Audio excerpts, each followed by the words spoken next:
Part 39. Restarting the Myth. Author, Fengchao Huang. Chapter 381. At noon the next day, Wayne left Landau Manor. Regarding the black cat Monica, Austin was at a loss, and Wayne was also at a loss. If he couldn't get it right, he couldn't get it right. This cat was too evil.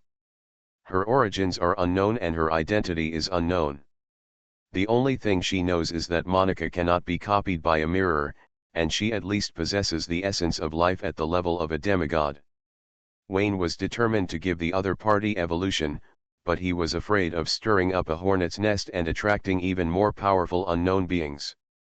Thinking on the bright side, Monica has always been very honest and did her job as a cat. When she was caught raping her, she would only scratch her wildly and showed no intention of hurting anyone. The only thing it changed was the subconscious mind of the Landau family members. Except for Wayne and Austin, no one else felt that there was anything special about Monica. For example, every time Megan, Wayne, and Austin talked about Monica in the soundproof barrier, Megan listened and turned away and forgot. After leaving Landau Manor, Wayne drove to the laboratory base.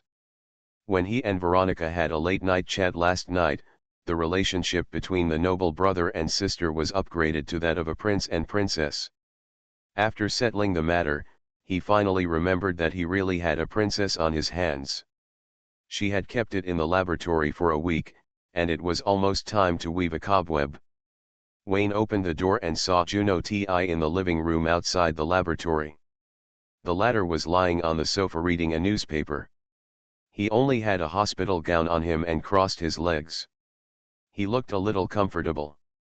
During the days when Wayne was away, Mona delivered food, newspapers, and magazines to Juno, so that she would have something to eat and not starve to death. In fact, it doesn't matter if you don't send food. Juno has been contaminated by Wayne. She will not be hungry or tired. However, due to the defensive measures imposed by Wayne, Juno himself did not know it. He only regarded the bird angel as a fighting form, and mistakenly believed that humans have normal needs for eating and sleeping. "Oh my God, you're finally here. I thought you had forgotten me." Juno stood up with tears in her eyes. Putting aside her identity as a down-and-out princess who lost her country, she is a princess knight and a strong person with golden mage training. She has no shortage of suitors wherever she goes, but she is the only one who has been beaten repeatedly by Wayne. If you call it, it will come and go. If you think of it, you will use it. If you don't expect it, it will be thrown into the warehouse to eat dust. I feel that my self-esteem has been severely trampled on. Is this the latest play? You were so classy when you first became a prince, and you will be like this again in the future. Juno was angry, but Wayne didn't answer. He just said that he was busy with his girlfriend recently and couldn't get away from it. Too busy for a week. Well, if I didn't catch up in the morning and catch up in the afternoon, a week would really not be enough. Juno looked envious and jealous. She had seen a few of Wayne's girlfriends. Not to mention others, she had seen photos of the high priest of the Moonlight Church. His figure, appearance, and temperament were so impressive. Hey, she was so greedy. Brother Wayne, we are all family members. If you are too busy, just ask and my sister will help you. No, I often tell the people below that as long as you can endure hardships, there will be endless hardships. I lead by example and endure hardships and stand hard work. It's always possible. Wayne declined. It is because of people like you that there are more and more gays in London, and the social atmosphere has been corrupted by you. Juno wishes he could bear the hardships on his behalf. Don't talk nonsense. With or without me, London looks like a bird. Let's talk about it. Sister, I'm not bad looking either. Let me stay at your house. Juno put away the hem of her hospital clothes and had an S-shaped curve on her side. Her long legs were bulging forward and backward. What to watch? A princess who was defeated and captured, a female knight who refused to surrender, an angel halo, a body that rejects the opposite sex, and a fiancée who disguises herself as a man. How about it? Are you excited? It has always been possible for a queen to have a lot of character attributes. Queen Sophia is the same, and so is Juno. You also missed a character who is a rebellious girl. Wayne rolled his eyes and was about to refuse when he suddenly thought of something. He raised his hand to touch his chin and criticized Juno twice. Don't tell me, she is indeed quite pretty. No, are you serious? Juno looked confused and asked, what, you can't do it again? It's not impossible. It was Juno's turn to roll her eyes, and said rationally, you have been with your girlfriends for a week, and you have lost all your ideas. There is no way you are suddenly interested in me. You are just trying to get benefits from me. No, I'm really obsessed with your beauty. Wayne was extremely aggrieved. Even if you don't believe me, at least you must have confidence in your beauty. You, Juno, will not be weaker than others in your life. Stop talking nonsense and tell me what you want. Unless you are willing to marry me and let our children be kings, everything else is business. I fell in love with your fiancée Alyssa and asked her to come to London to accompany me. Are you interested in Alyssa's divine blood? Your Majesty, you are getting smarter and smarter. Wayne praised, this is the reason why he doesn't like Juno. He is also smart. Juno is sharp and forbearing for the greater benefit. Unlike Willie, who is willing to suffer for her friends, and when she should pretend to be stupid, it's really stupid. Juno said nothing, frowned and weighed the pros and cons. After a moment, he shook his head, Alyssa and I are bound. You can only get her if you get me. If you want her divine blood, you must first pass me. The store only offers a buy one get one free deal and does not sell any of them individually. Either they want them all or none, and it goes back to the marriage. Give up. I'm not interested in the bodies of you and your fiancé.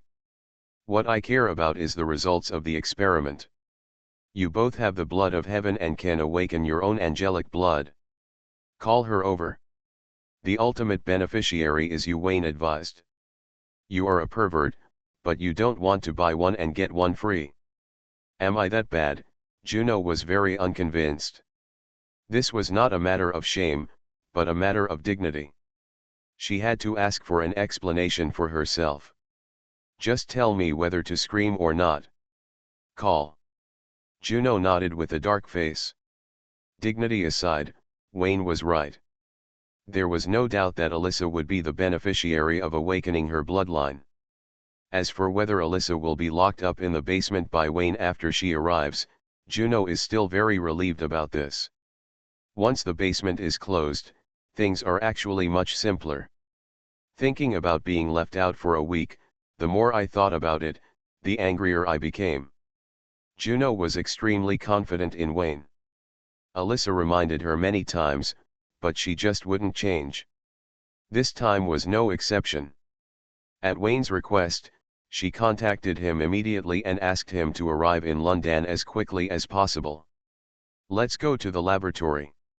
It's time to help you upgrade your bloodline. I don't understand, what's the benefit of doing this to you? What Austin meant was that he wanted to compensate Queen Sophia. After all, the rebellion was not his original intention. It was the Queen who pushed too hard and he had no way to retreat, so he brought down the Windsor family. Kicked off the throne.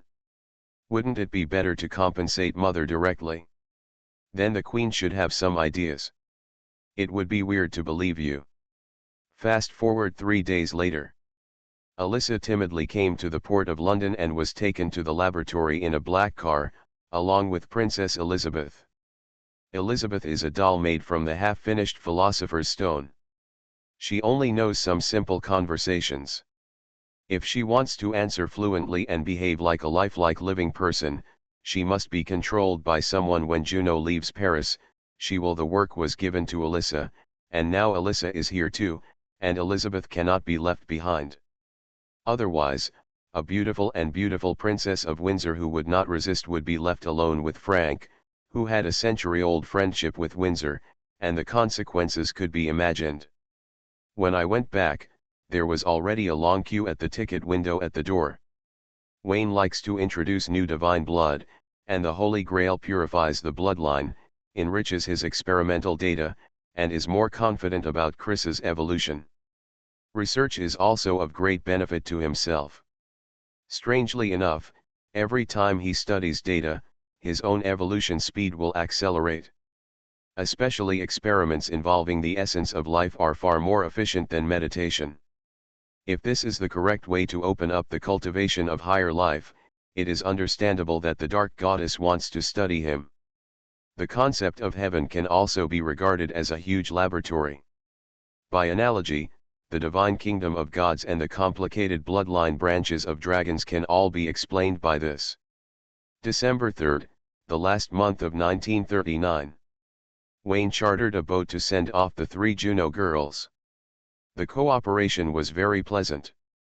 I hope that Juno will also find it very enjoyable next time. She and Alyssa have both evolved and can unlock new postures. If Wayne needs it next time, she on call. Before leaving, Wayne sent Juno a task to investigate the situation in Paris' magical world. The old revolutionary areas were very chaotic. Before anyone could act separately, major churches gathered together, and their interests were complicated. Now the devil has stepped in again, secretly developing many believers, and the already chaotic situation has received a wave of epic strengthening. If that line of defense cannot be defended, the Prussian army will hold a Tour de France tank rally. There will be so much chaos that Wayne's scalp goes numb just thinking about it. Set up a chess piece first, lest his eyesight turn black when the time comes. He, a stinky foreigner, was deceived by the local white flag. There is no hurdle in life that cannot be overcome. After passing it, there will be another hurdle. After sending away the 3 girls, Wayne devoted his limited time to unlimited research. Before purifying the divine blood for Chrissy, he also wanted to study the flesh and blood of the starry sky beast and accumulate some experimental materials. During this period, squeeze out some time to accompany your wings, and balance work and rest. The right way is to have relaxation and relaxation. You can't always work hard. That night, Wayne was working hard at the house of Saint Anastasia. Ever since he failed to control himself that night, he had fallen into an endless cycle of desire and guilt. It was the same today. After the perfect curtain call, he began to reflect again. Got pregnant. Anastasia smiled and said nothing. She walked into the bathroom with her figure wrapped in sheets, and followed Wayne's request to destroy the body and remove all traces, so as not to be taken advantage of by the goddess of darkness. Although it sounds weird, you have to be careful, just in case the dark goddess comes for real. On Wayne's side, he was lamenting that he had harmed Anastasia, and suddenly he was shocked. He raised his hand and touched his chest, his face full of surprise and ecstasy. 45 days, half a month longer than the 30 days I expected, it finally happened. Wayne inserted his hand into his chest and took out a dark, beating heart. Part of the mind of the goddess of darkness, Idens, persisted for a month and a half. In the end, it was defeated by the erosion and completely transformed into the shape of Wayne. She enjoys the same treatment as Senna, complete pollution and no possibility of turning back. Unlike Anastasia, she can occasionally refuse and welcome. Part of the goddess's thinking is limited to thoughts, and there is no physical body at all. Wayne used foam to fuse the thoughts, and because of the powerful life essence of the dark goddess, the two merged and became this black heart. With the dark skin on the outside and the void life essence on the inside, it is difficult to say whether the dark goddess has evolved or been assimilated by Mo and embarked on another path. From Wayne's perspective, it is assimilation and evolution, but from the perspective of the dark goddess, it is another possibility. This heart has an incomparable temptation to the dark goddess, and it is much more precious than Wayne's genetic information. The black light squirms, the black foam gushes and spreads, reshaping a beautiful figure in a black robe in front of Wayne. The long hair as dark as the night falls like a waterfall, soft and smooth, flashing a faint light, as if gently floating in the wind, with a strange and charming rhythm. Tall figure, cold and noble temperament. On the beautiful face, the deep dark eyes have infinite gravity, which makes people feel a contradictory charm between fascination and fear. In any case, little Wayne will not lie.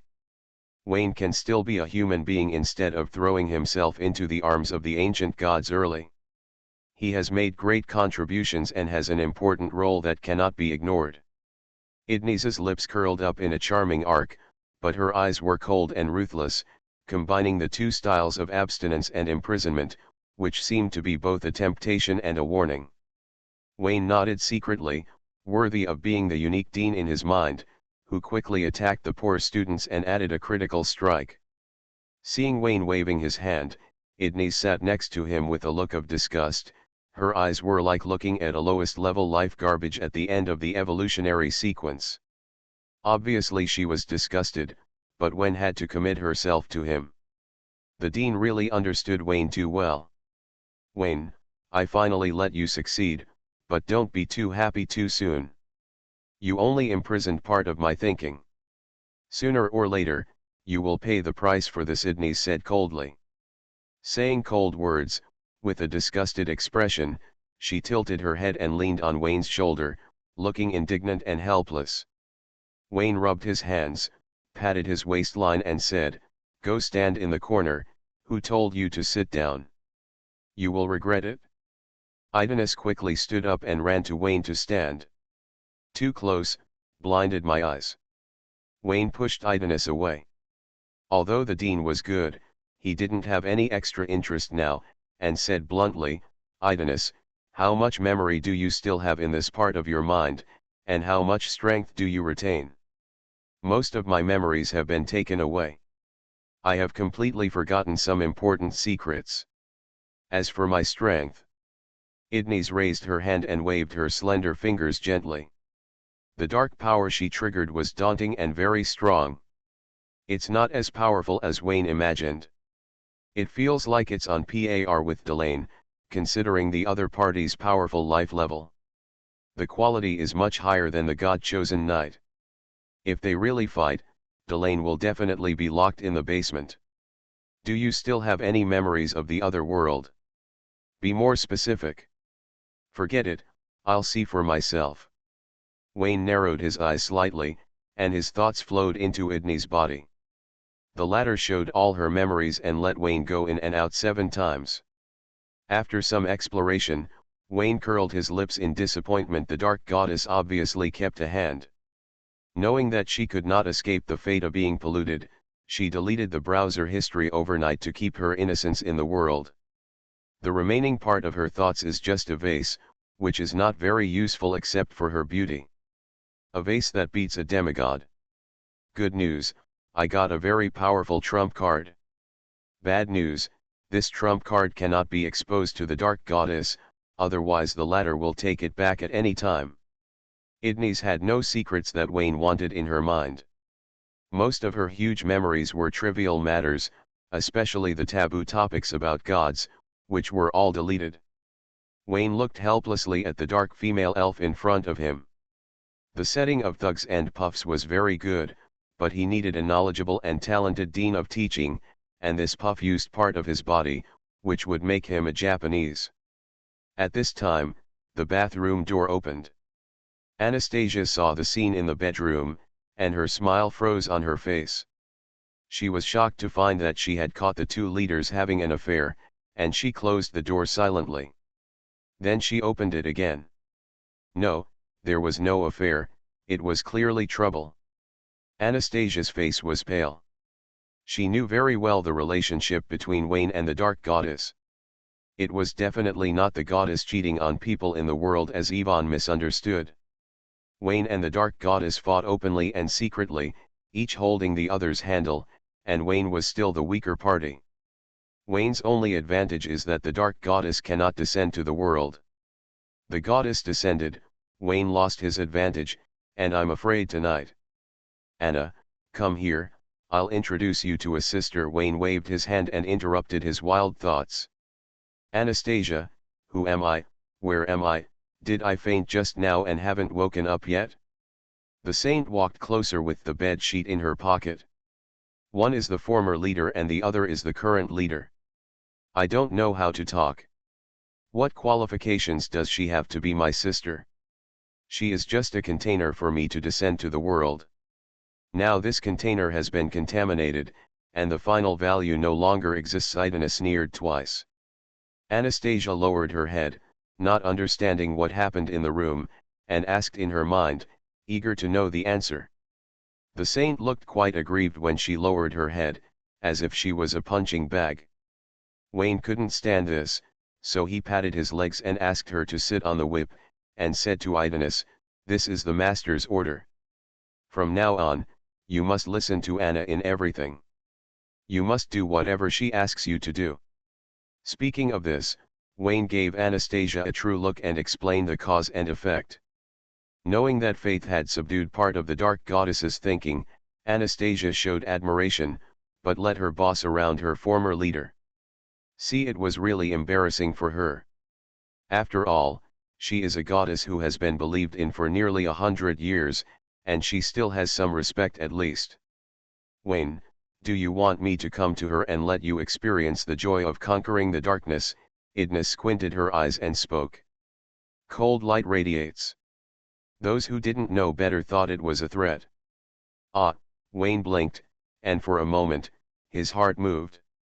No, the dark goddess may come to Anna at any time. Once your mind enters, it is very likely that the dark goddess will take you back to the kingdom of God for research. Wayne shook his head and refused. "You can choose another saint. I'm not that bored." "Are you sure?" Wayne was asked. After a moment, he shook his head hard and thought about it. "Doing this is another matter. We can wait until one day when he falls and we will discuss it again. Yes, you have withstood the temptation, and your despicable image in my mind has barely improved a little." Idnis raised her hand to show the distance between her fingertips, and her words were full of ridicule. While speaking, he glanced at little Wayne. "Times. Anastasia, boss, are you sure this is the thought of the dark goddess? Has it not been transferred?" "Wayne, I'm a little unsure now." Wayne frowned and looked at Idnis. When he first captured part of the dark goddess's thoughts, he thought it was a big victory. Looking back, he always felt that the dark goddess had used her trick and the other party had other plans. Thinking of some possibility, he said, "Idinus, can you sense the kingdom of darkness? Can the goddess of darkness take you back to the kingdom of God at any time? I was exiled by myself and could not enter the kingdom of God. As for whether I can find me," Idnis glanced at Wayne and reminded, "don't underestimate any god, especially in your world. If your strength is not comparable to that of gods, if it were me, I would definitely be planning for you." "What would the dark goddess do?" "I don't know, the memories related to you have been tampered with, and my own memory loss has also caused deviations in the logic of my thinking. It's hard for me to answer this question exactly, if I have to say." Idnis gave Wayne a contemptuous look. "Although you are trash, a lowly life at the bottom, you still have some merits. If I can get you, I can accept it no matter how high the price is." "Okay, stop showing off." Wayne's scalp was numb when he heard it, and he strongly suspected that this was also part of the dark goddess's training play. Suddenly, he thought of something, stood up and dressed. "Follow me to the Western District Cemetery. I picked up a skeleton of the dark night before. You may be able to stay on it. The current body, I look at the headache. Aren't you afraid that I will suddenly come and take your thoughts away, and you will get nothing?" Idnis smiled and said, "There is no reason to guard against thieves, not to mention she is a god." Wayne got dressed under Anastasia's service and pinched Idinus's face. "You have to play with her. One day, she will become like you." Idnis was breathing rapidly and her face was slightly flushed. "Wayne, I want you more and more." Wayne frowned slightly, scanned his mind, and confirmed that it was not the goddess of darkness, and then put away his suspicions. West End Cemetery. The mist filled the air of death danced around the phosphorescence, and the dark atmosphere made the living feel deeply uncomfortable. Anastasia felt uncomfortable when she saw Ignis, and did not follow. Wayne came to an unnamed tombstone and carried it. With a clap of his hand, a coffin burst out of the king's body. The coffin lid was opened, and the bones of the former Dark Knight were inside. Through Ignis's memory, Wayne learned the knight's name, Vichy. Ignis Yuri was so arrogant that she was very dissatisfied with the body of the host knight and expressed her willingness to live in the body of Anastasia, a second-hand saint who was full of filth. Wayne rolled his eyes and pretended not to hear, waving his hand to tell her to hurry up. The black foam peeled off and fell to the ground, turning into rotten black ooze. Ignis's mind entered the knight's skeleton and reshaped the flesh and blood with her thoughts. When the facial features were reshaped, she maintained Wei Zi's true appearance. It is a recognition of this knight. The former Dark Knight eldest sister is described as cold, colder than Delane's iceberg face, and as cold as a paralyzed face, because the inner Ignis adds a bit of mystery and arrogance to this cold face. When he looked at Wayne, his eyes were charming and full of provocation. "Okay, don't stare. After all, I am a knight working for you. Put your clothes on first." Wayne turned around and looked at him with interest. "Northwest of London, tonight's surprises are really coming one after another. Another goddess comes to join me." "Who?" "Sky goddess Sarotaya, your former best friend, finally figured it out after your calculations." Salogia's face flashed before Wayne's eyes. She was stubborn and stupid, not very smart. I wonder if this proud goddess realized that the god of storm and thunder does not exist in this world after leaving the small dark room. 12,900 words, please vote for me. Restarting the Myth. Author, Fengchao Huang. Chapter 382. Night. The moonlight is like a silver sword, penetrating the dense darkness and illuminating the lone figure. The sky goddess Aloxia, wearing a black robe, walked alone on the misty streets of London. She had been asleep for too long. She was seriously out of touch with this era, and everything she saw at this time seemed extremely fresh. A car passing by the street could make her stop and look for a long time. "This world is changing so fast, I can't recognize it at all," Saloxia murmured, and the cold wind blew, and she subconsciously wrapped her robe around her body. "It's not the body that is cold, but the heart.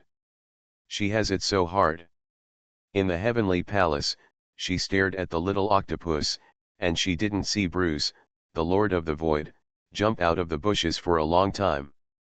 As proud as she was, she realized that the other party didn't take her seriously at all. Saloxia was angry, and her complicated mind was full of bitterness. Thinking of herself withering in her long sleep, thinking of the storm she achieved godhood with the Lord of Thunder, and thought of herself being described as a dirty old witch in the others' books. She stretched out her hand tremblingly, letting the white foam devour her thoughts. The Lord of the Void trampled on her dignity and was not a good thing, but the Lord of Storm and Thunder must die. As long as she could get revenge, she would not hesitate to fall. With a heart of revenge, Saloxia successfully transferred to the Void life, passed through the layers of white foam seals, and her heart became even more bitter. Looking at the Lord of the Void's means, she knew that she had no choice. The other party might not care about her, but never prepared to let her go. The pride of the goddess was devalued to nothing, and Saloxia stepped into the human world, following the induction of faith, and went all the way to London. She saw a strange world, where everything was new and strange, and she lost her way after walking around. Saloxia could directly connect with faith with her mind, but she didn't do so.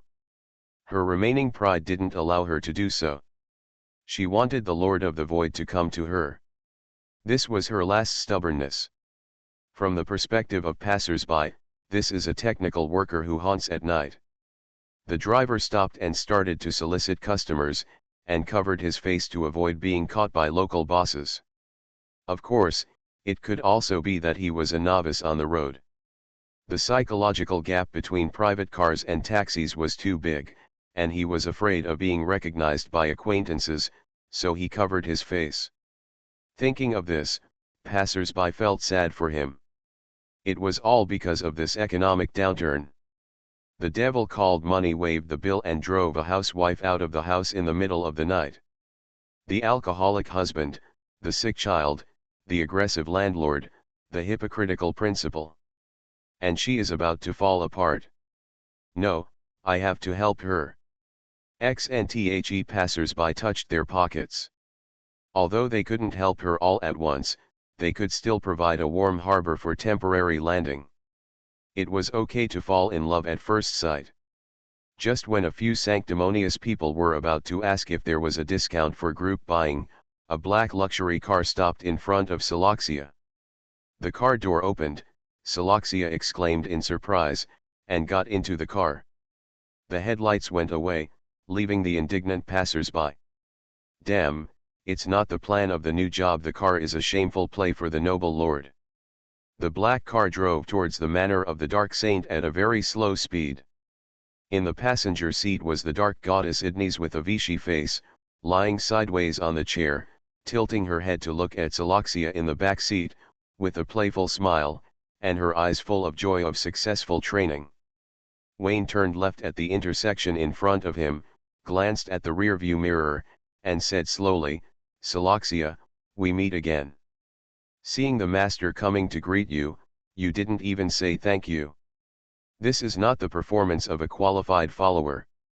In the back seat, Saloxia lowered her head, her hood covering her face as if she had no face to see anyone.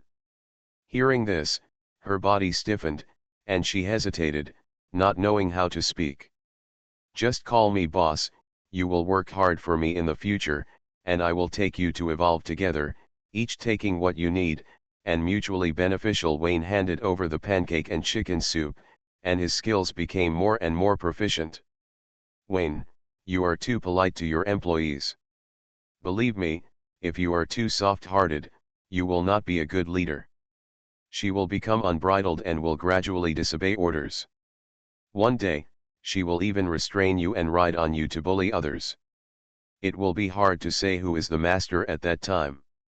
Idina said sarcastically. Because she used the face of the former Dark Knight Wise, Saloxia only felt familiar, but did not recognize this old friend at the first time. When she heard what the other party said, she just lowered her head and said nothing. "In your opinion, what should I do?" Wayne raised his eyebrows and said that you should pretend to show your power and use tough means to dampen her spirit, so that she can recognize the current situation and avoid having wild thoughts in the future. Idanis laughed softly, looking at her arrogant look. It is obvious that she has not adjusted her attitude. Let her offer her purity. Only when she tastes the bitterness will she know how to be obedient. Saloxia looked up and glared at Idanis. She noticed that Wayne, who was driving, didn't say anything and seemed to be thinking about the feasibility. She hurriedly said, "Boss, don't listen to her nonsense. I have chosen your evolutionary path. I can't and will not betray you. Having said that, it does not rule out the idea of betrayal. If loyalty is not absolute, it is absolutely disloyal. You still lack training." Idanis's eyes shone, as if she saw a doll that she allowed her to dress up. The dean's personality was too bad. Even if Idanis was only part of her thinking, even if most of the memory of this part of her thinking was deleted, the original personality was still inherited. The question was that Saloxia glared at Idanis, scolded the bitch in her heart, and emphasized her loyalty again. Since she had embarked on this road of no return, she had no intention of turning back. It was impossible to betray, and she had given up that idea. Idnis frowned. "Wayne, have you really polluted her thoroughly? Her character is not completely distorted. I want a goddess, not a slave girl. I allow her to retain her own will, not a vase that is only loyal but can't think." Wayne said truthfully. Anyway, Sologia was once the goddess of the sky, and she should be respected. Anyway, the other party has been polluted and it is impossible for her to betray. In this case, reducing constraints appropriately can stimulate ambition. It is conducive to team friction and heat. In other words, the leader left room for roles and let the people below move on their own. I see, you are training her, Idnis suddenly realized. This is called management. Wayne snorted, and everyone has their own opinions. With the evil taste of the dark goddess, everything looks like training. He said to Sologia, don't worry, being a dog for me is destined to be oppressed, but life is worry-free and self-will can be preserved. I will not force you to do things you don't like. This is my promise to you, and it will always be effective. Just as Sologia was about to nod, she heard Idnis say happily, don't take the initiative, don't refuse, but allow her to take the initiative. You are really training her. Shut up and don't make trouble here. Wayne rolled his eyes at Idnis. Unlike other followers, he strictly guarded this part of the dark goddess's thinking, which was the most thoroughly polluted and the most restricted. Idnis still showed a side different from other followers. She would not openly oppose Wayne. She would come when she was called and go when she was waved. She could roll on the bed 3 times with just a hook. At first glance, there was nothing wrong, but facing other followers, such as Anastasia and Sologia, she would show a strong aggressive attitude. Wayne attributed this to the nature of the dark goddess, because he was the beneficiary of the catfish effect, which was in line with the leader's purpose of wanting the people below to roll up, so he did not stop it. Idnis was right. Isn't management a kind of KPI? The vehicle arrived at the Saint Manor. Anastasia came in a long dress. Seeing the newcomer in the back seat, she gave Wayne a speechless look. There was an inexplicable feeling between the dependents. Anastasia and Soloxia understood each other's identity when they first met. Soloxia, she is also a worker. Anastasia, boss, I know your body can bear it, but do you have so much time? Wayne did not explain much. He sat on the sofa and patted his legs, motioning Anastasia to sit on the whip. Idnis moved to the special seat and glared at Anastasia, asking her to sit aside. The latter was cautious and did not dare to resist in front of the former leader. Who told you to sit down? Stand aside. The face of the former Dark Knight was very fresh, but Wayne was not a person who liked the new and disliked the old. When he saw that Anastasia was wronged, he immediately became unhappy. You are a dark goddess with low moral quality. Why are you on an equal footing with the dark saint? Go and cool off. Wayne drove away the cold snorting Idnis, corrected Anastasia's family status, and introduced each other.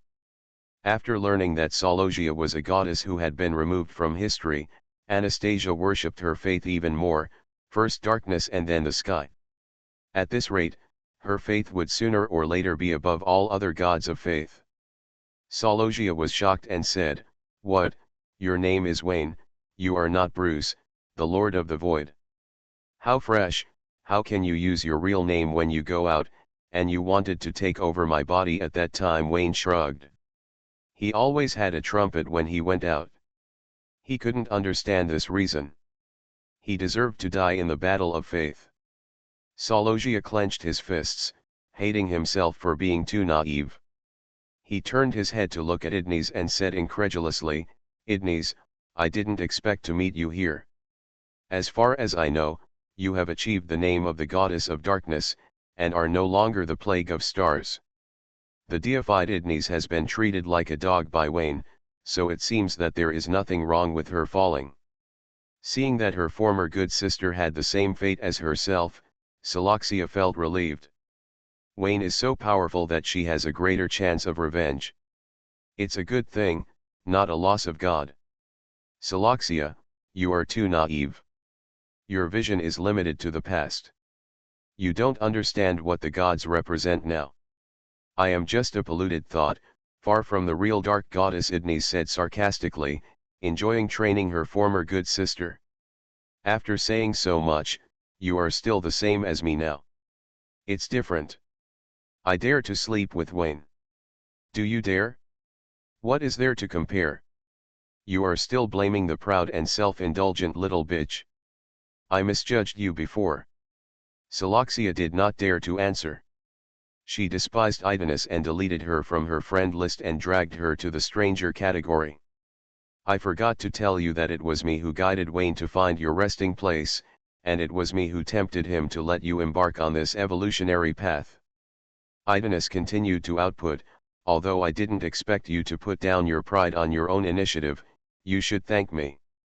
Siloxia was furious when she heard this.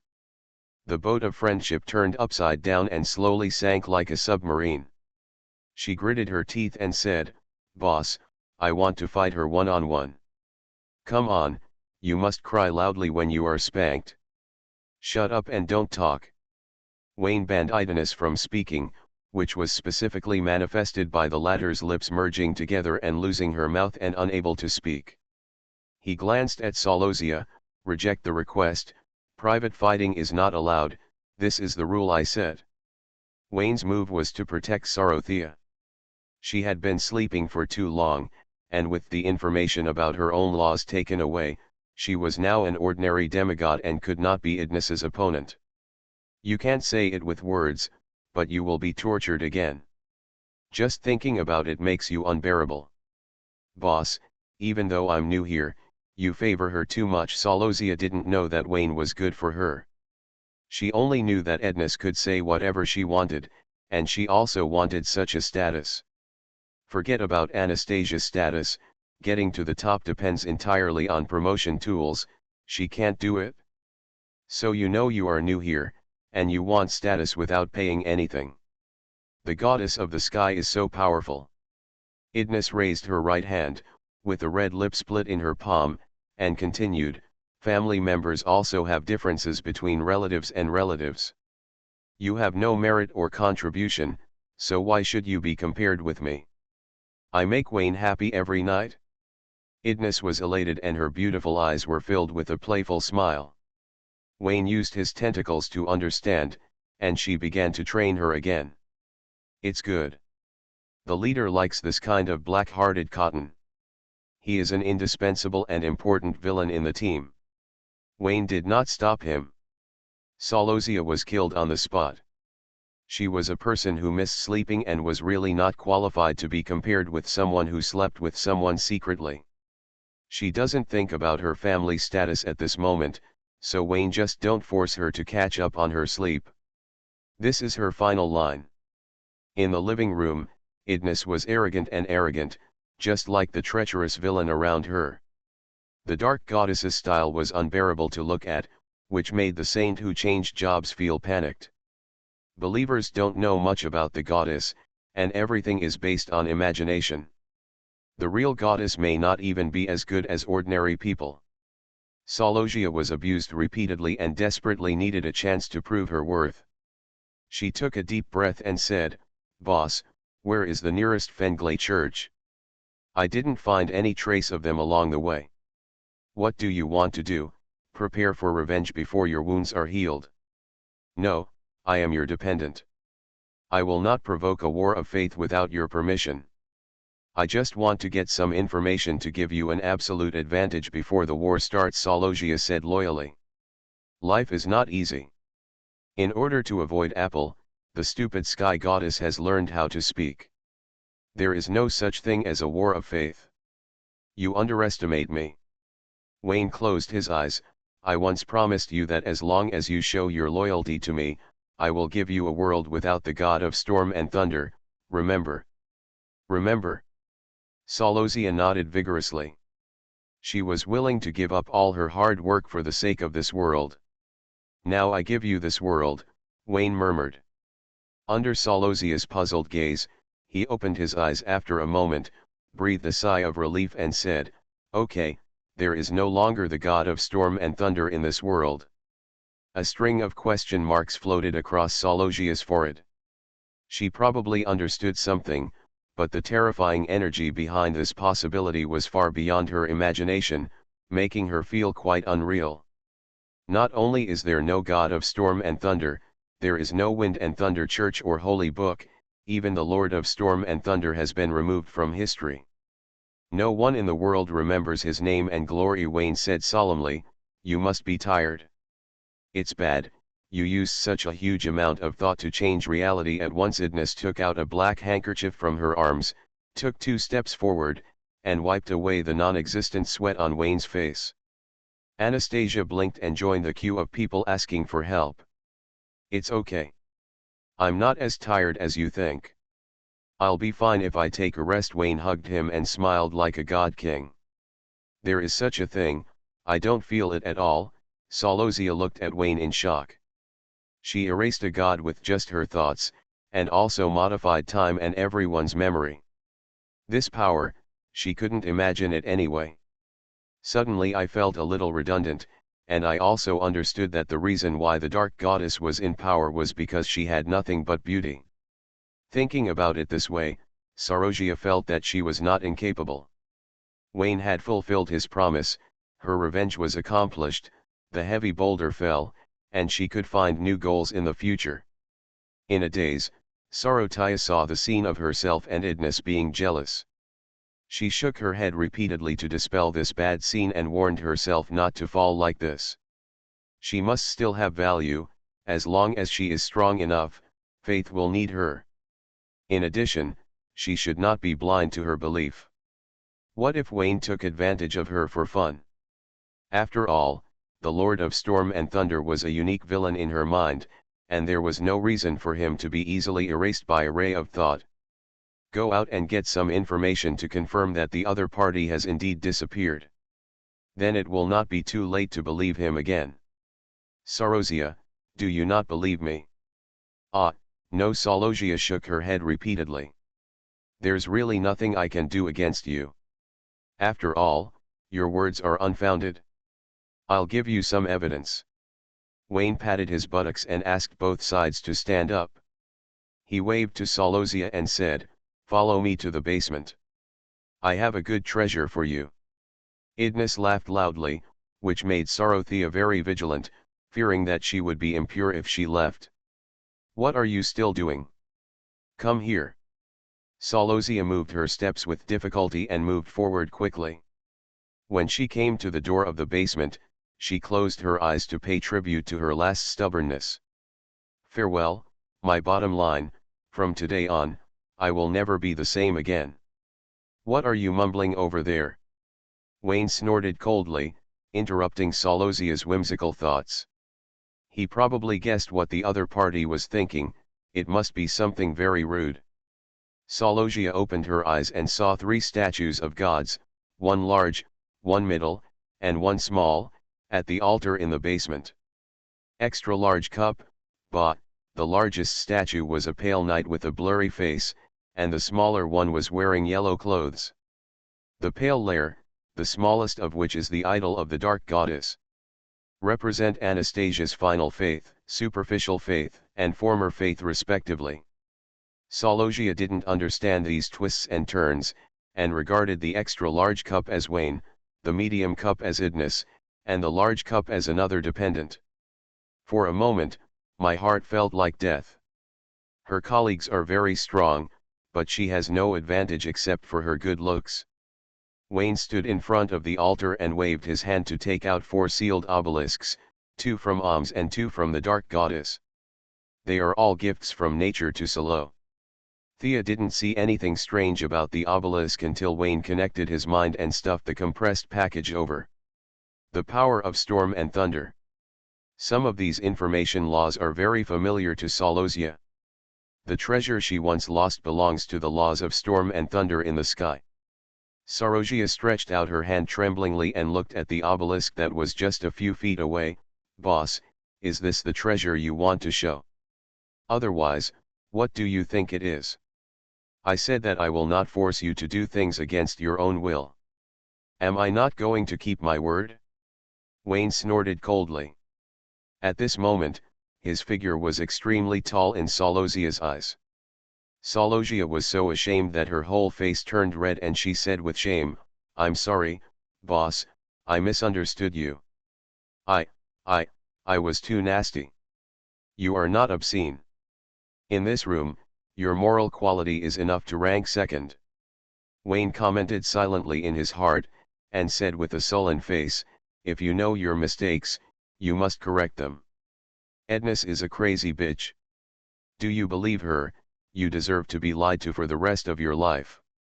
It's my fault. Salogia was so convinced that her straight waist softened, and she bowed and said, you not only gave me a new life, but also gave me such a precious law. Please rest assured that no matter what requirements you have in the future, whether you violate me or not, I will not refuse even your will. Really or not? From now on, 1 will be 1, and 2 will be 2. Don't say nice things in front of me. I see. Salosia took a deep breath and straightened her back, facing her own shortcomings. When she looked at Wayne, there was an admiration beyond faith. I just erased the existence of the god of storm and thunder. I studied the 2 laws, by the way. There are many things I don't understand, such as the matching belief magic and how to maximize the power of the 2 laws.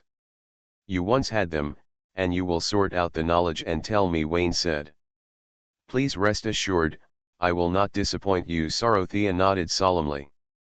In her opinion, Wayne could erase the traces of the Lord of Storm and Thunder in an instant, modify the reality of the entire world, and also control the 2 laws are handed over to her, and her understanding of the laws is definitely better than hers. Expressing her eagerness to learn euphemistically is nothing more than saving her face and giving her a test as a newbie. She must hand in perfect answers.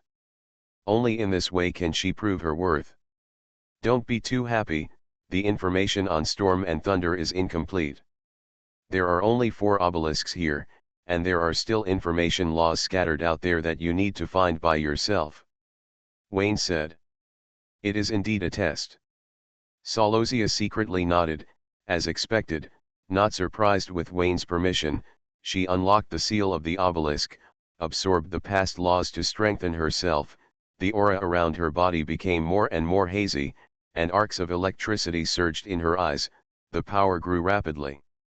Wayne secretly envied that Salosia was still there, and her temporary downfall did not affect her return to glory. On the contrary, although the Book of Greed could eat anything, it was only responsible for eating. There was no instruction manual for using the law information, so he could only use his abilities. Brick K.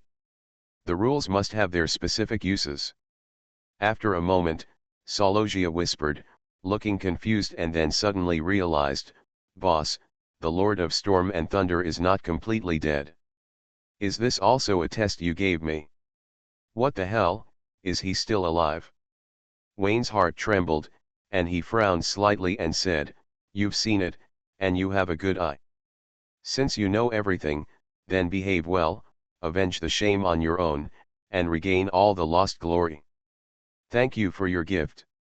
Salosia's eyes were shining when she looked at Wayne, and she was obviously deceived. Study hard and try to find the god of storm and thunder as soon as possible. Whether you are a human being or a god, you still have to rely on yourself in the end.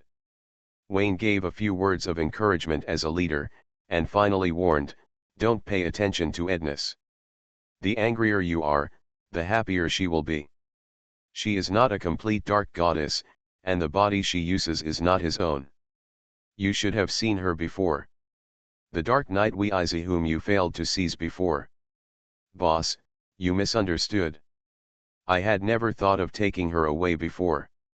Salosia shook her head slightly. Her power was far greater than mine at that time, so I was severely injured by her.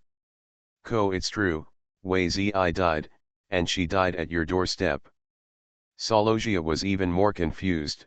That shouldn't be the case.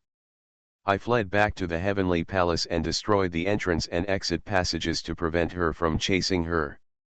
There is no reason to die in front of my door. The death of the former Dark Knight was unexpected. Wayne narrowed his eyes slightly. Tell me more about this paragraph. What happened at that time?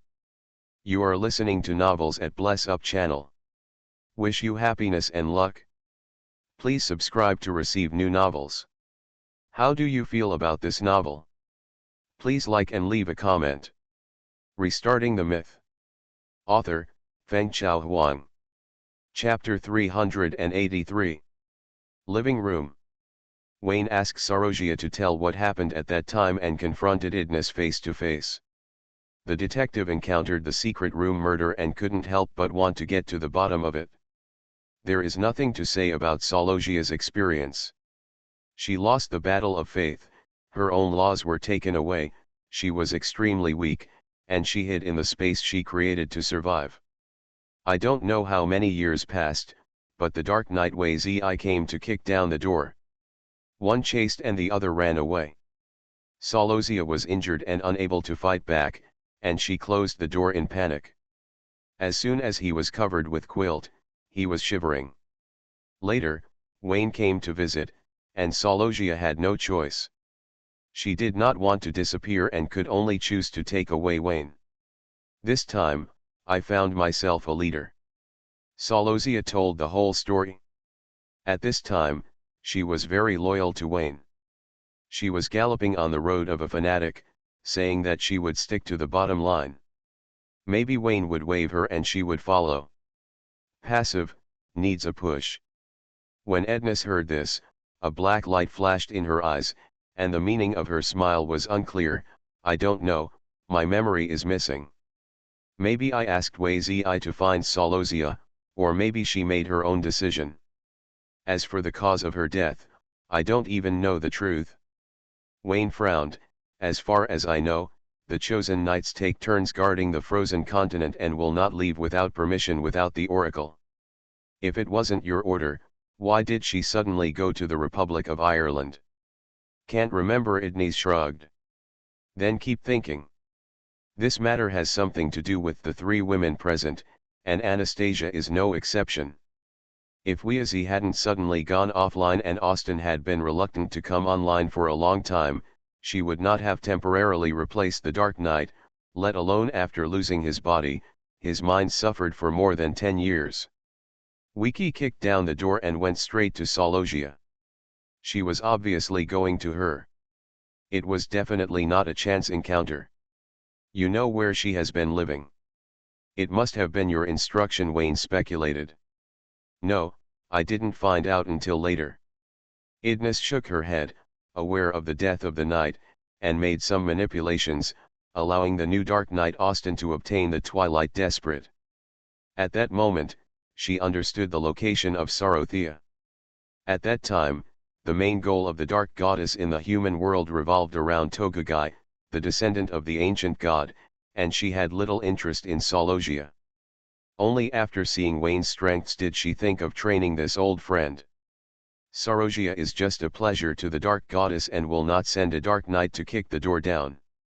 You remember it now? Well, these memories have not been deleted. Idnis blinked. Wayne was very convinced that she had been contaminated, and he would do whatever he was asked to do, but Idnis's behavior always made him inadvertently suspicious. Is it possible that the Dark Goddess has found a new descendant and will visit Idnis from time to time? Wayne frowned and said nothing. If the Dean could come, why not take back this part of her thinking? What good would it do to her if she allowed this part of her thinking to show off? Every slut has a bad heart, so he sends himself out to be trained by others.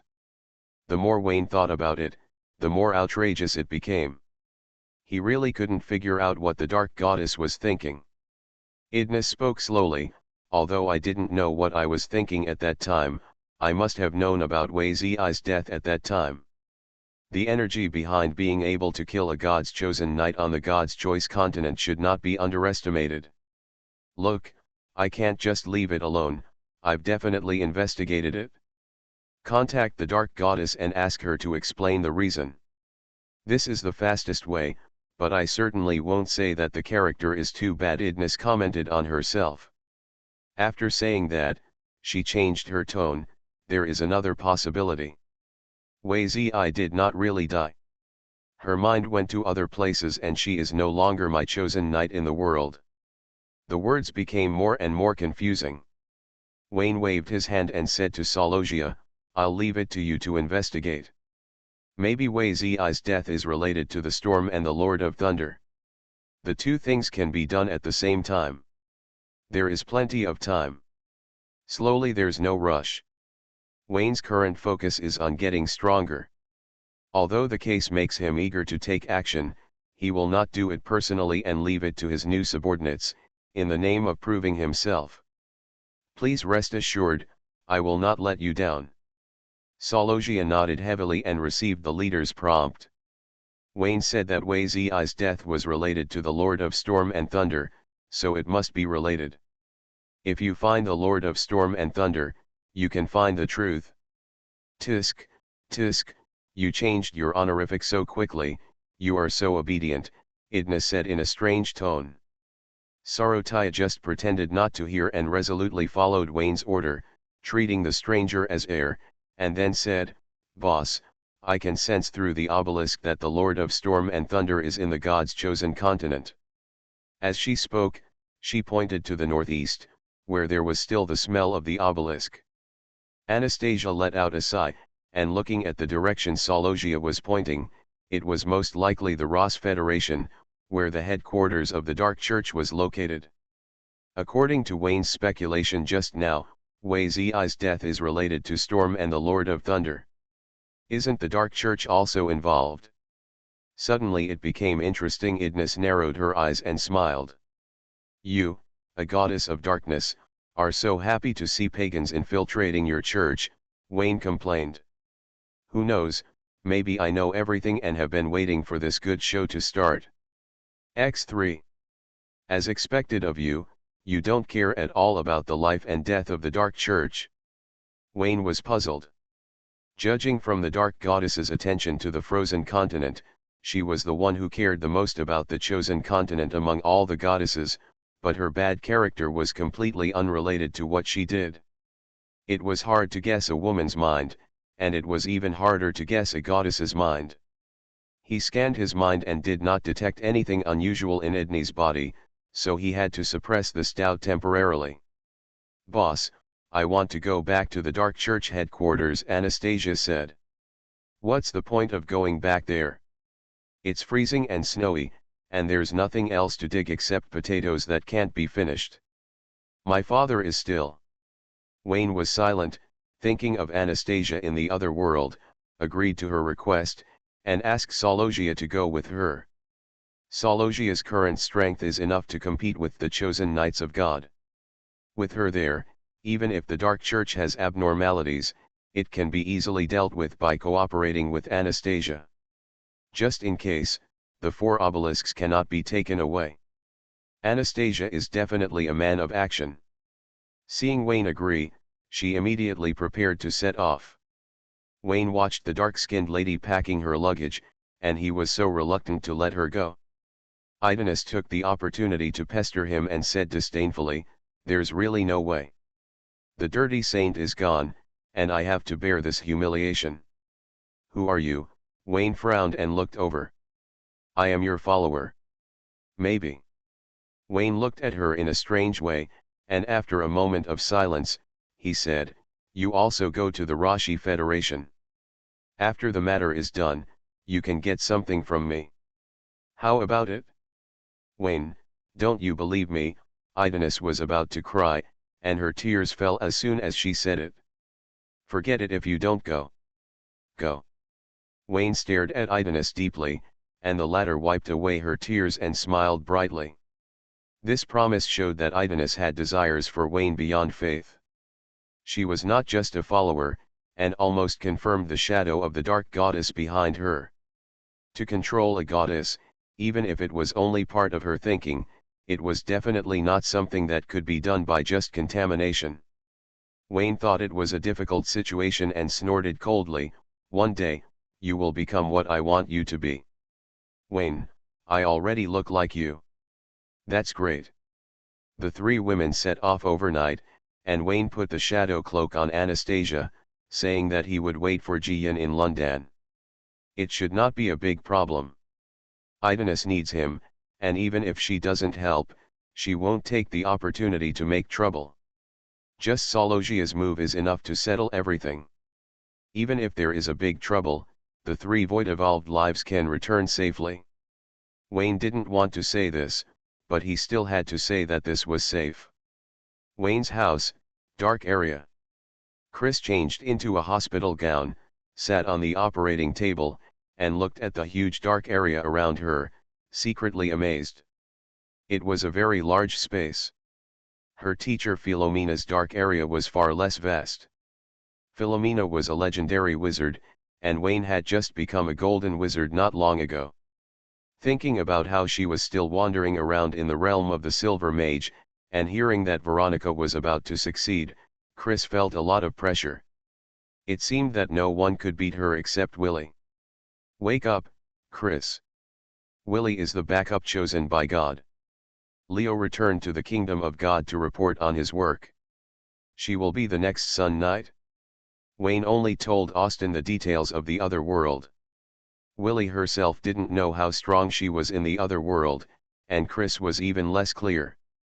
Knowing it, the pressure will only be greater. Chris, it will hurt a little later. Believe me, in order to help you break through this level, I have practiced outside for a long time and have a lot of experience. You just have to endure the first one, and you will feel comfortable later, Wayne said while holding the Holy Grail. Chris spat lightly, blaming Wayne for talking nonsense all the time and teasing her at this time. Like to listen, more. Learning from Wayne that the blood of God can be awakened, Chris decisively agreed. She had a very unpleasant awakening experience, involving a bad adoptive mother, which was a past she didn't want to recall. She was very opposed to the divine blood in her heart, but because it was Wayne, her most trusted sweetheart, she had today's operation. The full trust moved Wayne quite a bit. As expected, he was Veronica's white moonlight, and he felt good after using it. There was no need to elaborate on the awakening of the divine blood. Wayne was really experienced. He had collected a lot of experimental data through Juno and Alyssa. With preparation, he operated smoothly and quickly led Chris to the right path. Just in case, and to reduce the pain, he slowed down the process and divided the operation into 7 days, 1 course per day. Everything was for stability. The Holy Grail was suspended in the air surrounded by golden light, and the invisible force slowly lifted Chris up. Her platinum-colored long hair was scattered, dancing like soft water with the moonlight overflowing from her body. As soon as Wayne started, he found that Chris was different from Juno and Alyssa. The divine blood in her body did not come from heaven, and it was not from the same place as those weird guys. As the divine blood was stimulated, Chris's appearance gradually changed. Elf. In terms of body shape, it retained the original thin branches and fruits, and the body was more slender, and the feminine side was magnified, which was very similar to Philomena's elf state. Some time ago, Chris complained that she ate too many supplements and had a circle of fat on her belly, but now it was smoothed out. Mina's elf transformation is based on the belief in moonlight, and she has joined the Nature and Sun of the Life Alliance. It is similar to Mina, the divine blood comes from the moonlight goddess, Wayne secretly speculated, and archived the thought record data. Chrissy's changes are almost all in the details, as if she had a new look, making her already beautiful even more stunning. The long platinum hair remains unchanged and has been this color from the beginning of evolution to the present. Wayne paid attention and circled the key points, feeling that he would need to take a test later. The process of evolution is undoubtedly boring, and since Wayne has slowed down the process, the waiting time is even longer. He closes his eyes and uses his mind to sense, record all the detailed changes, and store them in his weird brain. 2 hours later, Wayne stopped the operation, raised his hands, and held the fallen Princess Chris in his arms. The latter woke up faintly and vaguely heard a sound that sounded like swallowing. He opened his cold eyes and stared at the face of his sweetheart. After a moment, the coldness in his eyes dissipated, and he struggled to jump down. Wayne, is it over yet? There are still 6 days left and it's just the beginning. Wayne lowered his head and rubbed Chris's face, and whispered, Senior sister, you are so beautiful. Chris closed her eyes, enjoying the sweetness of rubbing her ears and temples together. She noticed the subtle changes in her body, opened a water mirror with her hand, and found that her appearance was closer to the elf. She said curiously, I didn't cast faith magic, so I can still look like this now. Change back. Yes, if you master the rules of transformation, you can change your size anywhere. Wayne didn't lie. The elven Chris had indeed grown taller, and Damien's cafeteria had also been expanded accordingly. For 7 consecutive days, the operation went smoothly. Under Wayne's precise operation, there were no painful dramas such as grade 10 tuberculosis and leukemia. Chrissy successfully awakened the divine blood. The 2-meter-tall female elf is elegant and elegant, with silver eyes and long platinum hair.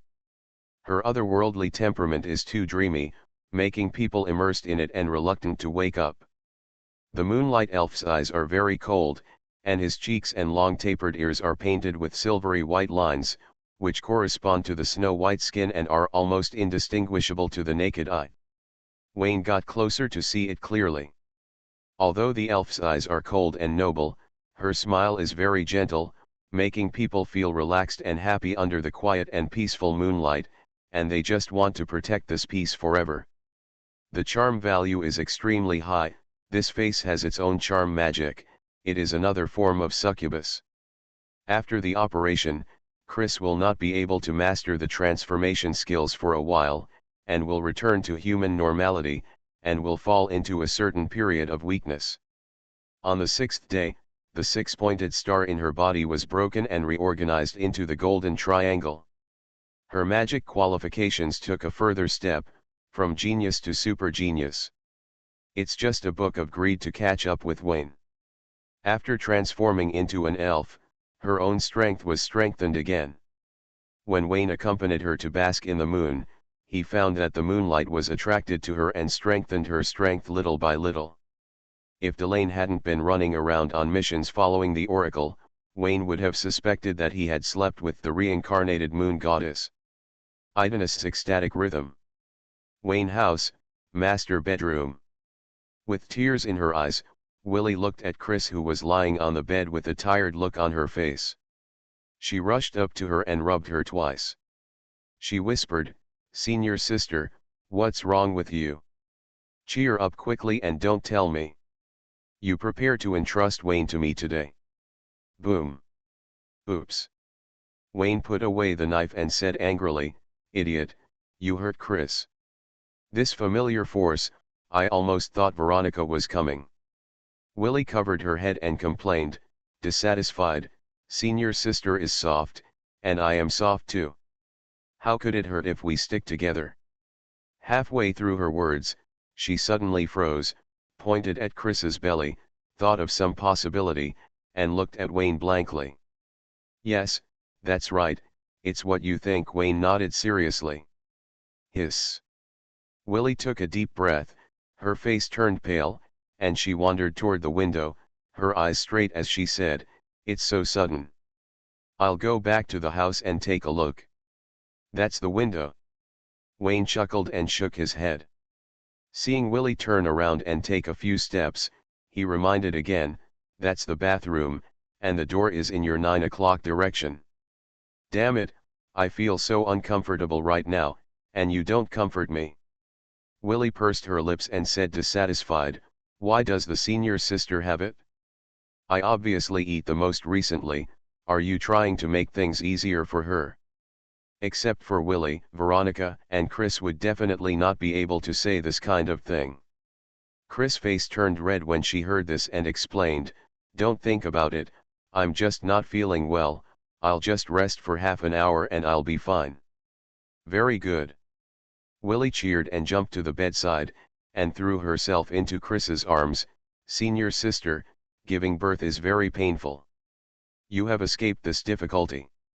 I am happy for you from the bottom of my heart." Chris couldn't help laughing. "Is that why you smile so happily?" "Needless to say." "Then why were you so sad just now?" "I thought about sad things." Willie arched her head and said in a low voice. What's up? Senior, you are pregnant. Willie truthfully spoke her mind and added, sister, giving birth is really painful and your body will be deformed. I don't want you to be wronged.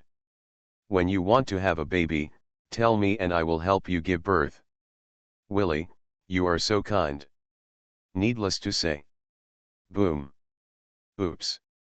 Veronica retracted her knife and said unhappily, stupid, you hurt me. When she entered the room, she saw Willie taking advantage of Chris and burying her whole face in it. It was really unreasonable. She had never buried her face before. Willie raised her head in confusion, surprised that the strength was exactly the same. She turned around and saw Veronica standing side by side with Wayne, and found that this pair of dogs and girls were really a good match, even the lines and tone were exactly the same. It's unreasonable, she was obviously here first. Willie understood Veronica, and plunged into the waves, whimpering that her head hurt, and asked Chris to blow it. Chris gave face, rubbed the golden-haired head, and blew a breath gently, okay, it doesn't hurt now. Wayne nodded secretly. This is the world where people should stay. What is the other world? Veronica didn't think so. Jealousy made her split apart, and she rushed up with clenched fists. After playing table tennis, Willie covered her buttocks and looked at Wayne with tears in her eyes. Wayne, your buttocks hurt. It's okay, I'll rub it for you. Yeah.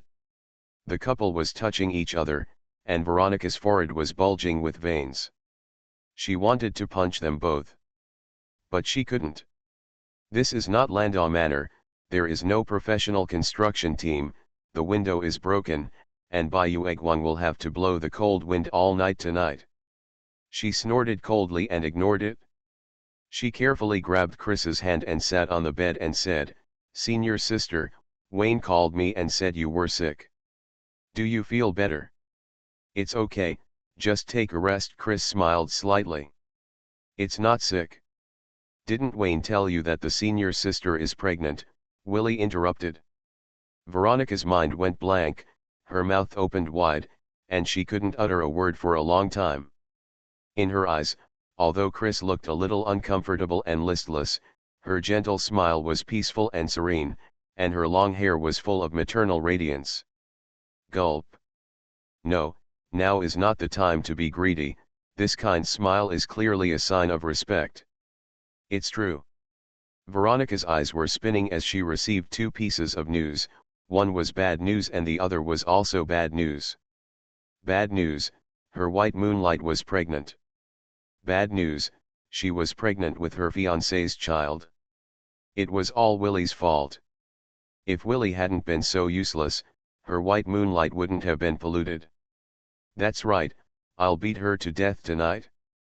Chris rolled his eyes at Willie, who was smug. Seeing Veronica's red eyes, he hurriedly comforted her, don't listen to Willie's nonsense. I'm just feeling a little uncomfortable. I don't have a baby. It's already a baby. Veronica muttered, and fell into the same state as Willie. She was full of grievances and didn't know where to start. Until she explained it clearly and Willie was stabbed again, she smiled brightly and thought of happy things. Veronica, what are you so happy about? Chris glanced at Wayne angrily. The relationship between the three of them became so complicated, and it was all the fault of the scumbag. The person involved shrugged, hugged Willie with one hand on his waist, and was not ashamed but proud. Don't say how proud he was. Senior sister has not been defiled, and is still pure white. I'm very happy, Veronica hurriedly explained, saying a lie that she didn't believe. Veronica, just fool others, don't fool yourself, Wayne said faintly. Shut up. Veronica glared at Wayne, wishing she could flatten the trash can with one punch, because you didn't take good care of her, senior sister got sick. I'll take care of her these few days. You and Willie are not allowed to make trouble. Okay, I don't care. Wayne raised his hand and made a gesture of doing whatever he wants. Chris's heart skipped a beat. Thinking of the team mode with Willie and Mona, She immediately realized Wayne's sinister intentions and said hurriedly, "Veronica, I'm fine, it's really just. Senior sister, I've been good at cooking recently and learned several ways to kill eggs. You can lie down and I'll kill a few eggs to cheer you up." Veronica passed by Wayne with a snort. She studied cooking for Bayou Egwang and had nothing to do with Wayne. Although she was confident in her cooking skills, she still dragged Willie out. Among the three, Willie's cooking skills were the best.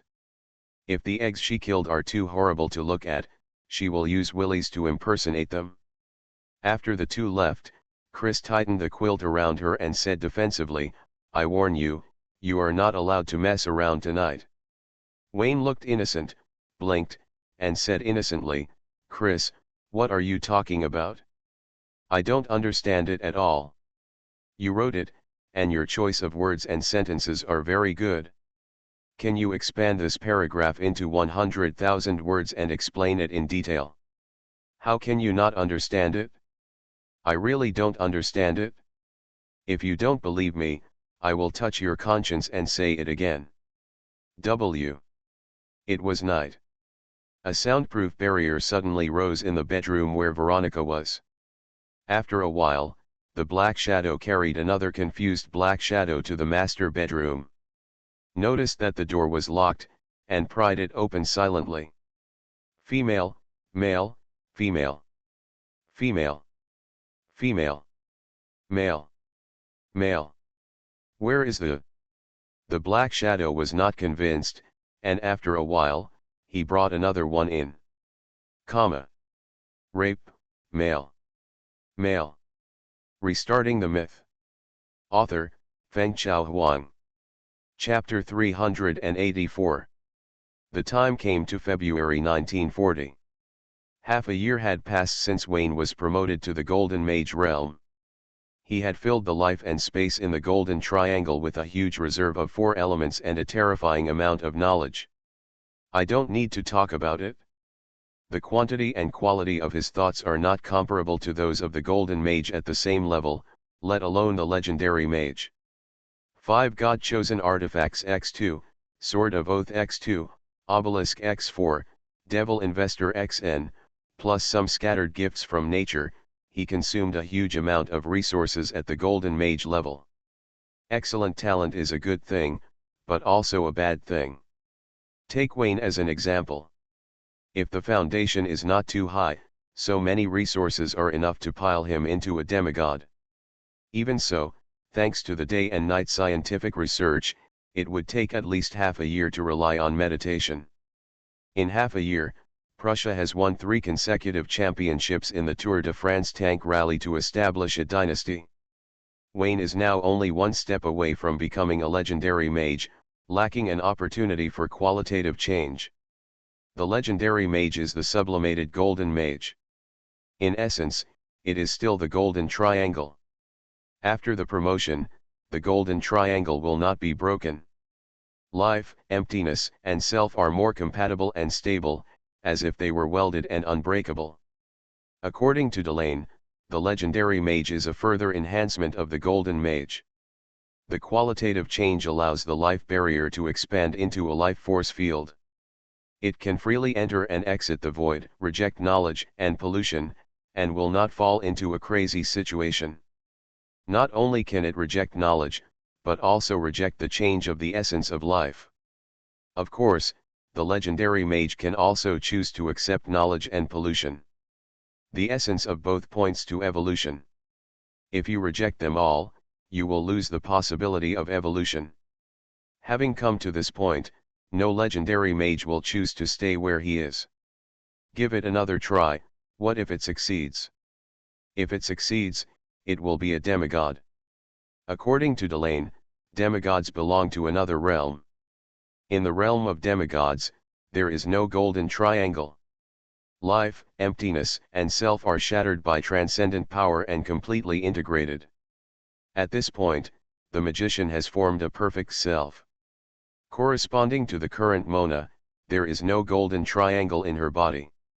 Legendary magicians can refuse to change, while demigods can impose changes on the outside world. The life force field is upgraded to the life field, which is no longer a false world. Demigods can give their knowledge to others and change their thinking, ideas, and even the essence of life. Wayne often does this kind of thing, that is, creating followers. The difference is that the followers he creates are more stable. The followers of demigods will change their appearance and personality according to the law of information, distort the original essence of life, and become extremely unstable. Similar situations can refer to the blood monarch Njima of Dragonheart Island, the picture of snatching the faith of the sea god and turning believers into crocodile people. You can also refer to the pollution of believers by the Thousand Eyes demon, which means the same thing. Demigod is a very vague concept with a huge span. The power is strong and weak. The strong can occupy the land in hell as the devil, and the weak can only watch their territory being divided. The gap is so large that tragedies often occur when they meet. The key lies in the amount of knowledge reserves. Knowledge is power. Whoever reads more has absolutely powerful power. According to Delane, the 7 demon kings of hell are all demigods, the gods' subordinates are also demigods, and the 4 archangels are the same. They are the best among the demigods and may become new gods at any time. Of course, there is a crucial premise. The power of demigods comes from their own practice, not the gift of higher level life.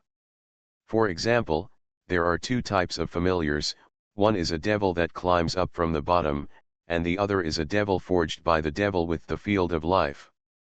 As familiars, the latter gains powerful power at the moment of birth, but loses the possibility of continuing to evolve. If you want to evolve, you can. If the master is strong, they will become strong. This is very similar to Wayne's spirit of vengeance. The stronger Wayne is, the stronger they are. No matter how strong you are, there must be a limit. The power can grow unlimitedly, and the limit of the realm can only stay at the demigod. If you want to break the rules and achieve the position of God, you need to ignite a thing called divine fire. This is beyond Delane's knowledge. Don't ask. If you ask, you won't know. The above are all the information Wayne won from the poker table. Delane put everything on the poker table. If Wayne wants, he can only win everything with his own hands. To be honest, it's not difficult at all. The High Priest's manor, living room. Wayne's voice came from behind the chips, another 9 consecutive wins. I don't understand why it's so hard to lose. As he said that, he sighed and sighed. What about just wanting to lose once? What about gambling monsters in the world, which made Delane hate it? Moonlight Knight is an old rogue at the poker table. She can bear this grievance. She has practiced the table flipping method for so many years. It can't be possible. There was a loud bang, and the chips in front of Wayne were cleared, and the poker table returned to its faithful ceiling again. What's so great about winning 9 games in a row? I lost 9 games in a row. Am I proud? Delane put his fingers together to form a sword, scolded Wayne's sarcastic behavior, and reiterated that he was not sore from losing, but that he could not stand the success of villains with his upright chivalry. Ah, yes, I can't stand the success of villains. I am a villain, and you are a knight. Wayne continued to output sarcastic words. Then the question is, I am a villain behind the chips, how can your chivalry see me? This is absurd. I must kill you today. Delane was furious and pulled out Bai Zhenyan to shoot Wayne into a honeycomb. He didn't pull it out, and Bai Zhenyan was in Wayne's hand, and he lost everything in the last round. According to the bet, she has to call Wayne daddy now. A man, what bad intentions can he have? He doesn't covet your money or your person, he just wants you to call him daddy. I'm so mad. Delane was furious and yelled several times, waving her hand to call back the card table and chips. She stood up from where she fell and wanted to get back everything she lost at the gambling table. Then she lay down where she fell. Delane, 0, 3, 3, that's you. If it were another woman, she would go home with me tonight. Taking advantage of Delane's bad luck, Wayne won 9 games in a row, and at the same time, he was merciless and ridiculed him. Austin asked Wayne to find a way to take down Delane and make him his own man who knew everything about him, so as to plant a chess piece and obtain more advanced information from him. There was no need to be so troublesome at all. Wayne could get the information he wanted by playing cards. Wayne got the information from Delane by playing cards. The latter told the Moonlight Goddess about it. The goddess said nothing and formed a girlfriend's game to discuss it with the goddesses of nature and the sun. Delane was not qualified to know the result of the discussion. From what she meant, the Moonlight Goddess was not clear about the monster's roots. Wayne, why hasn't William come yet? Delane's friends who played cards with him, apart from Wayne, the heir whom he loved and hated, were the master-disciple combination Philomena and Chris. I have already called. According to the time, he should be here. Wayne looked at his watch. No way, it's been several rounds, why hasn't he come yet? Because you lose too quickly. Wayne shrugged, stood up and put on the coat on the chair. I have to go to the Ministry of Magic headquarters for a meeting. I won't accompany you next. You can form a table when William arrives. How can you have so many meetings every day?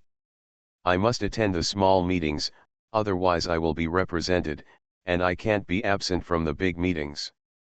It can't be held without me. This is the price of rebellion, Wayne sighed. Okay, finish early and come back early, so many people are waiting for you. Delane waved his hand, and heard the footsteps at the door, and immediately became energetic. William is here. Delane was very curious about how Wayne and William in the world interacted in daily life, and what attitudes Wayne's girlfriends had when they interacted. Today was just the right time to see it clearly. Then she saw a blonde with twin ponytails jumping in. Who are you? Willie. How can I be so big as William? Ministry of Magic headquarters. Small meeting. Because it is a small meeting, the attendees are all high-level decision makers, so it is very important. After the small meeting, it is time to organize a general meeting to announce the results of the meeting to everyone. The meeting was chaired by the Minister of Magic Queen Sophia, Deputy Minister Yvette, the Landau father and son, and the current Navy Minister Winston Shute. Winston has formed a new cabinet and will take office when the right opportunity comes. The current Prime Minister is a character, and he is remarkable in all aspects. Whether as a wartime Prime Minister or the first choice in peacetime, he is a good choice. It's a pity that he met a mustache who likes to give speeches in bars. The mustache is as strong as a god of war. The international situation is corrupt, and Windsor's economy is facing a cold winter. The country has fully stockpiled strategic materials, and the most basic livelihood materials cannot be guaranteed, so it has to implement a rationing system. Bacon, eggs, sugar, and butter must all be registered first, and then rationed. Even buying clothes requires cloth coupons. Interestingly, this decision has been strongly supported by ordinary people in Windsor, because during the war, ordinary people's quality of life has improved because of the rationing system. How can this country be so bad for the people? I am trapped in thought and ask. It turns out to be Windsor, so it's okay. The quality of life of the people has improved, and the money bags of the masters have shrunk, and the people up and down the current Prime Minister is to blame for the chaos in the country. He must bear the blame. This matter was finalized last year. At that time, there were 2 candidates competing, Winston from the Shute family and Rupert from the Wilson family. The 2 Tulip families are both in the political and military circles. They are equally strong and no one is much stronger than the other. Winston's ability to stand out has little to do with him. It is purely because Rupert chose the wrong team. In the year of clearing the court, Austin stood like a minion and was attacked by Rupert. Later, Austin stopped acting and showed the huge lineup of knights behind his family. He declined 3 times and was helpless. He accepted Queen Sophia's request for assistance. Austin went up, and Rupert, who was angry, naturally went down. Winston was successfully elected as the next Prime Minister because of his silence. The general situation is as mentioned above. It won't be long before Winston will become the new Prime Minister. At this time, he has already started his internship, such as attending important meetings and taking over the mess left by the previous cabinet. He was invited to attend today's small meeting. Prussia has increased its troops in the northern small country of the chosen continent. After clearing the surrounding hidden dangers, it will launch an offensive against the Allied forces next. It is expected that it will not take too long. From last year to now, we have successively sent more than 100,000 expeditionary forces to our ally Frank. The defense line is impregnable. 3 million against 3 million, Prussia has limited resources and cannot sustain a war of attrition. The advantage is mine. The Queen presided over the meeting and remained silent throughout the meeting. Austin and Winston took turns to speak. Wayne did not speak, glanced at the famous defense line on the map, picked up the book in his hand and turned it over. My struggle. As the saying goes, knowing yourself and the enemy will lead to victory in every battle. At any time and any place, you must have a detailed and specific understanding of the enemy. Wayne has read this book twice, and each time he has gained something. Putting aside the author's speech maniac himself, the super willpower and fighting spirit revealed between the lines are worth remembering by everyone. Whether history is good or bad, there are always places that can be learned and inspired. Whether it is learning or avoiding thunder, reading history is a good habit. Time came to 1940, and the Frank Intelligence Agency had closer contact with Wayne, and every time they would ask the strategic intentions of the Windsor upper echelons. Is it determined to make money or determined to fight Prussia? The God-chosen continent is such a small place, and Prussia is the only dominant one. If Windsor wants to make money in the future, it will depend on Prussia's face. Even if he kneels, he can only get 30%. He will definitely be determined to fight with Prussia. This is beyond doubt.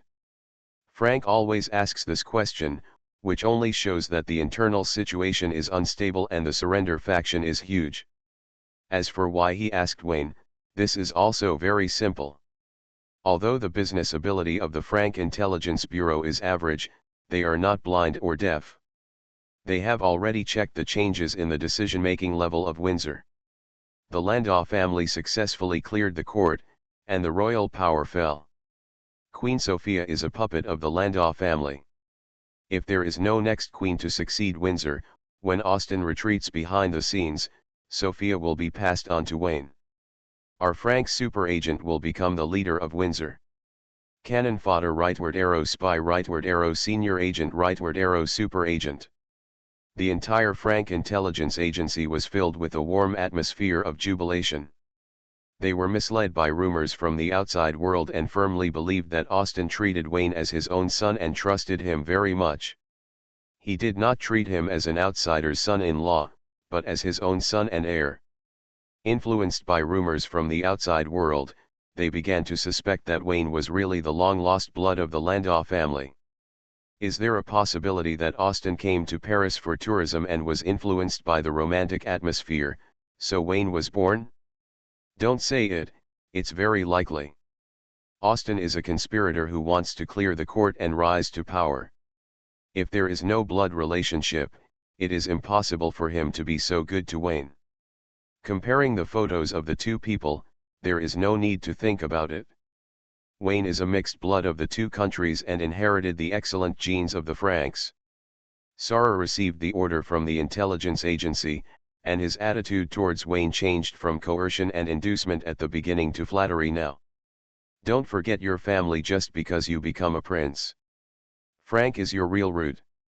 Now the country is in trouble, it's time for you to stand up. Unfortunately, Sarah did not meet Wayne. Mona relayed these words, and inserted a few angry rebukes from the archangel. Wayne was busy being scolded, and did not hear Mona's words clearly, so he did not take it to heart. What mixed blood of the two countries is all nonsense. He is a legitimate old Union Jack nobleman from London. He does not have white genes. The stinky outsiders are here to make trouble for him. Wayne, did you hear what Deputy Minister Yvette said? Ah. Ah. Wayne turned his eyes away from the book. Which sentence? Is the meeting starting now? Austin had a dark face and said stiffly, it is supported by religious forces in Prussia. Naturally, the Church and Prussia are very close. In case the Church suddenly joins the war, I need you to inquire about the information. For this kind of thing, can't you go home and ask your wife? Wayne blinked, and Austin understood immediately, and continued, you have connections at the headquarters of the Natural Church. You can smooth the relationship there and see what the Natural Church is planning. Are they really supporting Prussia, or are they just pretending to support it? I understand. Wayne nodded and retracted his gaze from the book. The conversation between the father and son made the new Winston secretly suspicious. He felt that Austin was a little bit unable to control Wayne. It was worth pondering who was in charge of the Landau family. Winston glanced at Wayne inconspicuously. Could he be the real leader? Sensing the attention, Wayne smiled at him, painted a cake and handed him soup. Young man, work hard, and you will have benefits in the future. Wayne habitually fed the cake and lowered his head to think about the possibility of the combination of the Natural Church and Prussia. Don't say it, the possibility is very high. The headquarters of the Natural Church is located in Osteria, the back garden of Prussia, and a feng shui treasure land for art students who failed the exam to find a job again. Just this bad fate, it is possible that the Natural Church will stand with Prussia. Wayne raised his hand and touched his chin. The current Pope Ludwig is ready to resign. He will go to the kingdom of God with his merits fulfilled. He has a bright future and will not be entangled in a world war. If he wins the bet, it won't add much to the icing on the cake. If he loses, the prestige and merits accumulated before will go down the drain. Ludwig is a smart man and knows how to choose. In other words, even if the Church of Nature actively stands with Prussia, it has little to do with Ludwig. Senna's face popped up in front of Wayne, and he couldn't help but twitch his mouth. Could it be, this guy's operation? Ludwig is about to step down as Pope. Senna has the support of the heir of the Knight of Nature behind her. Among all the Oracle High Priests, her trump card and capital are the strongest. Except that the saying that she relied on the promotion device to get to the top is a bit unpleasant, there is nothing wrong with the rest. If you want to reverse the criticism, you must accomplish some feats when you take office, such as taking advantage of the war to expand the influence of the Natural Church. Prussia was in full swing and was the best choice. Crazy bitch, is it really you? Wayne felt that it was necessary to visit the headquarters of the Church of Nature. The international situation was in a state of corruption and the people of the world were in dire straits. If the addition of the Church of Nature attracted several other churches to enter the church, and there would be another faith war on the basis of a world war, the consequences would be disastrous. Thinking of this, Wayne was determined. He has been stuck at a bottleneck recently and is in urgent need of an opportunity. He might be able to pick up new gifts from nature by going out for a walk. Then there is Pope Ludwig, who had nothing to do with him last time, but this time he will be killed for whatever he says. I want to go to the kingdom of God and live happily in my next life. Are you going to the Church of Nature headquarters? Landau Manor, study room. Austin looked at Wayne in surprise. I just mentioned it in the meeting, why are you taking it seriously? It is our duty to maintain world peace. If you want to maintain world peace, you should stay home and don't go anywhere, Austin complained. No, it will attract the devil to London. It was reasonable and Austin could not refute it. Wayne told his speculation that the Natural Church would not support Prussia for no reason. It must be that the higher ups want to expand the influence of the church, and it is most likely Senna. This bitch is crazy and if she is left alone, God knows what she will do. Wayne still remembers Sci-fi's evaluation of Senna as the main militant faction, and the other world has proved this. No one above her can crush her to death, and Senna will definitely dare to provoke a war of faith. Wayne thought about it and found that no one could suppress Senna except him. You are suddenly so serious, I feel a little uncomfortable. I've seen too many tragedies in the real world, and I don't want the world to become like this. X2. Life is not easy, the father and son sighed. Austin agreed to Wayne's trip. He would be in charge of London, so there would be no big trouble. He asked Wayne who he wanted to bring with him. I'm going to King John's side of the Church of Nature headquarters. I'm not going on a trip, so I won't take you with me. Wayne pondered for a moment, then just pick a few vengeful spirits and bring them with him, leaving Mona/Hershino in London, just in case the devil suddenly jumped out of the grass. London hides one or more powerful devils. The possibility of the gate of hell opening in London cannot be ruled out. The dark night alone cannot stop the devil, and the archangel must stay. Thinking of this, Wayne couldn't help but slap his forehead. Another place where the door to hell opens is in Frank, Paris. A century-old friendship is really not nonsense.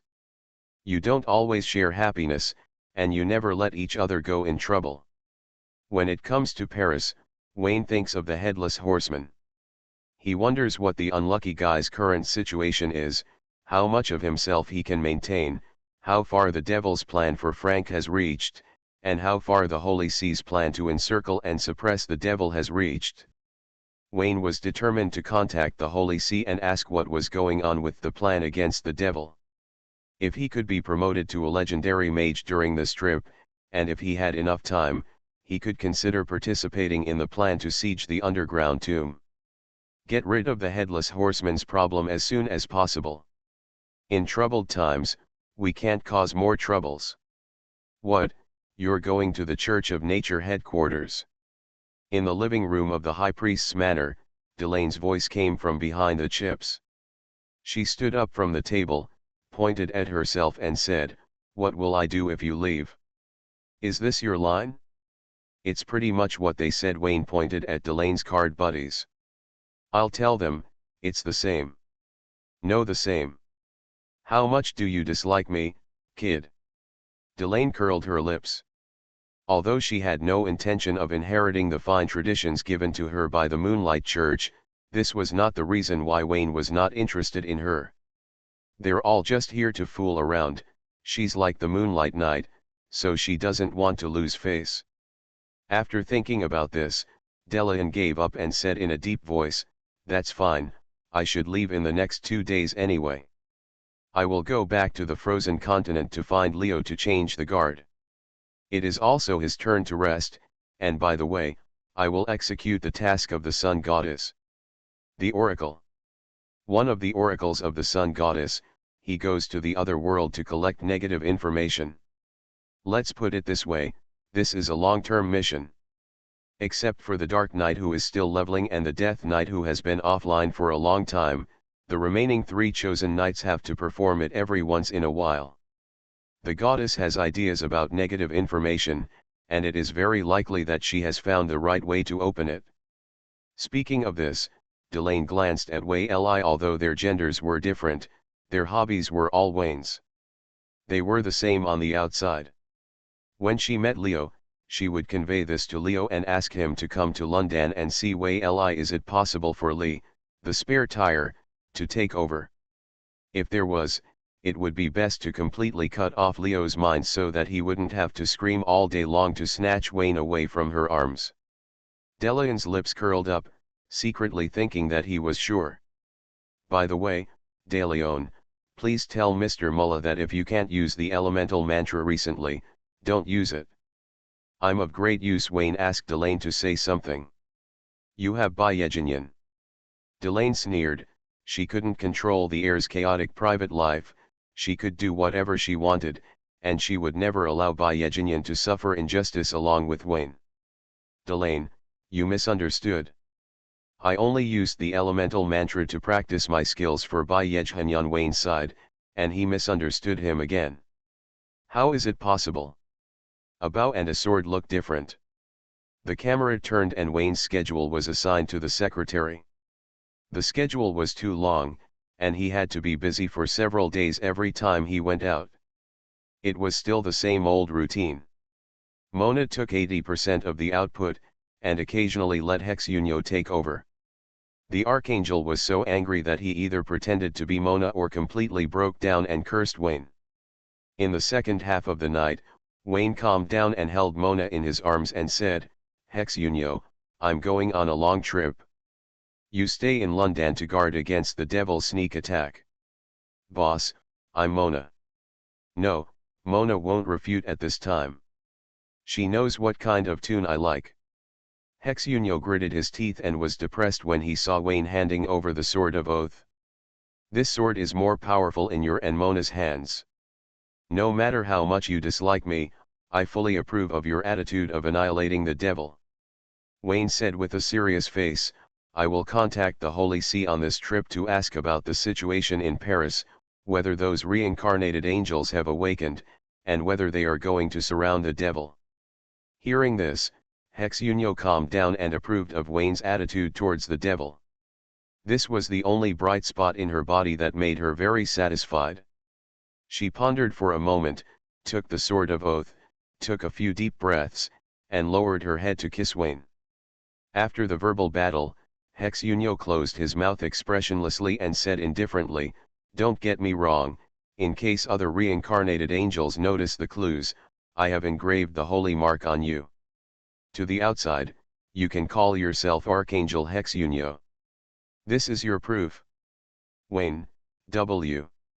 "Damn, what's that expression on your face?" Restarting the Myth. Author, Fengchao Huang. Chapter 385. Osteria. In a library 500 meters away from Wien Airport, Wayne was reading a copy of Mein Kampf while speaking Prussian that Franks could understand, and he quickly integrated into the environment. Today, Osteria is part of Prussia. The streets are filled with black flags and there are fans of the orator everywhere. What, not fanatical? You are disloyal. Wayne only brought two vengeful spirits with him on this trip, Ottilia and Regina. They had represented the Prussian division in the selection of saints of the Church of Nature, and they could be of some use. The artistic girl Ottilia accompanies Wayne to read, and Regina looks towards the library stairs from time to time, her eyes full of expectation.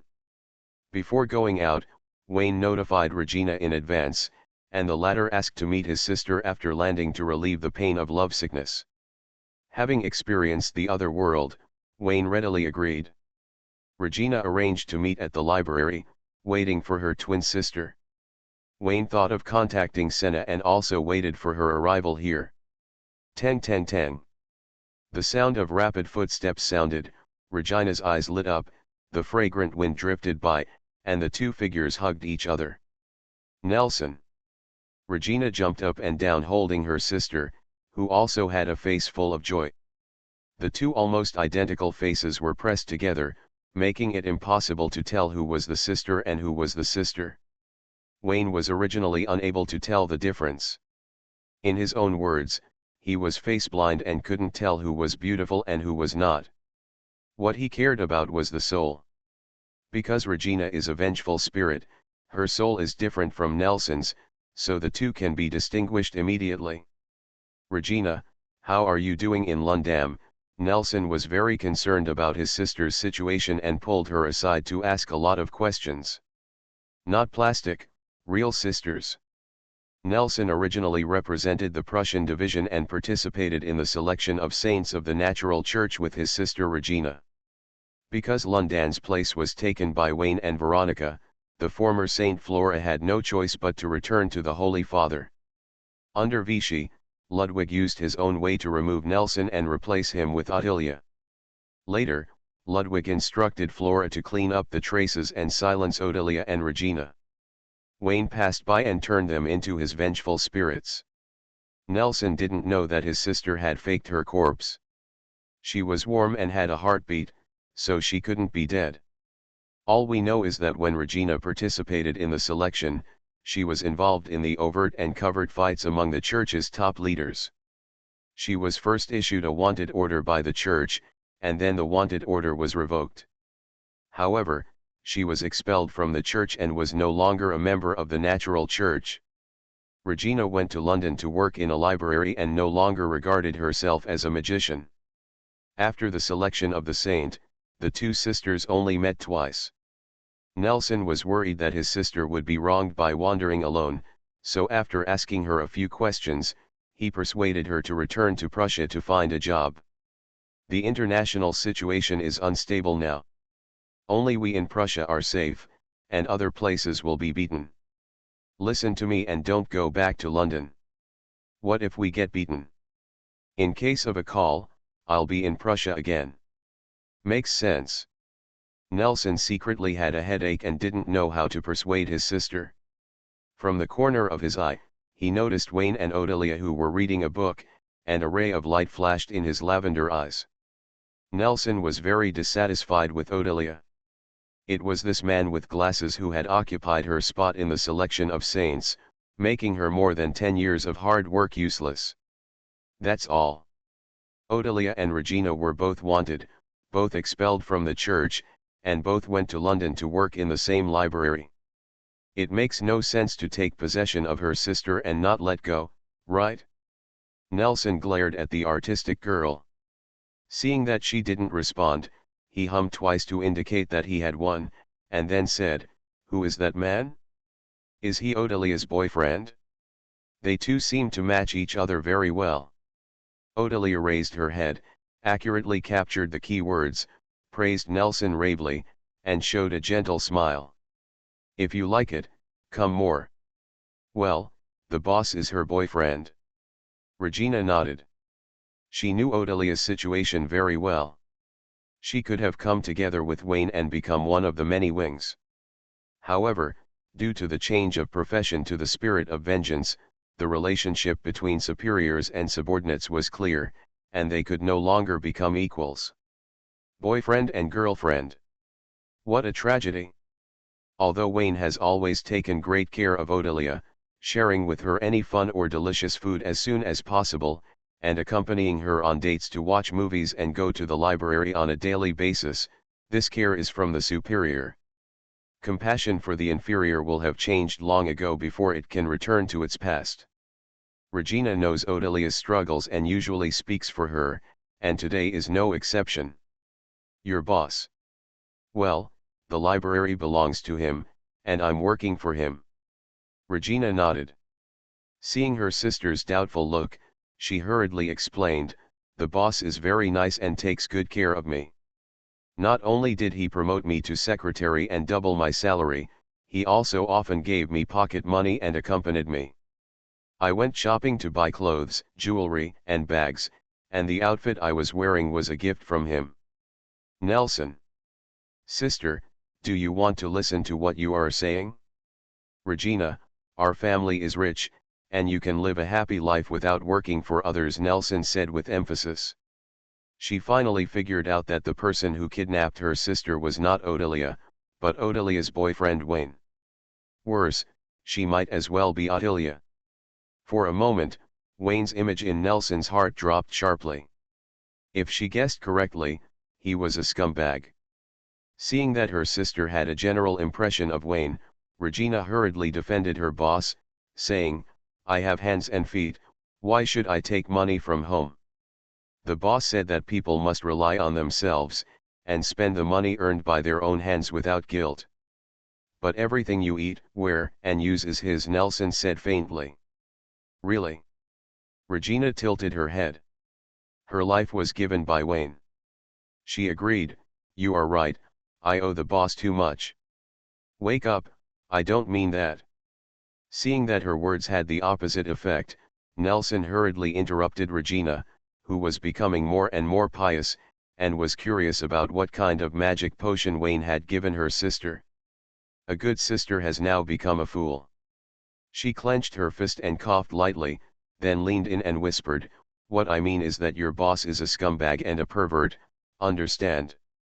After saying that, she was stunned when she saw that Regina didn't feel much. Regina, say something. Nothing to say, the boss said so himself. Then why don't you leave? Because he's really good to me. Stupid, he's good to you for a reason. Nelson was almost pissed off by his stupid sister, biting her ear and said, I've made it clear, is he very important in London, a rich noble, and is there a lot of women around him, and these women are all around him. Wow, all right, Regina exclaimed. Hit your sister. Nelson wanted to punch his stupid sister. She used to be a smart person, but she must have inhaled too much smog in London. Don't you understand? He treats you so well because he is greedy for your body. He wants to do that kind of thing with you. Well, it shouldn't happen. He is usually very busy. Regina waved her hand. The group of coquettish people in the library often seduced Wayne. Every time, they used Flora's body and face in front of Ottilia, focusing on the master-disciple taboo. No one has succeeded so far, and they were all driven away by Wayne with a smile. Not to mention Flora's empty body, even Ottilia, who was just a nominal girlfriend, is now unopened in the factory. Regina said that her sister thought too much. Although the boss was a scumbag, his private life was very chaotic, and there was never a lack of beauties around him, but she knew that the boss was a good man and took good care of everyone who encountered tragedy. Even if she took a step back, her sister's worry did not exist.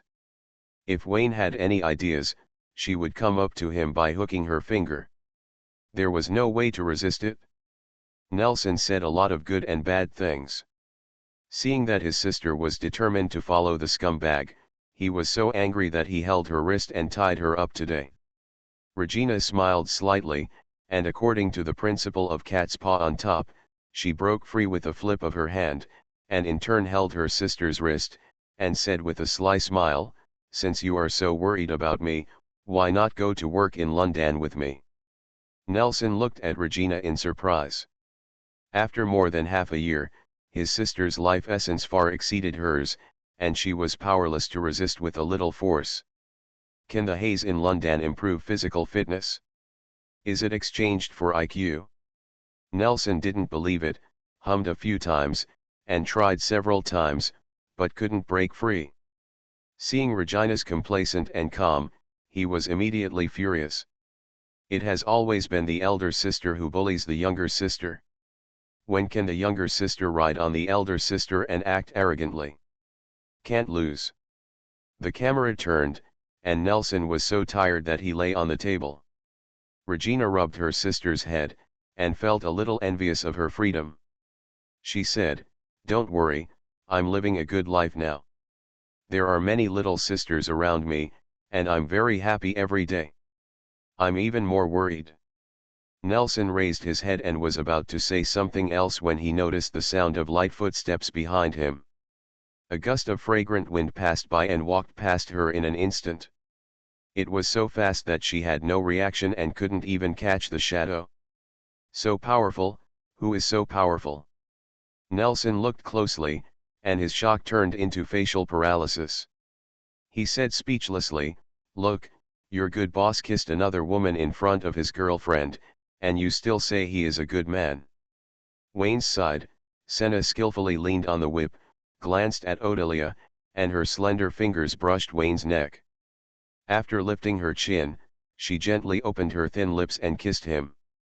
It was a deep kiss, and she was touching her hands while kissing, which was very likely to be in broad daylight. Nelson raised her hand to cover her eyes, her fingers were wide open.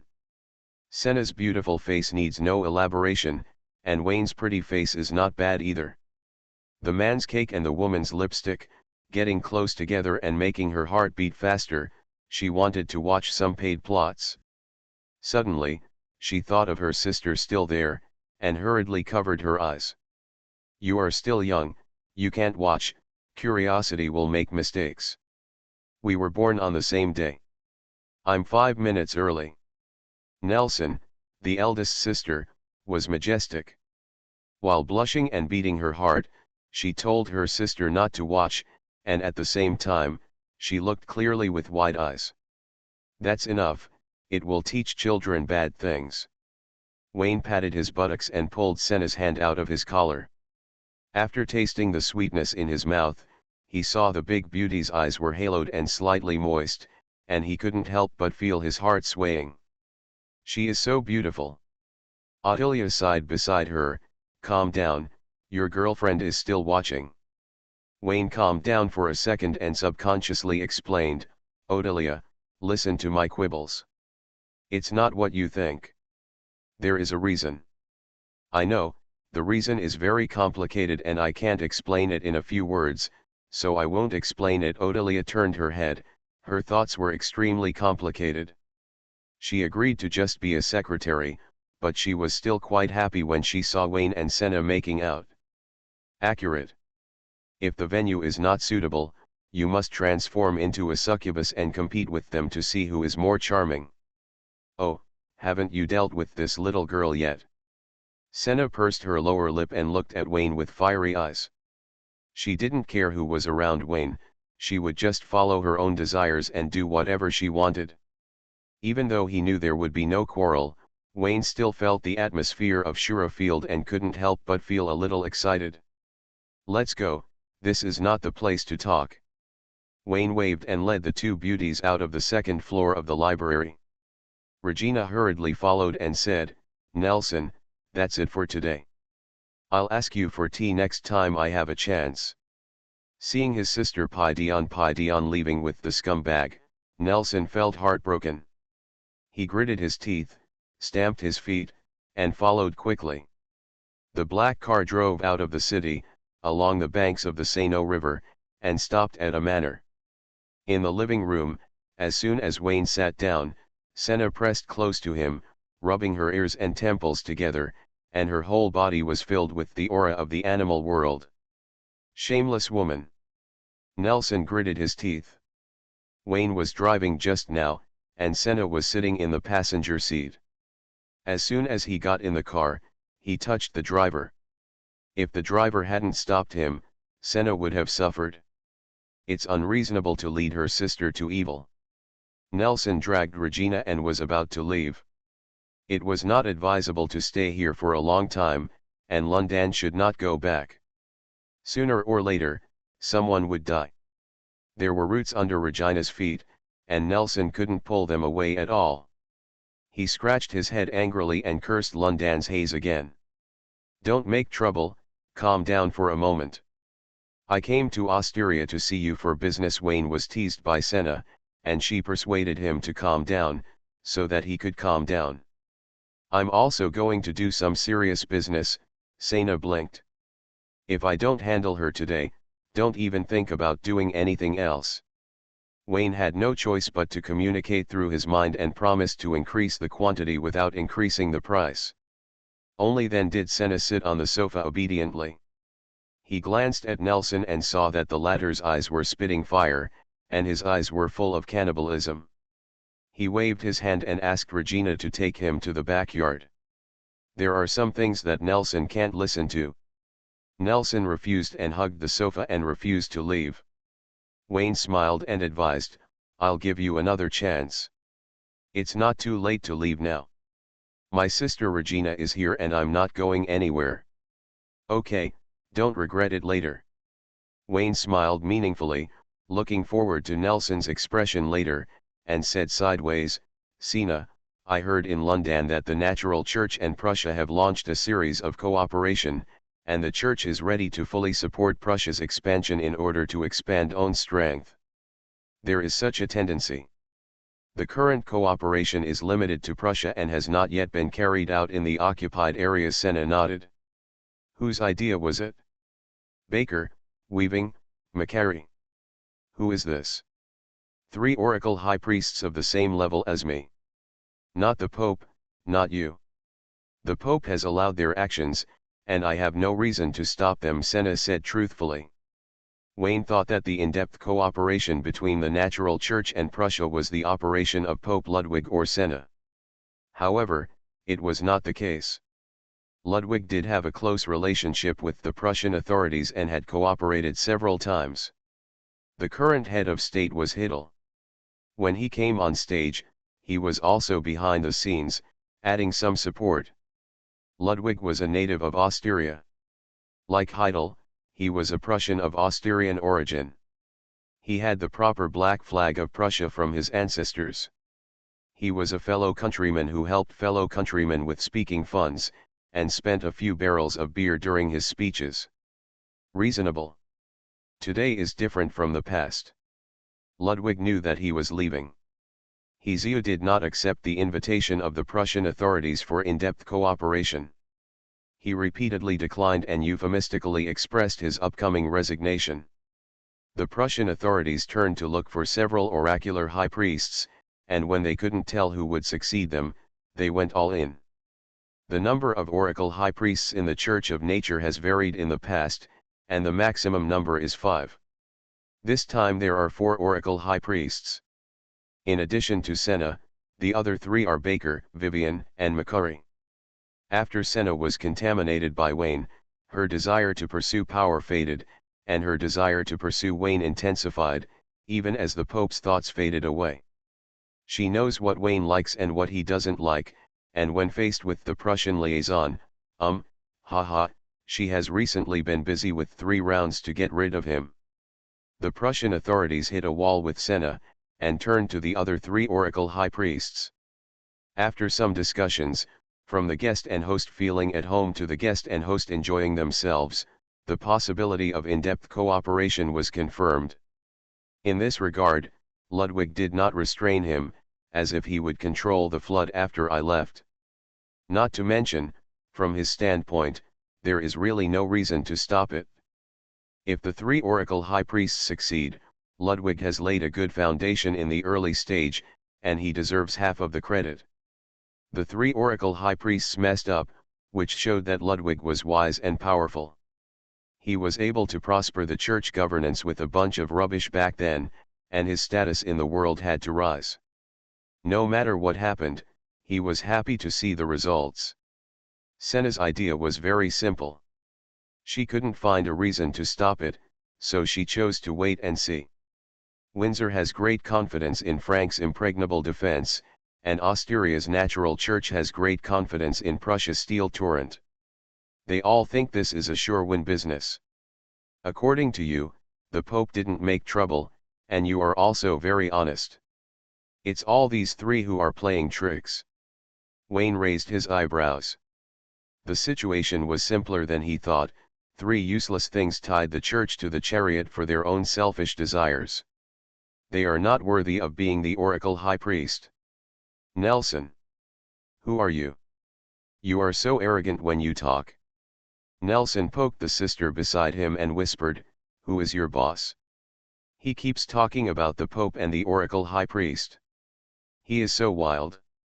Also, is that big sister really the oracle high priest? Why is she so well behaved in front of your boss? More than being well behaved, it's clear that she is paying for it. She wanted to eat people from the moment they met, and her restless little hands have never been idle." Nelson didn't understand. If it was a high-end game, would Wayne, the protagonist, be too ordinary? He looked ordinary, nothing special. My boss's identity is complicated." Regina hesitated for a moment, and heard the voice transmission of "You are allowed to pretend but be gentle" in her ear, and said seriously, "Nelson, by now, I think you have guessed that my boss is a natural knight." Nelson, Sigma. He is also a natural knight. Nelson didn't believe it. The education she received since childhood did not allow her to admit that the natural knight was a pervert. The real deal.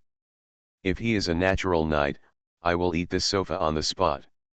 At the critical moment when Nelson was cheating for food and drink, Regina hurriedly covered her sister's mouth. She knew that the boss liked to bully honest people the most and would take it seriously.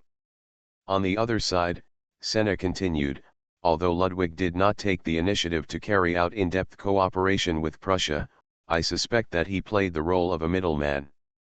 After all, he is the Pope. Without his acquiescence, the three oracle priests cannot handle so many departments. Did he accept bribes? It's hard to say. Maybe he just gave face to his fellow countrymen. What if we investigate further? We can't investigate everything. What if we investigate everything? The church can't be without an oracle priest. Senna smiled slightly. If there are no other trivial matters, she should quickly do her business. Then investigate further. When I come, the justice will come. When I come, the church will be peaceful. Wayne narrowed his eyes slightly. If you insist, we can indeed check, but there is a problem: you have to prepare in advance. Senna stated the facts and reasoned, the status of the natural knights is unquestionable, but the natural church and the natural knights are not in the same system. In principle, the knights cannot interfere with the internal affairs of the church. If you want to deal with them, you must support a puppet pope. How about you be the pope? If this is your order, I will not refuse, but I have a few conditions. Senna narrowed her eyes. She is not someone who can be easily dealt with. She has a big appetite. What conditions? You can tell me. It is inconvenient to say more here, in case there are heirs on the other side of the wall. As usual, go to the Dark Realm. If you think it is okay, I will obey the order. If you think it is unacceptable, you can go to someone else.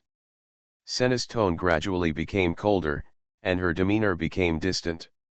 She waved her hand to open the Dark Realm and invited Wayne to go in and talk in detail. Well, this is the church headquarters, and we still have to defend it. Wayne stood up, and with a trembling hand, he accidentally opened the void, and the elemental mantra fell into the living room. The surging breath of life spread out, proving the authenticity of the artifact and Wayne's identity. Sorry, I didn't notice it. Wayne picked up the elemental mantra and disappeared into the Dark Realm with Senna swaying.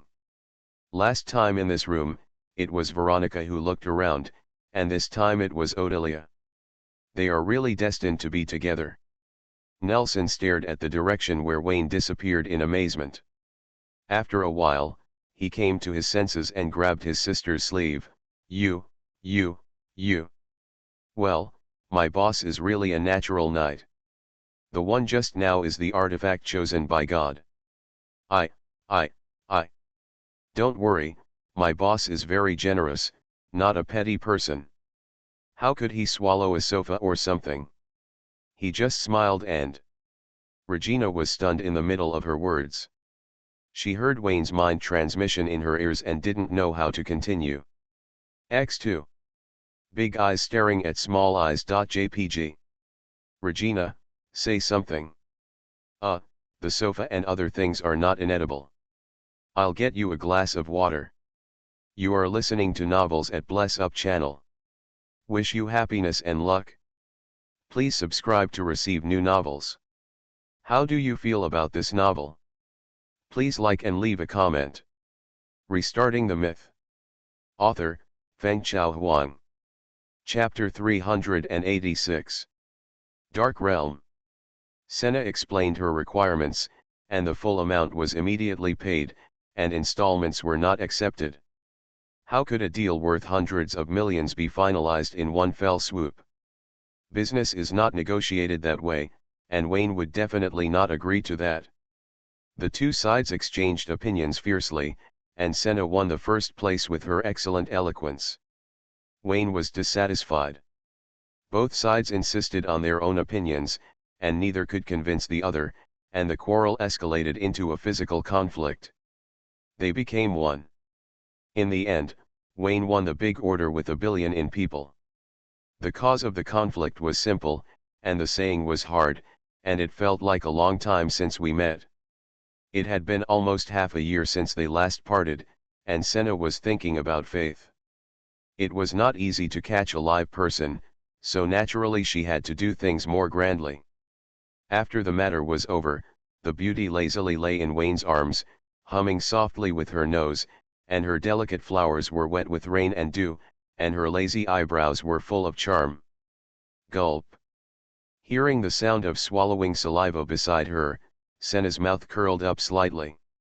She was already past the age of liking sweet talk, only little girls would do that, they were all adults, and they liked Wayne's unabashed expression of his desire for her. Whether it was his competitive spirit or his obsession with faith, Wayne's performance was quite useful to Senna, and her mind was given unparalleled joy. "Wayne, have you forgotten me? How is that possible? I think you're too late." Wayne immediately offered sweet talk, second-hand love talk, and a masterful one, and he could say 3,000 words in a row without taking a breath. Senna rolled her eyes, and she knew without thinking that Wayne had said these words to many people, and interrupted, "You came to me for the church's affairs. If it weren't for this matter, you would definitely not come." "You misunderstood, I came to you specially to deal with the matter by the way, otherwise I would have to make a trip for something that could be solved by making a phone call, and it's not for you." Wayne hugged the beauty, and the 3 points question was not difficult for him at all. "Then you brought 3 followers. Bodyguards. Do you protect them? You have too many questions today. Are you jealous?"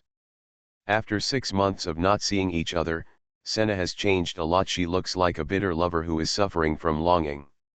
It is a little different from what she often says. "You said that you would only enter the mind and not the life. You are not sincere." Wayne raised his eyebrows. He liked Senna's transformation very much. Seeing her complaining and grumbling, he lowered his head and kissed her. "Since you have started to pursue love, you should abide by the rules of love. Love is the romance between 2 strong people, not the bitter hatred between 2 weak people. Why do you complain so much? The idle drama has become a sad drama." After the lingering, Senna relieved the pain of lovesickness. She remembered that she had business to do. She got up and put on her clothes slowly. She could have changed clothes in a second, but she didn't. As we all know, women can never zip up the back of their clothes by themselves. Senna's clothes didn't have a zipper, but it didn't affect Wayne's help in dressing her. After wasting half a day, Wayne pulled out the elemental mantra and wanted to practice combo skills with Senna. "We have proved that the combination of Dragon Knights is not successful." Senna shook her head slightly. She and Wayne practiced a lot of combined skills, but none of them could be used against the enemy. "This time is different. I have studied outside and learned a lot of new postures." Wayne raised his eyebrows, raised his hand and touched Senna's eyebrows, added the data recorded by his mind and the actual combat pictures to the compressed file, and sent them all over. The data and pictures came from the natural knight and Pope Senna in the other world. The female war god swept all directions, invincible and invincible. If Wayne hadn't intervened, she could have blown up all those who didn't obey and become the strongest knight chosen by God in the other world. Similarly, if the rumors are true, the demigod can escape from the other world, and she can become the transcendent. Senna closed her eyes, checked the received data and pictures, and a look of surprise appeared on her face. She felt a little unwell. "What is this? Is this a data battle you simulated?" She opened her eyes, her beautiful eyes full of admiration. Wayne never regarded his followers as his followers, and was willing to treat every unlucky person equally, even the spirit of revenge, as a boss and an employee. Aubin was an exception. In addition to being an employee, he also received a pet salary. Being worshipped by a beauty of Senna's level, Wayne's vanity was satisfied, and he was secretly happy, and then shook his head and said, "No, it's real battle data, which happened in the inner world." As he spoke, Wayne told about his experience in the inner world and emphasized Senna's identity and brilliant record in the inner world. Ripples appeared in Senna's eyes, and the desire of a strong man buried deep in her heart slowly emerged. She imagined that she could also replicate the scene in the outer world, and her breathing accelerated a little. Among all Wayne's wings, her aggression are the strongest, and she has a strong ambition to control and grasp. Because the pollution caused the scale of desire to tilt, this part of the desire was diluted. At this time, seeing myself in the other world killing people, the original desire was aroused again. Ready to make a move. Of course, it can also be said that the desire for faith is satisfied, and then seek the next spiritual need.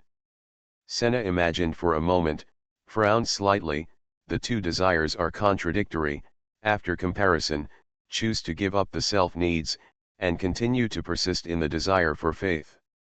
Wayne is everything to her, nothing else matters. Wayne sensed the change in Sena's heart, held her in his arms, and whispered, "You know, now you come and go as you call, you have no character at all, I still like your unruly nature look."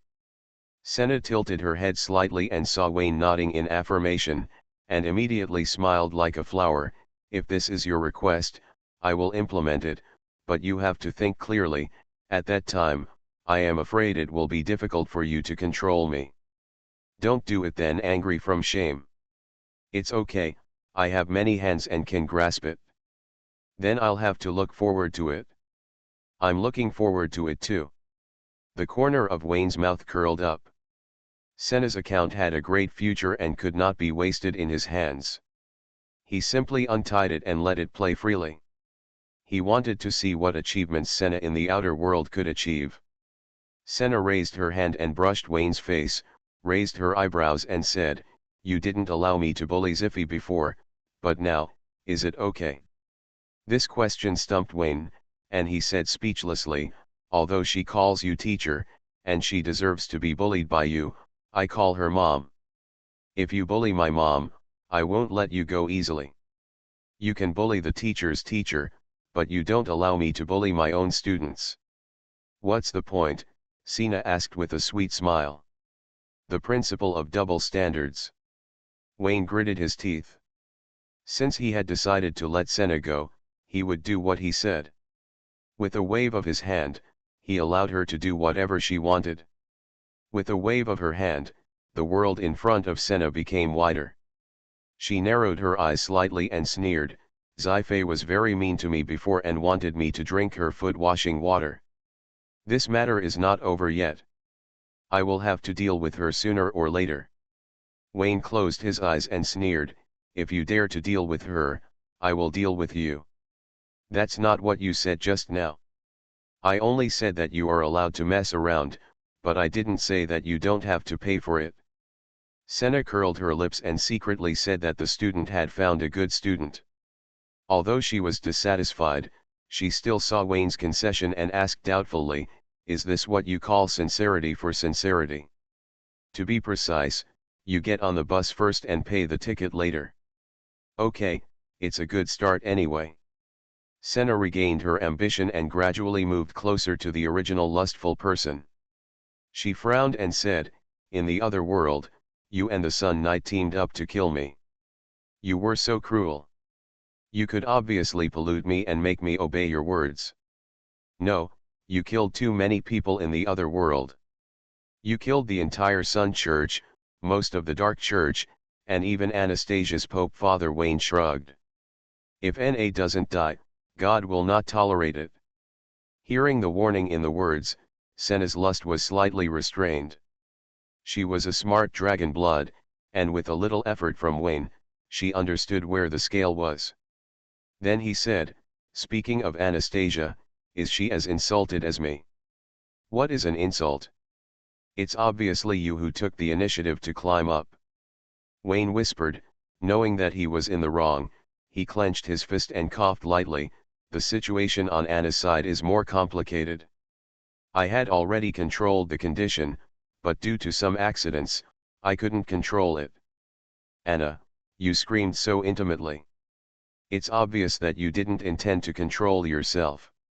Senna was quite unhappy. She had been looking forward to pulling Anastasia into the water before, but now that her wish had come true, she was a little unhappy. What kind of class is Anastasia? Sharing a belly bar with her. It was indeed an accident. The dark goddess personally took action and pushed Anna into my arms. Wayne felt extremely aggrieved. This incident was not to blame on him, nor on Anastasia, it was all the fault of the dark goddess. Speaking of them, I don't know if anything has been found at the Dark Church headquarters. The goddess took the initiative to push her saint into the abyss. You really dare to make this up? Why don't you be bolder and let the Dark Goddess come to the world to seduce you personally? Senna laughed directly, trembling. Don't say it, it's true. Hee hee. Steamed buns, you don't believe it. Wayne's face turned red for a moment, as if his lies had been exposed. No one will believe it. Want to make a bet? Wayne showed a dagger engraved with a map. What bet? Senna became interested, and Wayne took the initiative to push the handle into her hand, and there was no reason to refuse. If you win, you can do whatever you want. If I win? Wayne leaned close to Senna's ear and told about the cruel qualifying environment. Individual competitions have been eliminated by the times, and team competitions, relay competitions, and group competitions are the mainstream. If he wins, Senna must be like this, and so on. Like this. Senna rolled her eyes at Wayne. I am her father-killing enemy in the other world. Aren't you afraid of her being angry with your arrangement like this? Just say it's okay. It's no problem for me, I'm sure to win anyway. Senna didn't panic at all and couldn't think of a reason to lose. Quickly, these are my requirements. As for you winning, you set the conditions yourself. My request is very simple. Senna put her ear against Wayne's, bit it first, and then exhaled a burst of fragrance. Wayne's ears were itching, and after hearing her request, he couldn't help but have a dark look on his face. Comrade Senna, it's wrong to eat alone. You will have no friends in the future, and no one will pay attention to you in the double queue. Just say it's okay. I don't have a problem, I'm going to win anyway. Wayne didn't panic at all and couldn't think of a reason to lose. The two of them clapped their hands and made an agreement, feeling that it was a sure thing. Seeing that Wayne repeatedly gave in, Senna was in a good mood, feeling the joy of being alone. She lifted Wayne's chin and rewarded him with a kiss full of disgust. The defeated Oracle High Priest, the teacher's teacher, the female dragon, the forced forbearance. After a series of buffs are filled up, she can also set up the stack of entries. Wayne took out the mantra of elements and put it in Senna's hand, slowly untying the restraints on the mantra of elements, wanting to see how the god-chosen spare tire in the inner world would perform in the outer world. Senna, she is done. No way, it's that easy. Wayne's mind entered Senna's body and found that he was the one who succeeded, not Senna. Senna's thinking body has already taken the shape of Wayne. When the dragon transformed, its ability to contain life energy was strengthened, and it accepted part of the information of the elemental mantra. At this point she accepted more, again without rejection. Senna is no longer the Senna she used to be. The essence of her life has changed. She is a void life covered in dragon blood and has embarked on a completely different path from her former self and herself in the other world. In this case, Wayne's reference to the Pope Senna in the other world seems a bit unreasonable. Looks like I can't become a natural knight anymore. Senna didn't care. She held the elemental mantra in her hand and closed her eyes to feel the power in it. When she opened her eyes again, her eyes turned into vertical dragon eyes. Wayne was swallowed by Senna in the other world, and his mind packed a large amount of data, allowing him to spy on the other party's dragon language magic. These data were sent intact to Senna in the outer world, who learned quickly and held the elemental mantra. Can cast corresponding dragon language magic. Super map canon looking in the mirror is completed. It's possible, but I'm not a real natural knight after all. The power of dragon language magic is limited. In addition, I can't transform anytime and anywhere. Senna held the elemental mantra as if she had found a treasure, her beautiful eyes were filled with ripples, and she just wanted to keep it by her side forever. You get the elemental mantra, no one dares to say that you are not the Pope. Wayne nodded and continued, your life form has infinite possibilities. Don't get hung up on an artifact. You can go further in the future. Understand the information contained in it. One day in the future, you can do it without the elemental mantra. Use dragon language magic anytime, anywhere. Sena was stunned when she heard this. It seemed like this was really the case.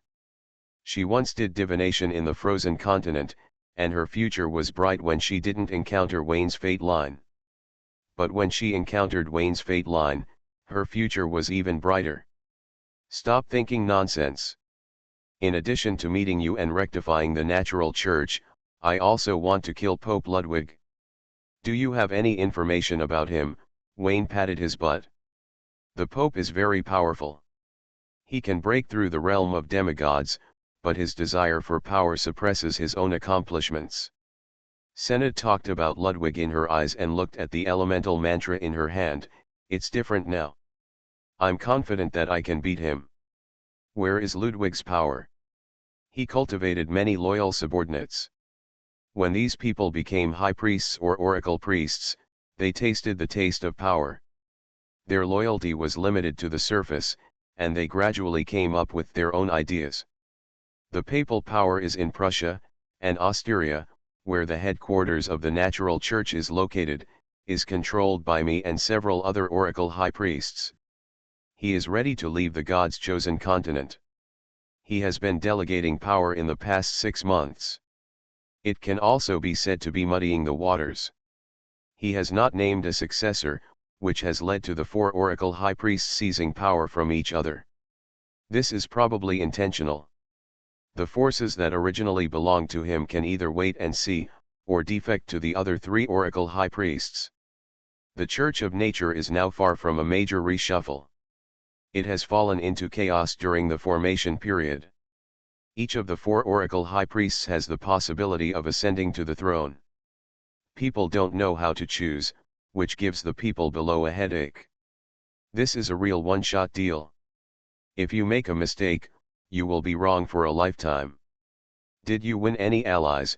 Wayne asked curiously. Senna shook her head slightly, knowing that you didn't like it. I didn't accept the Pope's original power. The only allies were the reluctant deputy leader Gavin and the lifeless great prophet Tube. Half a year has passed, and Senna's papal progress bar has not advanced. The 2 allies are not of the same mind as her. Gavin, the deputy leader of the Natural Knights, does not like Senna. Gavin adheres to the spirit of chivalry and is a person who has escaped from vulgar taste. He has noble aspirations. Senna cannot catch his eye and is willing to be an ally. It is purely because Senna is a gracious person. The same goes for Tubi. After losing 2 apprentices he had cultivated for many years, the old man lost his sight and couldn't find a suitable successor. He sat in the prophet's hall every day and muttered to himself. If he had to choose a side, he would only choose Senna. Diamond suit TTK and diamond suit degrees Celsius O. Senna has the support of the future nature knight behind her. If she doesn't support her, how about the other 3 insects? In other words, both of your allies are not interested in the internal affairs of the Church of Nature. In the worst case, the nature knight is more worthy of investment, so I chose you. Wayne was speechless. Gavin is a lazy drunkard, and Tubi has no power to interfere in internal affairs. Whether they are the same or not, Senna can only fight alone if she wants to become the Pope. Although I have no allies, I control the power of the saint. Tusa. Wayne thought of the brother and sister in Villa number 8. The older brother, Alex, was an honest man, while the younger sister, Dusa, was a scheming person. If he remembered correctly, the 2 siblings were from the Frankish subdivision. Because she has white blood flowing in her body, she directly raised her hand to vote at you. White blood? Nothing, I'm just talking casually. How do you control the saint? The Pope did not try to control the saint. The oracle high priest will not let her go. The saint has great power. Because she cannot exercise her rights due to the 20-year election, she has no choice but to find me, who is also a woman. Speaking of this, Senna smiled ambiguously. How about the saint you have always been thinking about?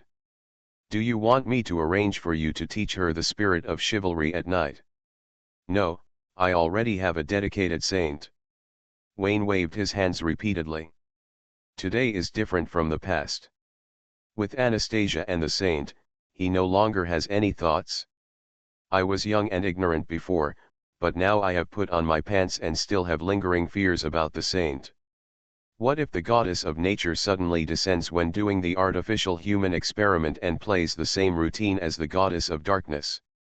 He will be very upset. These goddesses are more sinister than each other. If you can avoid them, avoid them.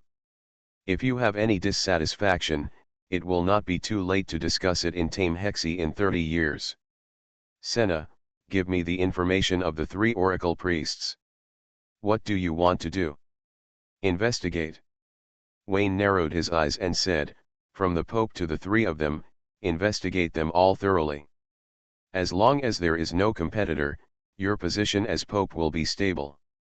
Then you can deal with them as Pope. The dark domain is open. Wayne and Senna walked out one after another, looking cold, as if they had just had a big fight. What kind of fight can last for 3 hours? Who are you two acting for? Odelia rolled her eyes and saw Nelson staring at the sofa in a daze.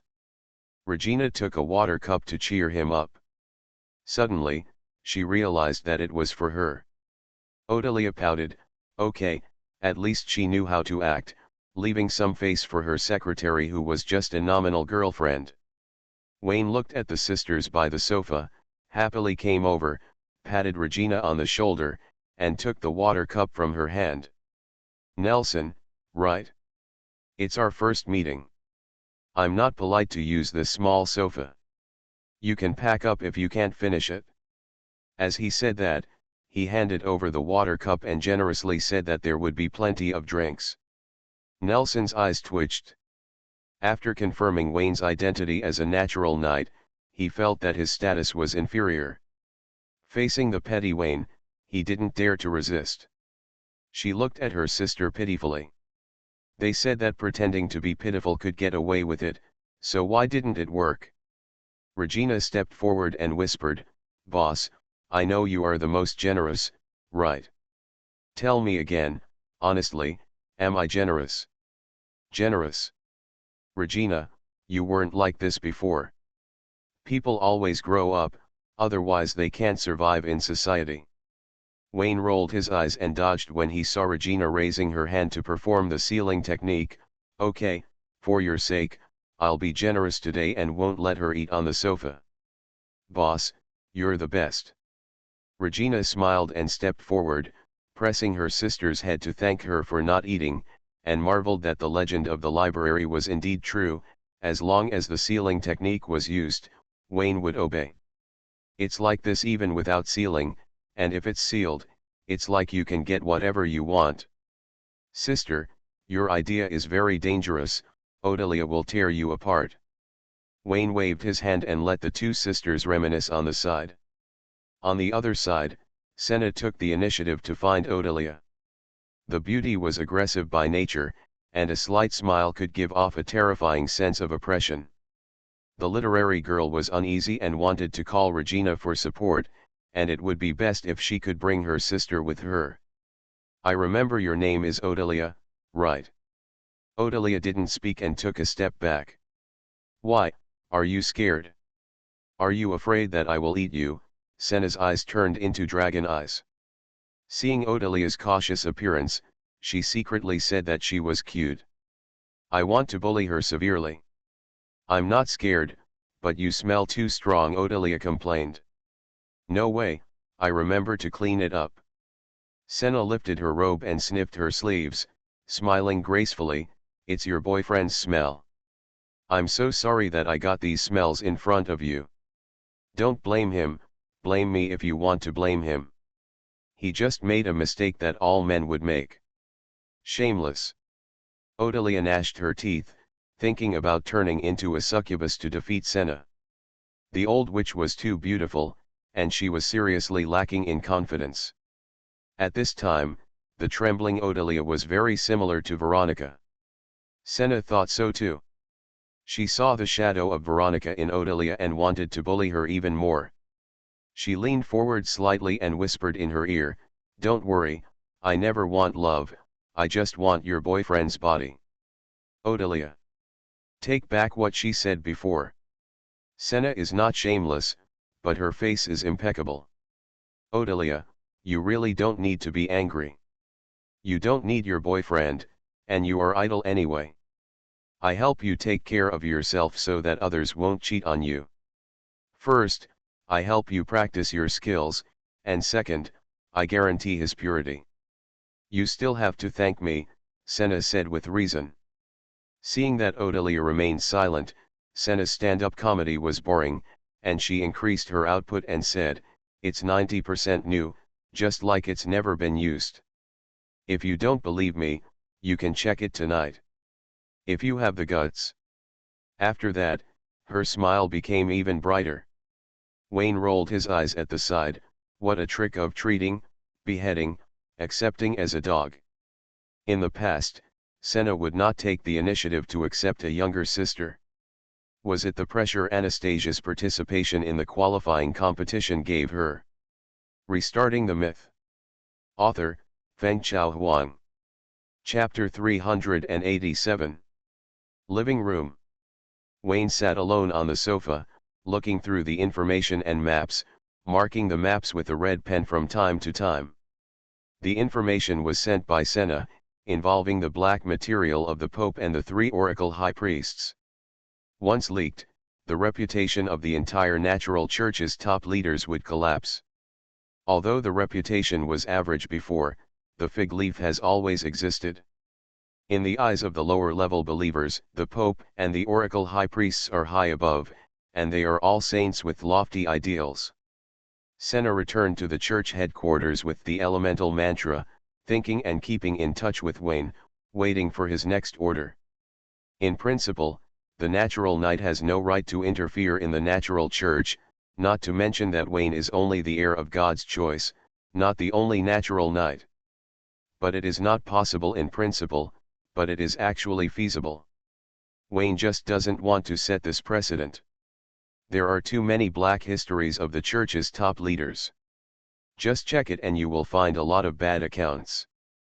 There is no need to make a big fuss to drive them out of office. The evidence can be put on their faces. Only then will Wayne roll up his sleeves and show off his muscles if they are unreasonable.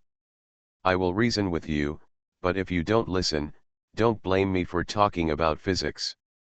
In the corner of the living room, the 2 sisters put their heads together, whispering loudly.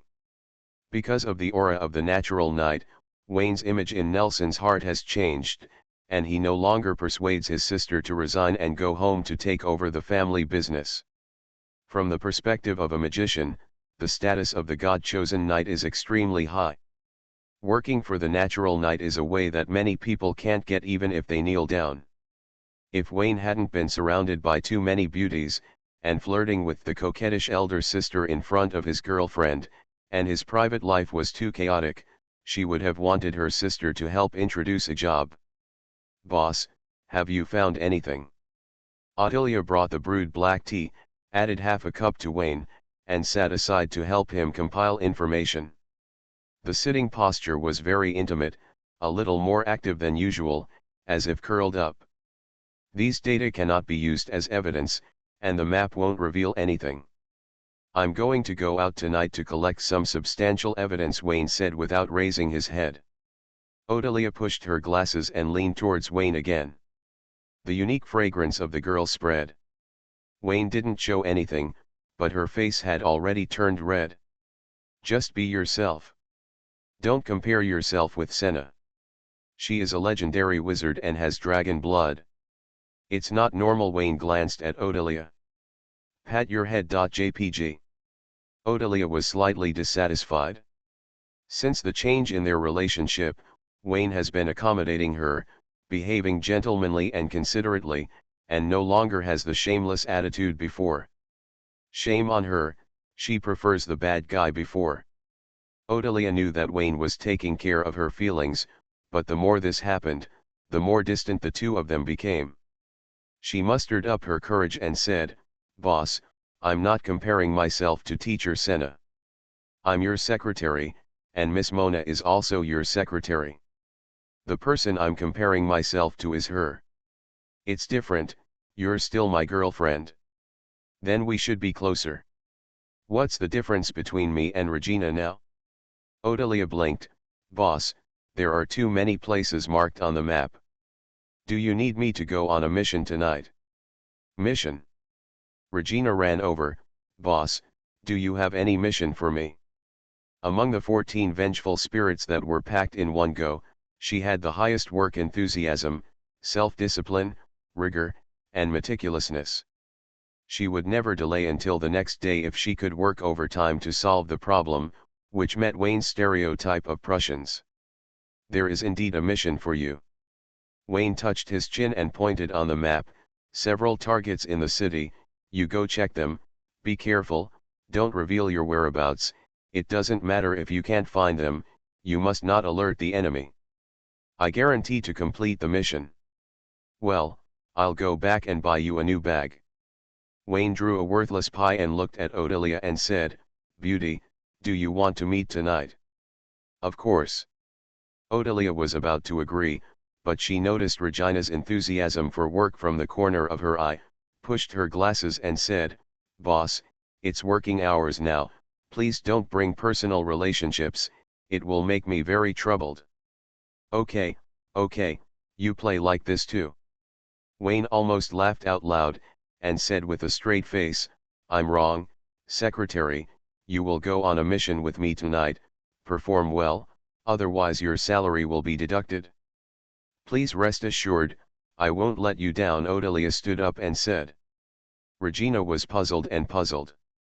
She couldn't understand what the two were doing. Didn't Odelia want to get close to the boss? Why did she distance herself from him? Are they ready to break up? Wayne asked Regina to remember the red dot on the map and take Odelia with him. Before Regina left the house, her sister Nelson blocked her way. Nelson, I have to go to work. You wait at home and I'll play with you when I come back. You talk to your sister like that. There are no sisters in the magic world, only strong ones. You taught me this. The two stared at each other, and Regina shrugged, the mission is dangerous. I can't take you out. Believe me, you know too much today. This is very unfriendly to your life safety. Nelson looked at his sister who had made great progress in strength. He was envious and happy for her. Then he looked at himself who was standing still. His mind was particularly complicated. He wanted to become the sister who could protect his sister again. Regina, is your current strength related to your night boss? Nelson gritted his teeth. Yeah, he gave them all to me. Regina was very sure that everything from food, clothing, housing, transportation to life enhancement and succubus form was given by Wayne. She didn't need to think too much. She would do whatever Wayne said, and it wouldn't be wrong. Well, can you recommend a job for me? Nelson hesitated. Putting aside his chaotic private life, Wayne might really be a good boss. Taking a step back, from the perspective of employees, whether the boss's private life is chaotic or not, what does it have to do with the employees? If you have to say it has something to do with it, the employees have the fun of adjusting their boring work. It's a good thing. Nelson forced himself to comfort himself, looking at Regina eagerly, hoping that his sister would help introduce him. Seeing her frowning and not speaking, he hurriedly said, Regina, you know me, I am very capable. It's not a question of whether I can do it or not. Regina shook her head. To work for Wayne, she had to die with resentment. The truth could not be confessed. Seeing her sister's face full of hope, she could only say, I will say a few good words for you when the boss comes back, but if he refuses, I can't do anything. From what you said, he will definitely refuse. If nothing unexpected happens, I will help you with the task, and you can get extra points for excellent performance. No, if you dare to leave this door, I will no longer have you as a sister. Wayne was the former capital of Austria. After being incorporated into Prussia, it no longer regarded itself as a capital. It was surrounded by dense forests on three sides and many rivers. It was a romantic city covered with green and music. Wayne's goal tonight is to walk away from the city center, along the Seinor River, and into the sparsely populated forest hinterland. The night sky is dotted with stars, and the breeze blows, and you can still hear the melodious waltz. This city has a strong musical atmosphere. If that person did not teach himself to paint, but studied music, maybe. The pressure is even greater, and he will fail the exam. Learning to paint cannot save Prussia.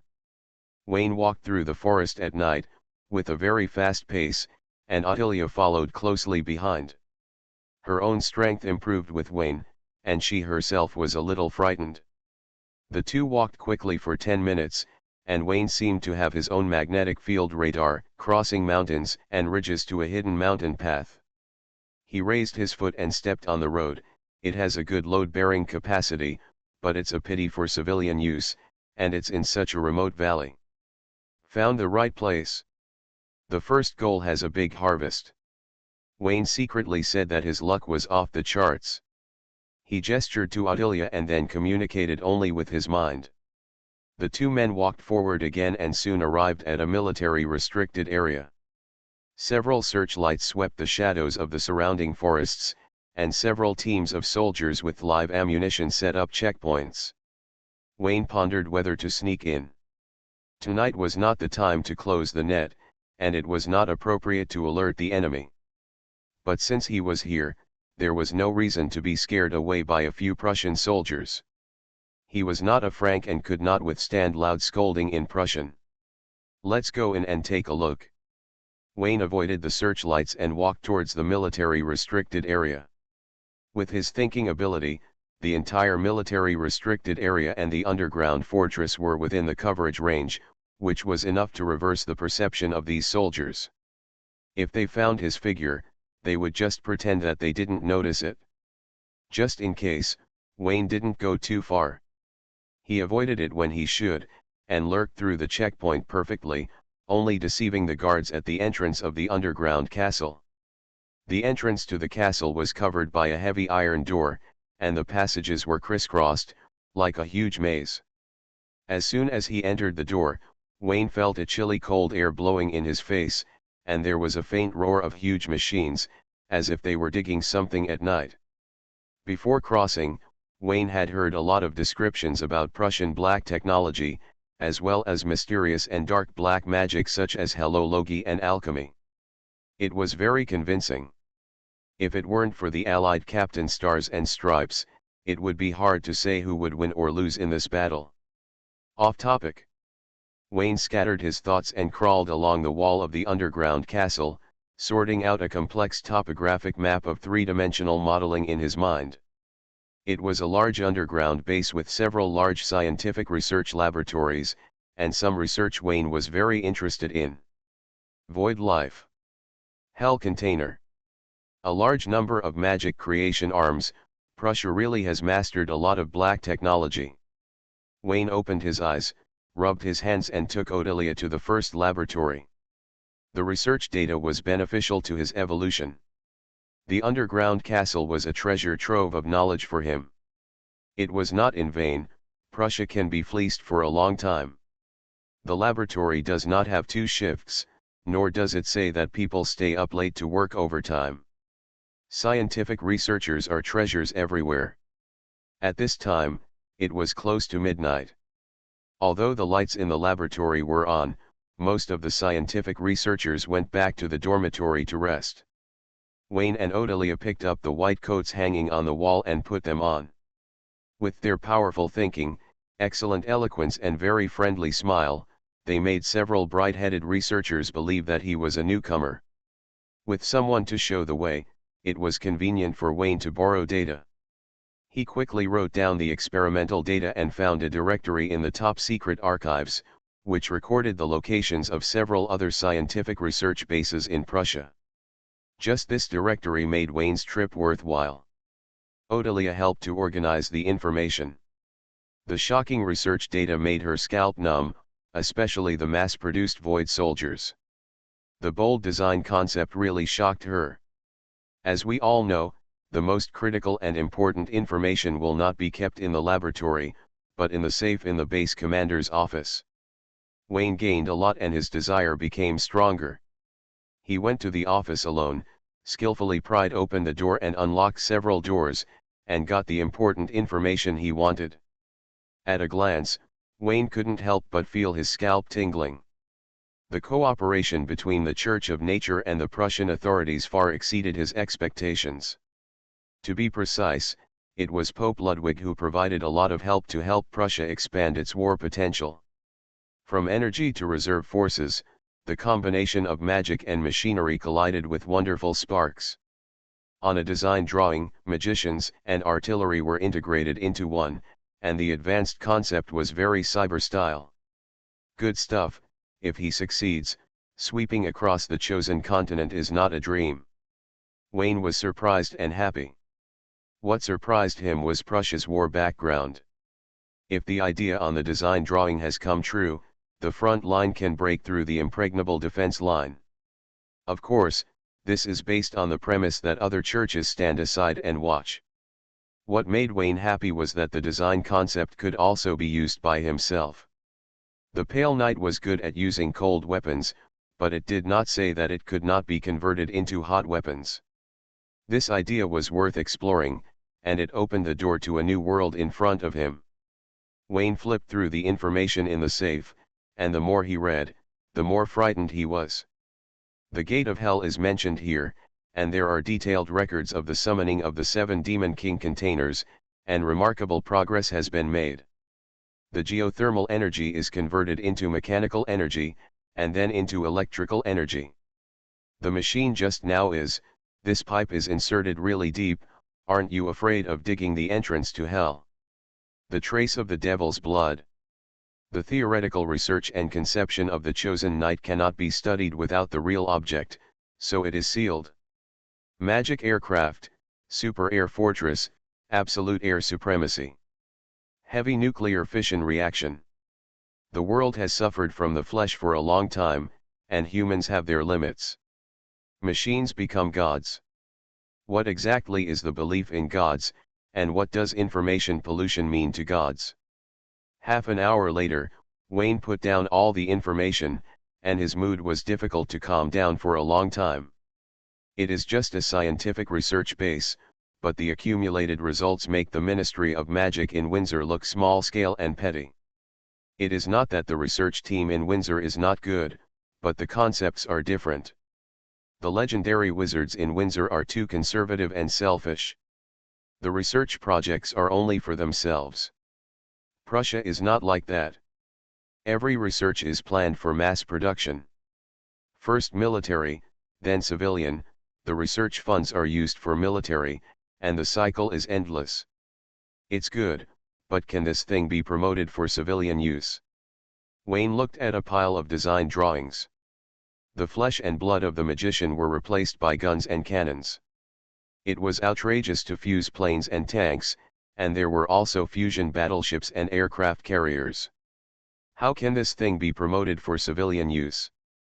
It's a mechanical ascension for all people, right? Wayne couldn't complain. The scene of the air raid on London flashed before his eyes.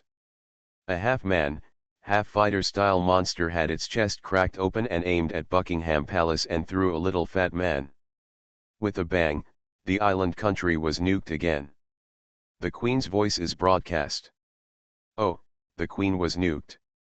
Austen's voice spread throughout Windsor, and everyone raised their hands in surrender. If Prussia's concept map is fully realized, the Gate of Hell and the like will seem ordinary. Wayne put the information back in place, wiped off the traces he left behind, and took Odelia to the next target. Boss, you look very ugly. Well, Prussia has the ability to open the Gate of Hell, and it is very likely that he has contacted a certain demon king of hell.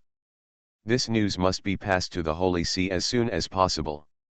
Even if it is only possible, Prussia cannot be allowed to mess around. Wayne's brows were twisted into the shape of a chew-on. The known opening location of the Gate of Hell is the underground tomb of Paris, and London is to be determined. Now there is another Prussia, and the specific location is unknown. There is nothing wrong with the 7 reincarnated angels descending at once. Wayne thought it was too many before, but now he thinks it is too few. 7 is not enough, at least 70 are needed, otherwise it will block the east and not the west, and it will be in vain in the end.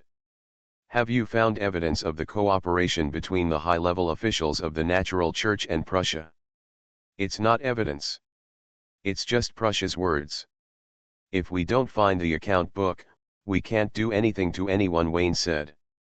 The information only mentioned that Pope Ludwig provided technical assistance, but did not specify what technology it was. Moreover, it happened many years ago. Ludwig could just find a reason to distance himself from the matter. Wayne had a headache. His target of investigation was the high-level officials of the Natural Church.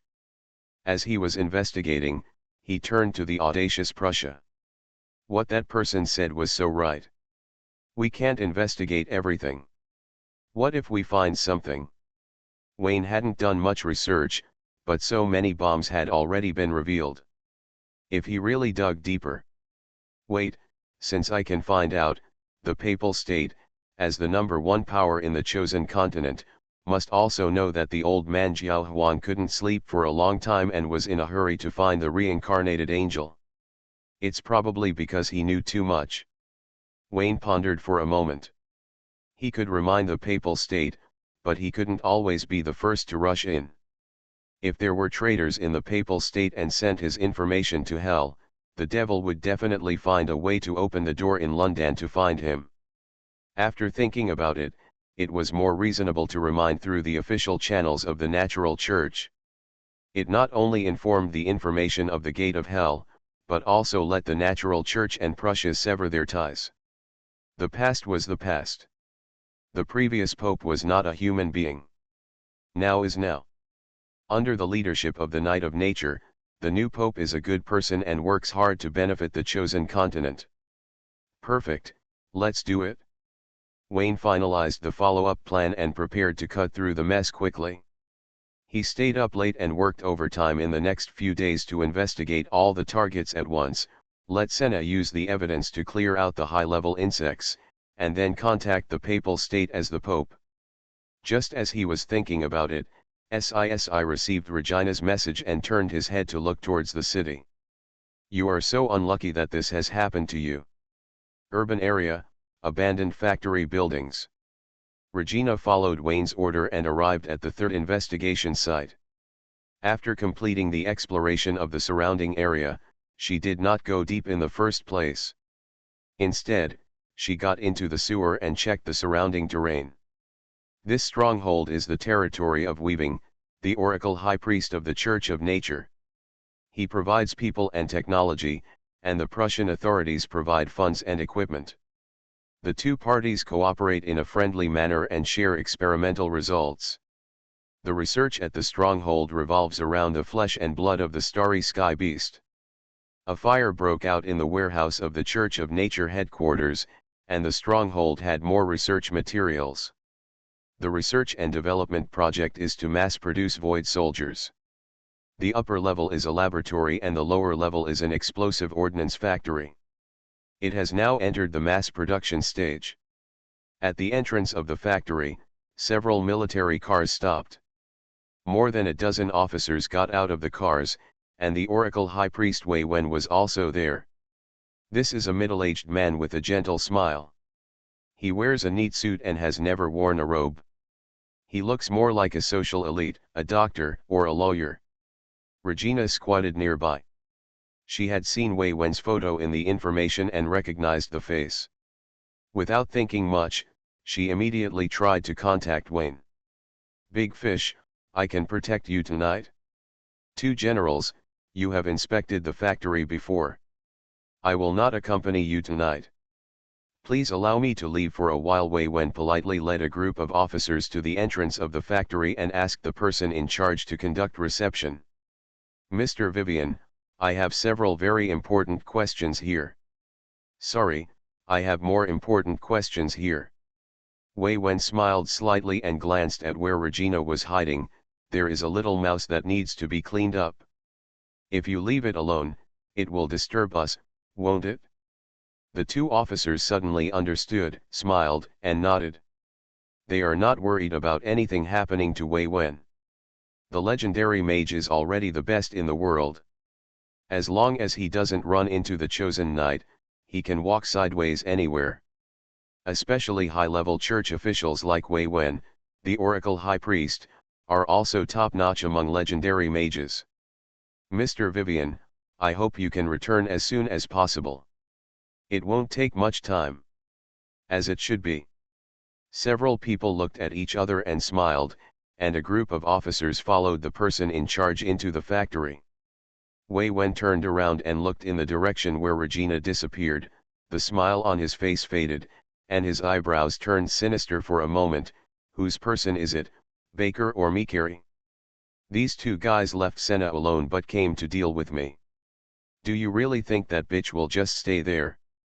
Wei Wen took one step forward, and his body disappeared like a teleportation.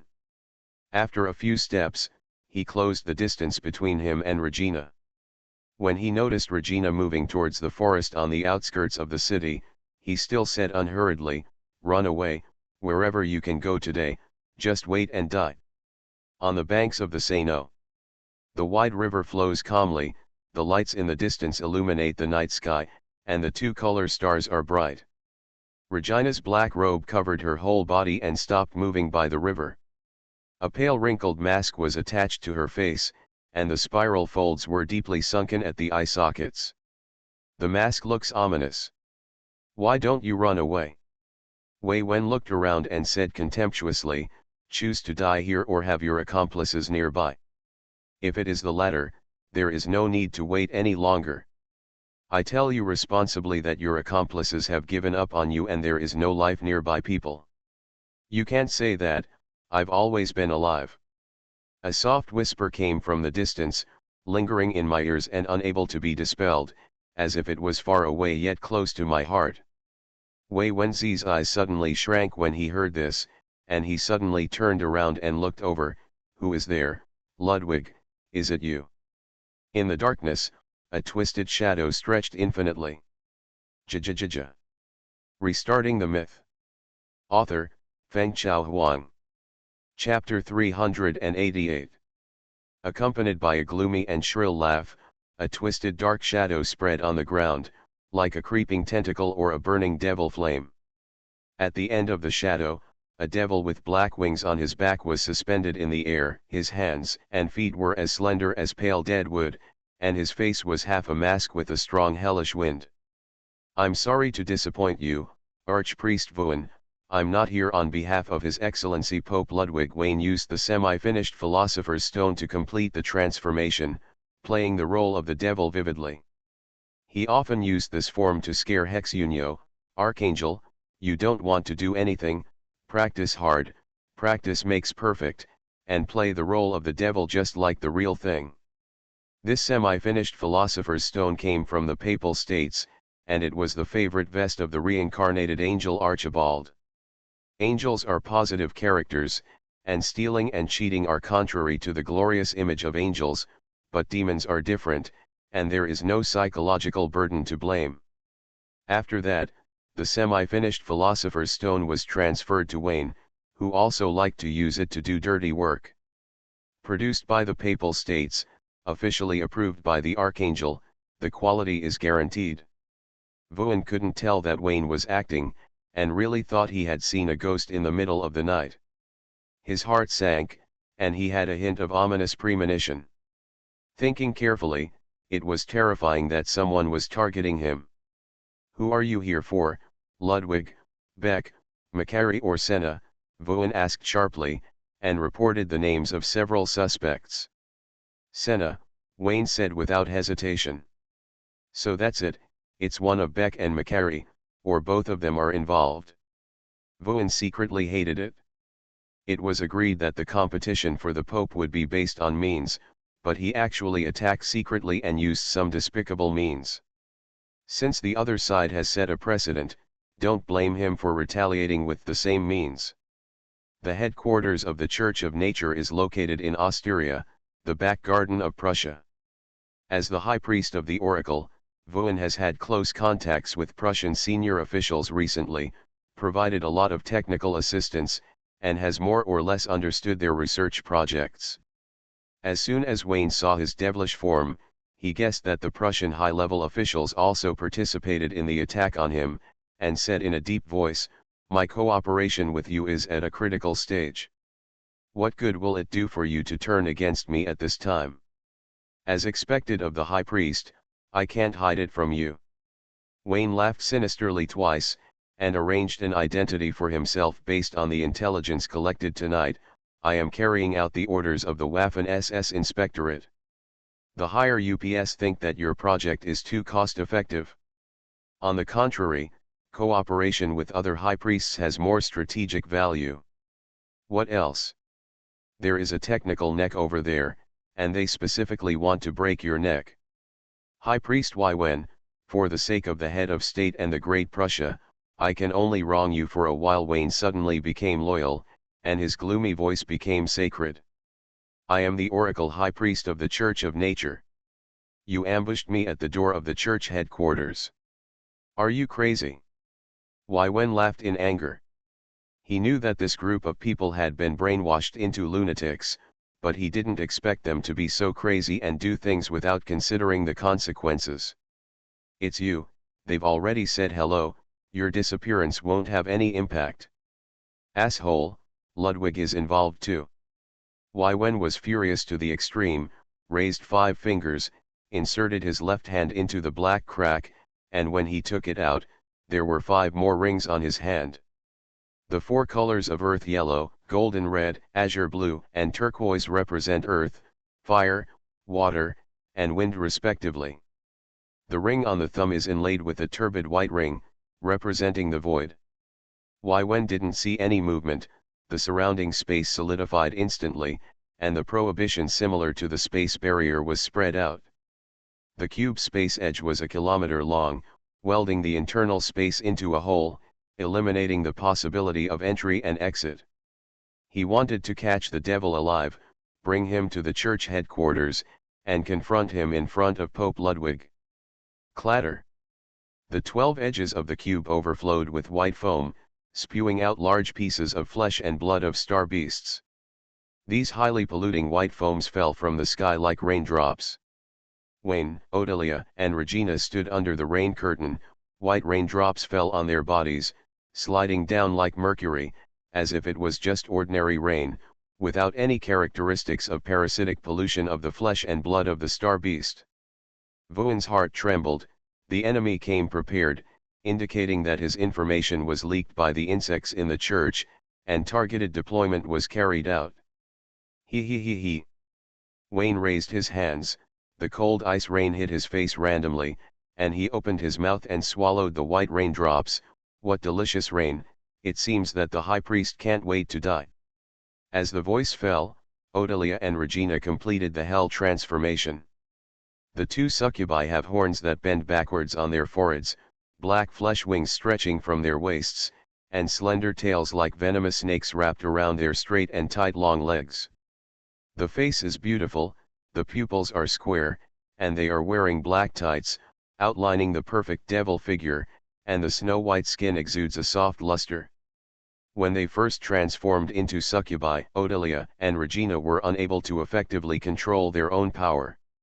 Coupled with the stereotype of succubi, they were led by the hellish energy and interpreted the charm of succubi as the style of the alleys of London. After Wayne's correction, they realized that succubi is not equal to technical workers, and they would not be bitchy in tea, but would only feel sorry for Jiggy. Succubi that cannot cater to the public lack selling points, and there is no market. At this time, they have been able to control their own energy, without that dusty atmosphere, and have a bit more freshness and coldness, which has infinitely raised the charm index of succubi, and has a passive mental attack when fighting. The contrast is more attractive. The dusty succubus and the cold and noble succubus, except for the unimportant ones, everyone knows how to choose. Vuan was surrounded by 3 demons who were not afraid of the flesh and blood of the star beasts. His anger towards the insects in the church reached the extreme. He sneered, "They are the vessels of the Lord of Lust. Who are you? There is no devil like you in hell. I am the highest masterpiece of the SS, which devil I correspond to. This is a secret that cannot be told." Wayne smiled sinisterly. "I will personally interrogate your thinking." Vuan waved his hand to roll the 4 elements of earth, fire, water, and wind. The huge elemental energy turned into a 4-color torrent around him, and mixed with the flesh and blood of the star beasts, so that these white foams with only survival instincts were reborn and became noses and eyes. Roar, roar, roar. A series of roars sounded, and the wriggling white foam and the 4 elements had some unknown reaction, growing limbs and arms, and became independent individuals. Wayne exclaimed, as expected of the High Priest of Oracle, the best among the legendary wizards. "It seems that the information I got is not accurate enough. You are too strong." Wen sneered. "However, I was further strengthened before I came here, and these little things can't do anything to me." Wayne flapped his wings and took a step forward. His thin and dry body suddenly swelled up, and the vacuum in his body formed a huge suction force. As he opened his flaming red lips, his upper and lower jaws expanded like an inhuman, and the terrifying suction rolled up the hurricane, swallowing all the surrounding white foam into his stomach. The void life that had just become an independent individual had not stabilized its shape, and the white foam and flesh on its body were cut off by the hurricane. After thousands of cuts, the body shrank until it disappeared. At this time, Wayne was like a big pot, and the void life was knife-cut noodles. From Wen's perspective, the mysterious devil could not only swallow the flesh and blood of the star beast without being polluted, but also swallow the energy of the 4 elements, which was generally difficult to fill up. He looked at the elemental power rings in his hand in horror, and the fire element power ring was the most frightening. With a slight traction, he led the other 3 elements to launch a suicide attack on the devil. "So that's it? You were originally the vessel of the gluttonous Demon King, and you adjusted it for me. This can't go on any longer." Wen secretly thought it was tricky. The Prussian high-level research on hell had reached an incredible level. They had to show mercy and capture him alive. Tonight, he was the one who underestimated the enemy and was captured. Buzz buzz buzz. Boundless darkness spread out, with Wen as the center, expanding to the entire cube space. Life force field. The symbol of legendary wizards, and also the ability they are proud of, dragging the void to descend, recasting the 3-dimensional space, and forming a unique domain world of their own. Here, legendary wizards are gods, who can manipulate the enemy's perception at will and change the elemental energy to form various substances at will. The more knowledge a legendary wizard has, the stronger his life force field will be. When he advances to demigod, his life force field will become real. The life field can also change reality and give the knowledge of demigod to others, thus changing the essence of life. After turning on the life force field, Wen secretly said that it was safe. The 3 devils are the containers of the devil of hell. The containers themselves have no realm to speak of. Their power comes from the 7 deadly sins of the devil, and they can be regarded as man-made servants. Without the realm of a magician, they cannot become strong through practice. Apart from a burst of brute force, there is nothing else to praise. After all, the container is made to summon the devil. Without the devil's thinking, the container can only be a container. Wen's thoughts flickered, and the lush forest world suddenly blew violently. Wayne and the other 2 were floating in the air in a daze, their perception was disturbed, and they could not find the direction of Wen. "Tell me, who are the high-ranking members of the Church of Nature who are cooperating with you?" Reporting to the great leader, it is Pope Ludwig, the 3 oracle priests Baker, Weaving, and Macari. Wayne replied in confusion. Under the devil's skin, the greedy big eyes suddenly opened. In an instant, the entire life force field was ashamed and displayed naked in front of him. Wayne shared the perspective and transmitted the real picture he saw to Odelia and Regina, pretending that he was blinded by chaotic perception and could not get rid of the control of the life force field, and let the two succubi deal with weaving. This container can carry and fight, ignore the pollution of the void, and is not controlled by the life force field. Weaving's body can't stand it. Wayne did not plan to kill Weaving tonight, and was ready to let him return to the church alive. He could not show the crushing level of power and had to reduce the intensity. Snap! Regina waved the thorn whip transformed by the energy of hell, and the black afterimage tore through the wind, like a venomous snake spitting out its tongue, and went straight to Weaving's neck. Vaughn was interrogating for information, but he didn't expect Regina to be immune to the control of the life force field. He was not careful and it was too late to dodge. He hurriedly raised his arms, and the thorn whip was wrapped around his neck and arms. The whip was wrapped in blazing flames, the stings penetrated his skin, and the flames burned his flesh, causing him to gasp in pain. At the same time, the end of the thorn whip turned into a black-scaled venomous snake, the snake mouth opened, and fiercely bit Vaughn's neck. Venom injection. Vaughn screamed, and the magic frenzy was released from his body, summoning the four elements filled in the life force field, cutting off the whip with a wind blade vortex, and blowing Regina away. He raised his hand to pull out the venomous snake from his neck, transformed into a natural elf, and suppressed the restless divine song toxin in his blood vessels with divine magic. In terms of magic attainments, this level of fatal injury is not fatal to him at all. He raised his hand and sealed the poison. In the air, a black shadow was cast down.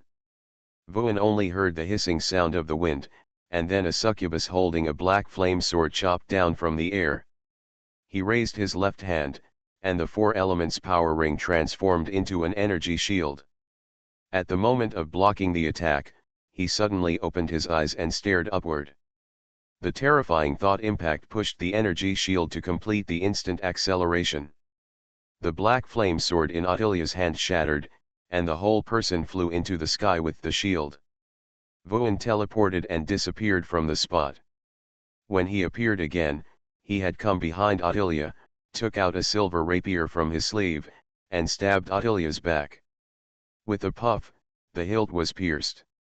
Vaughn snorted coldly, through Ottilia's body, and repeated the same trick, teleporting and backstab, turning Regina into a corpse. The two silver rapiers have a sealing effect, which can isolate thoughts and ignore the enemy's self-healing ability. With proper tactics, legendary wizards of the same realm can also kill instantly. He is very sure that the hearts of the two lust masters have been pierced, and they are dead. Damn SS, they have even figured out how to crack the life force field. Although Vaughn won, his face was extremely gloomy. The life force field that the legendary wizard was proud of was fully analyzed.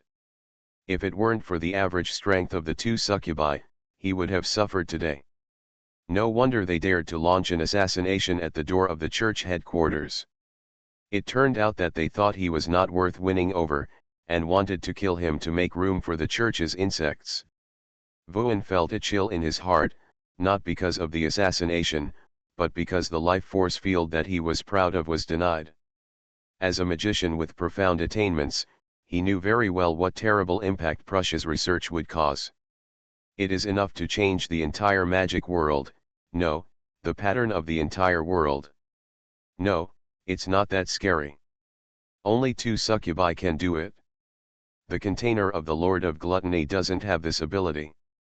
Wen kept comforting himself, holding his neck that was stinging with poison, and teleported to Wayne.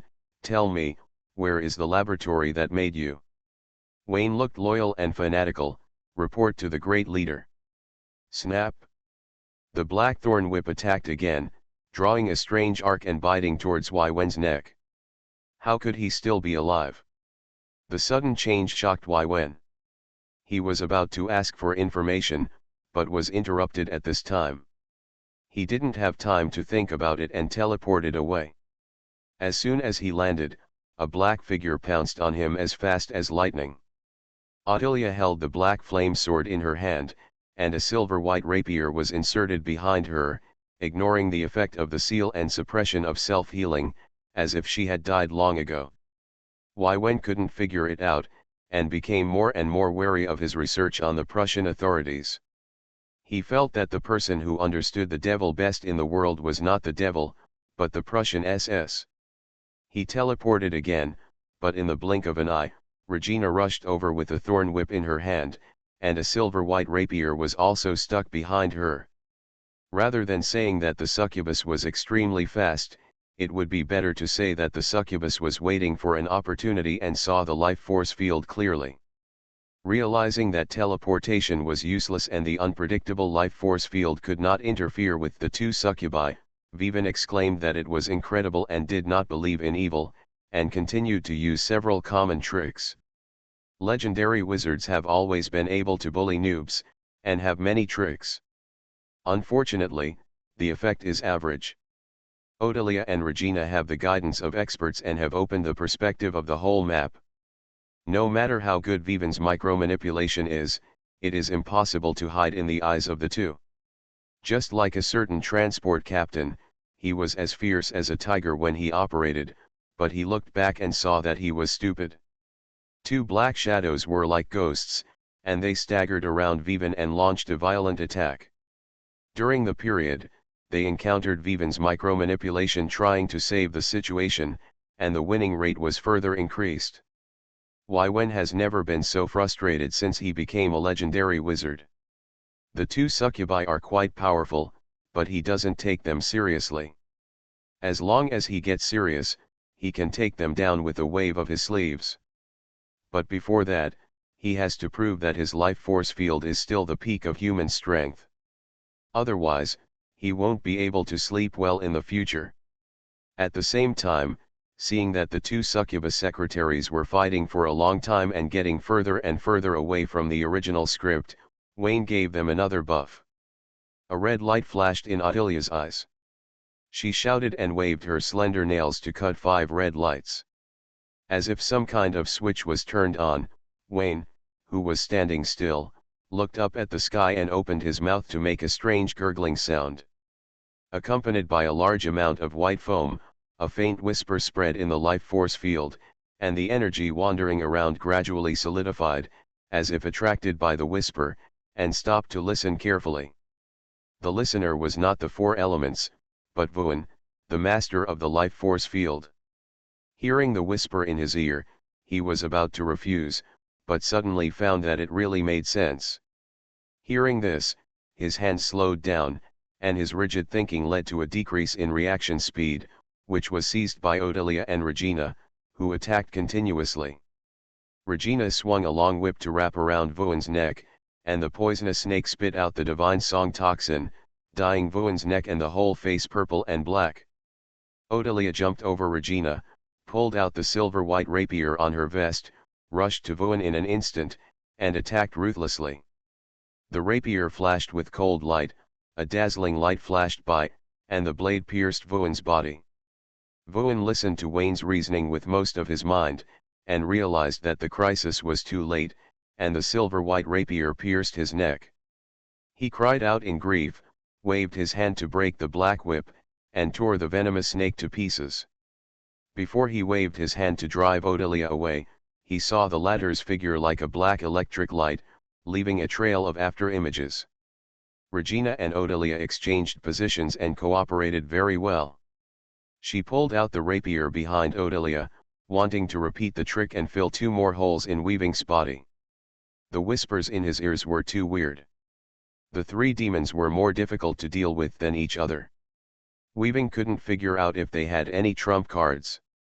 He thought to himself that if he didn't leave now, he really wouldn't have to leave. He waved his hand to split the life force field, separating Wayne and the other 2 from far away. He left a cruel word with hatred, "I will come back," and his figure disappeared on the spot. The life force field dissipated after 3 or 5 seconds, and the cube barrier disappeared soon after. When Wayne woke up and led the 2 succubi to chase, Weaving had already disappeared. He ran so fast. Wayne stomped his foot on the ground and said angrily, "What a good opportunity, why did he run away?" He then blamed Odelia and Regina for their poor performance. They should bear the main responsibility for the failure of the operation tonight. The two rolled their eyes together. It was not easy to be someone's younger sister. They were obviously acting and had to take the blame. Odelia said, "This is the church headquarters. Weaven will lead a large force to encircle and suppress at any time. Leave quickly to avoid being surrounded. Well, report back to the headquarters and reformulate the assassination plan." Acting the whole set, Wayne didn't care if there were people around. He asked the two secretaries to finish the last few lines according to the script and insisted on acting until the curtain call. Alley. Three black figures walked out slowly. Regina looked at the silver-white rapier in her hand, exhaled, and pulled her sleeve to wipe it. While wiping, she felt the gift of nature. Hearing these words, Odelia, who was already envious, immediately said, "Regina, this sword was just stuck in my back. I seized it. How is it possible? Your name is not written on it." Regina held the rapier in her arms and refused. "Besides, I also had a sword stuck in my back, and you picked it up. Don't be too greedy. You already have one. You are smart now? X2. Odelia pouted and turned to look at Wayne. The literary girl didn't want to be a willful and unreasonable girlfriend, so she wouldn't let Wayne take the sword away from her, but this didn't affect her staring at Wayne, waiting for Wayne to take the initiative to ask Regina for it, and then give it to her. She called for robbing, but Wayne was different. How could the boss's secretary's affairs be called robbing? Regina was willing to offer it. Boss, you are a millionaire, you will definitely not rob your subordinates and give it to your girlfriend, right?" Regina stepped forward, interrupting Odelia's sight, and said pitifully. As both are the spirits of revenge and the succubus secretaries, Odelia has the aura of a girlfriend. Sooner or later, she will become the sleeper of the pillow whip. Regina knows that she can't compare with her, so she can only pretend to be pitiful to gain sympathy. "You think too much. I have a good character and I am not that kind of person." Wayne rolled his eyes, raised his hand and took out a dragon-tooth sword from his personal space and handed it to Odelia. When she took it with joy, he held her hand and said affectionately, "Odelia, this dragon-tooth sword is extremely precious. There is only one in the world. You must protect yourself with it." Odelia was very happy. There is only one in the world, which means it is exclusive. Only she is qualified. Now it was Regina's turn to envy. She compared the dragon-tooth sword and the silver-white rapier, blinked and took 2 steps forward, and said cutely, "Boss, they are all secretaries, you can't be partial." "This is for my girlfriend, do you still want it?" Odelia interrupted. Regina immediately wilted, hesitating and unable to speak. "Boss, I am actually loyal to you, but work is work and life is life. If you bring life into work, it will be difficult to carry out work in the future, don't you think?" "Not necessarily, look at Secretary Mona, she has both work and life," Odelia said again. "Hey, you are not right?" Regina's eyes widened, listening to the meaning of the words. Odelia wanted to drag her into the water and deepen the sisterly relationship. Odelia's face was slightly red when she was looked at, and she turned her head to look elsewhere. She said 2 words that she herself felt outrageous. The reason was that it was all the pressure from Senna. The beauty was perfect and she was almost suffocating. If you don't compete head-on, you can only compete in quantity. As a secretary, she thinks Regina is a good candidate. Instead of joining forces with the cold Mona, it is better to find Regina who is with her day and night. Especially when Regina has a twin sister, she is an excellent partner that you can't find even with a lantern. Wayne didn't say anything, looking at the abandoned factory in front of him, considering the feasibility of going in to find out. "Boss, Will it alert the snake? The snake has been frightened and fled. If you don't go now, there will be no grass when you come tomorrow. Wayne weighed the pros and cons again and again, and decided to go. Since we are here, it is unreasonable for the thieves to leave empty-handed. You two don't move around here, I'll be back soon. Wayne strode towards the abandoned factory. If you encounter danger, contact me mentally, don't be stubborn. You are listening to Novels at Bless Up channel.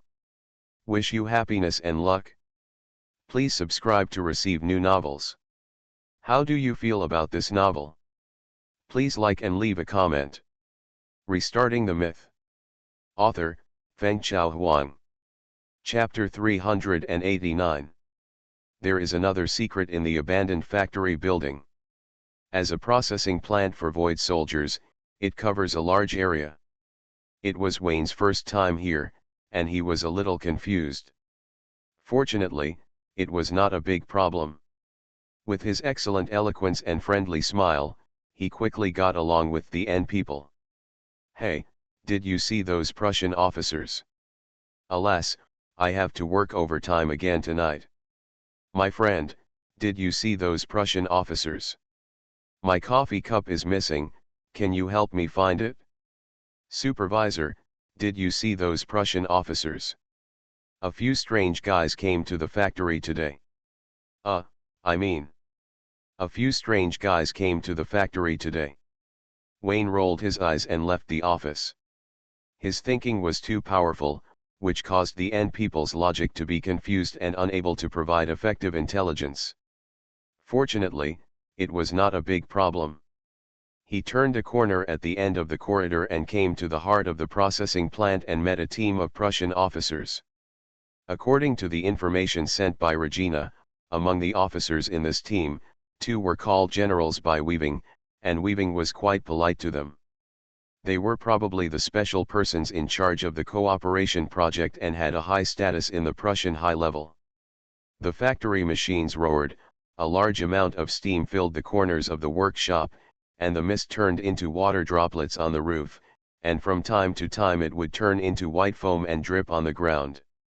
In the factory, the cleaners responsible for cleaning the white foam were busy, and they were more tired than the machines that worked all day. Wayne glanced at the steel machine and secretly said that it was weird. Whether the machine can be combined with human flesh and blood has not yet been determined, but the combination of machine and void has become a reality. Weaving and the Prussian high level jointly broke the technical barriers and created an assembly line of void soldiers.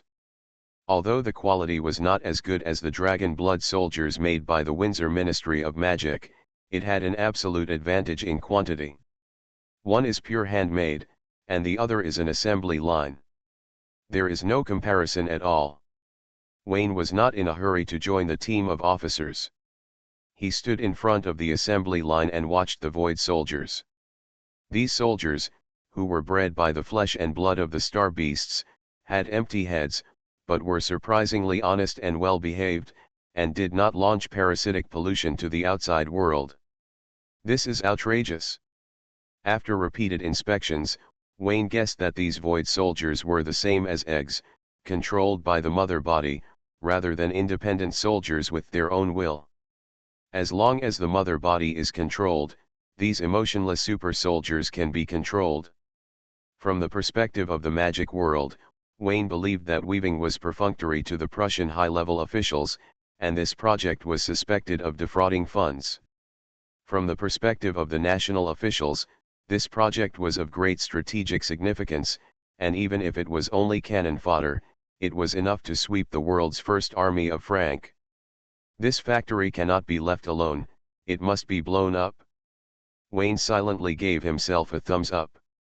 Today, he ambushed Weaving in the name of the SS, not only to point out the contradictions between Weaving and several other oracle priests, but also to provoke the cooperation between Weaving and Prussia.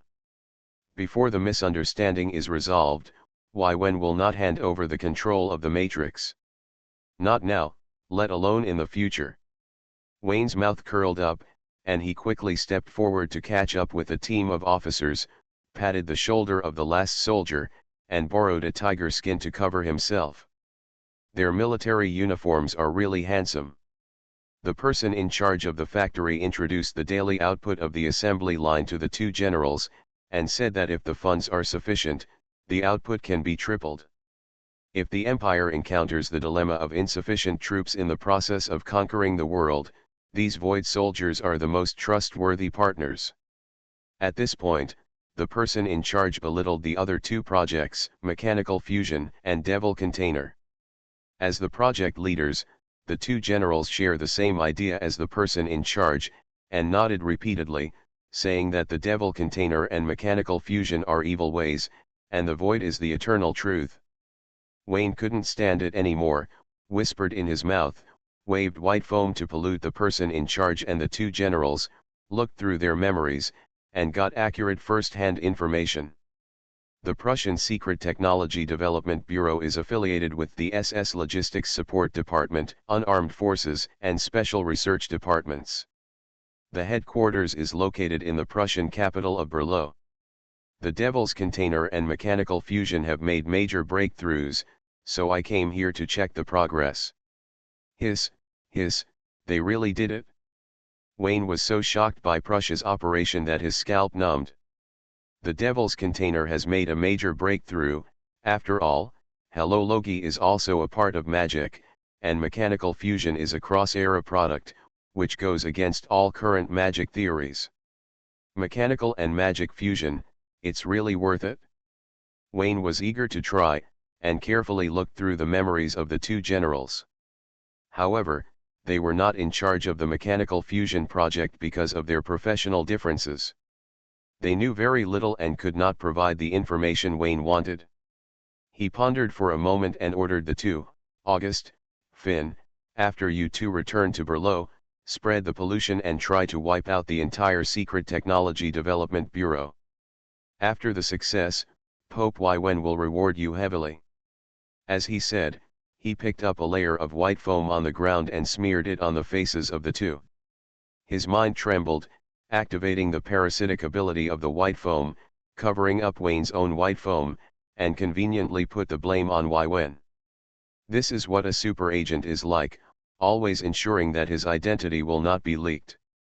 Wayne did not get exact information from the two generals, but he asked the person in charge for the password of the safe, left the assembly line factory, and went straight to the person in charge's office. At this moment, the void soldiers on the assembly line rioted collectively and launched indiscriminate attacks on the surrounding areas. Officers, responsible persons, operators, and even cleaners were all regarded as targets of attack. A large amount of white foam rushed, and pollution assimilation occurred in every corner of the factory. Wayne frowned, guessing that it was Weaving who did it. Knowing that the project was cut, he washed away the stain on his body with his own hands. He did not stop it, but let the two generals escape from the jaws of death and leave the abandoned factory in a dangerous way.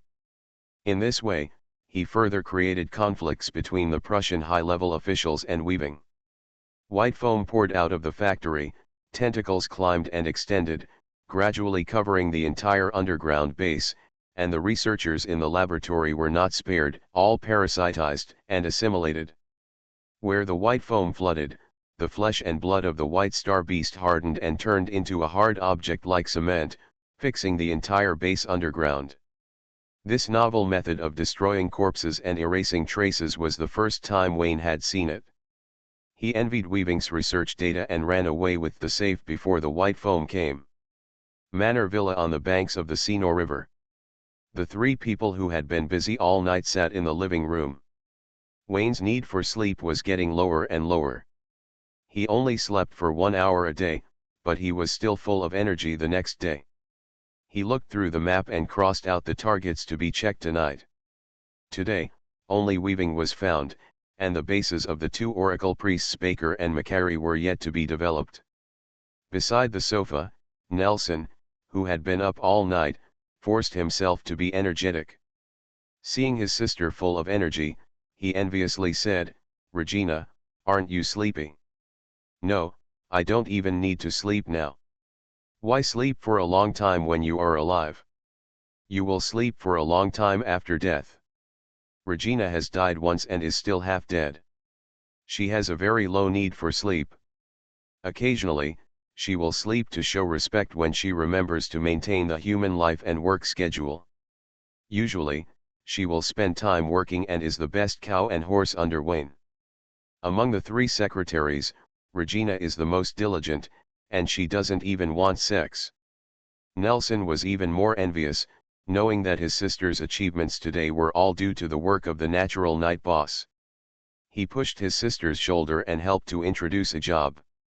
She wanted to improve so much. Regina opened her mouth, not knowing how to explain to her sister. Seeing her eager eyes, she had to bite the bullet and said, "Boss, what do you think of my sister?" "What do you mean?" Wayne put down the pen in his hand in confusion. "My sister is very capable." Regina patted Nelson's back, and the latter immediately straightened his chest and raised his head, looking like he was waiting for a call. Wayne's face was full of black lines. "What does it have to do with me whether she can do it or not? This is your sister, you can't hurt her." "Boss, you misunderstood. What I mean is, does the Library of London want to recruit new employees? If so, my sister is one of us, and we can give her priority," Regina said. "Regina, you should know my standards for recruiting employees. The library doesn't need your sister." Wayne shook his head. "It's not that she is useless. I need an assistant." "Boss, give her to me," Odelia suddenly spoke. Wayne looked at Odelia in surprise. Odelia was a little embarrassed by his straightforward eyes. Thinking of the charming Senna, she gritted her teeth and looked back, insisting on her own ideas. "No, my sister must not be handed over to you." Regina was furious. Her innocent sister was handed over to Odelia. Maybe she would become the boss in a few days. "Regina, you are a coward. Why do you want to drag my sister into the water?" "Odelia, she wants to improve herself. What does it have to do with me?" Nelson didn't understand what the two were arguing about. He tilted his head and looked at Wayne, trying to act cute to get a job and join the Squire team of the Natural Knight. She saw the changes in Regina, envious but didn't say anything. She only knew that if her sister could do it, her sister could do it too. "You know nothing." Wayne rolled his eyes. Regina's power was exchanged for her life. He couldn't guarantee that after killing Nelson, the other party would become a vengeful spirit. Even if he couldn't do it. Without the contract of the spirit of revenge, Nelson could only take the path of void pollution if he wanted to make progress. This was even worse, and he couldn't do it. Wayne waved his hand, with no intention of recruiting people. He said to Nelson, "People must rely on themselves. There is no such thing as a free lunch in the world. You can't imagine the painful price Regina paid for her achievements today. That's all. Rely on yourself." Nelson was confused for a while. "What is a painful price? I didn't see any changes in my sister. Just thinking about it, I found that Regina and Odelia were silent. I raised my hand to cover my mouth and whispered in my sister's ear, 'Regina, you won't. You saw it?' Regina's smile was far-fetched and somewhat bitter. She was afraid that her sister would be sad if she knew the truth. You don't love yourself. What the hell, the boss is not that kind of person. Regina pinched her face like a mirror and twisted it hard a few times. The boss has no plan to recruit new people. I can't help you. Go home and inherit the family property and be your noble lady. Miss Nelson, are you interested in applying for my assistant? Shut up and don't talk. Just say it. The living room was a little noisy. Wayne took the map and went to the study. The girl wanted to make progress and found him. He was powerless, but he didn't mind helping to introduce another job. The top management of the Natural Church will soon usher in a wave of blood changes, and Senna may lack a secretary. Forget about Odelia's secretary, the setting of artistic girl and succubus secretary is already a selling point, and there is no need to form a clique and play all the bells and whistles. That night, Wayne took Odelia and Regina with him, and divided his troops into 3 groups to continue collecting intelligence. In case there was another emergency, the 2 secretaries stepped in and he personally investigated. 5 days passed in a flash. Dark Realm. Senna looked at Wayne, who was sitting cross-legged, with burning eyes. She sensed the terrifying thoughts hidden in the other person's body. While her heart trembled, she aroused a strong desire. At the same time, Wayne's vengeful spirits also experienced some changes. Let's not mention the spirit of vengeance far away in London for the time being, but only talk about the nearest Odelia and Regina. The 2 seemed to be reborn. They felt a steady stream of power pouring out of their bodies. Different from before, they had obtained qualitative strengthening. As vengeful spirits, they have no realm to speak of. They are magical beings forged by Wayne through the Book of Greed. Only when Wayne becomes stronger will they become stronger. The moment he regained his life, he immediately knew what had happened to Wayne. Advance. Legendary Mage. The changes between the 2 of them were too obvious, and their auras leaked, causing Nelson to open his mouth wide and fall into a mind-blank mode. My sister surpassed her too much. Regina, what's wrong with you? The boss has given me new power, and I have become stronger again. Regina clenched her fists, joy flashed in her eyes, and she did not notice the complicated look in her sister's eyes. Odelia noticed it and stuck it up again, whispering seductively in her ear, "It's hard to be compared to your sister. Do you want to be my assistant?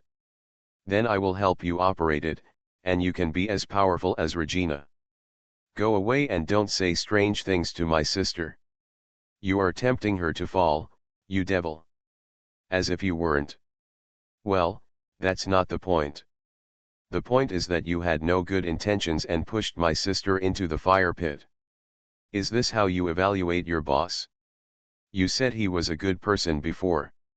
Regina couldn't say anything, so she scratched her hair anxiously, turned around and saw her sister thinking deeply, as if she had made some kind of determination, which frightened her whole body. "Nelson, please wake up, you can only rely on yourself. But you relied on the boss. It's true." After 5 days of begging for help, Wayne obtained a large amount of experimental data, which became an opportunity for him to be promoted to a legendary mage. In the investor column, the names of the 3 oracle priests, Baker, Weaving, and Macquarie, were added. Coming to the realm of the legendary mage, the golden triangle in Wayne's body almost solidified into substance.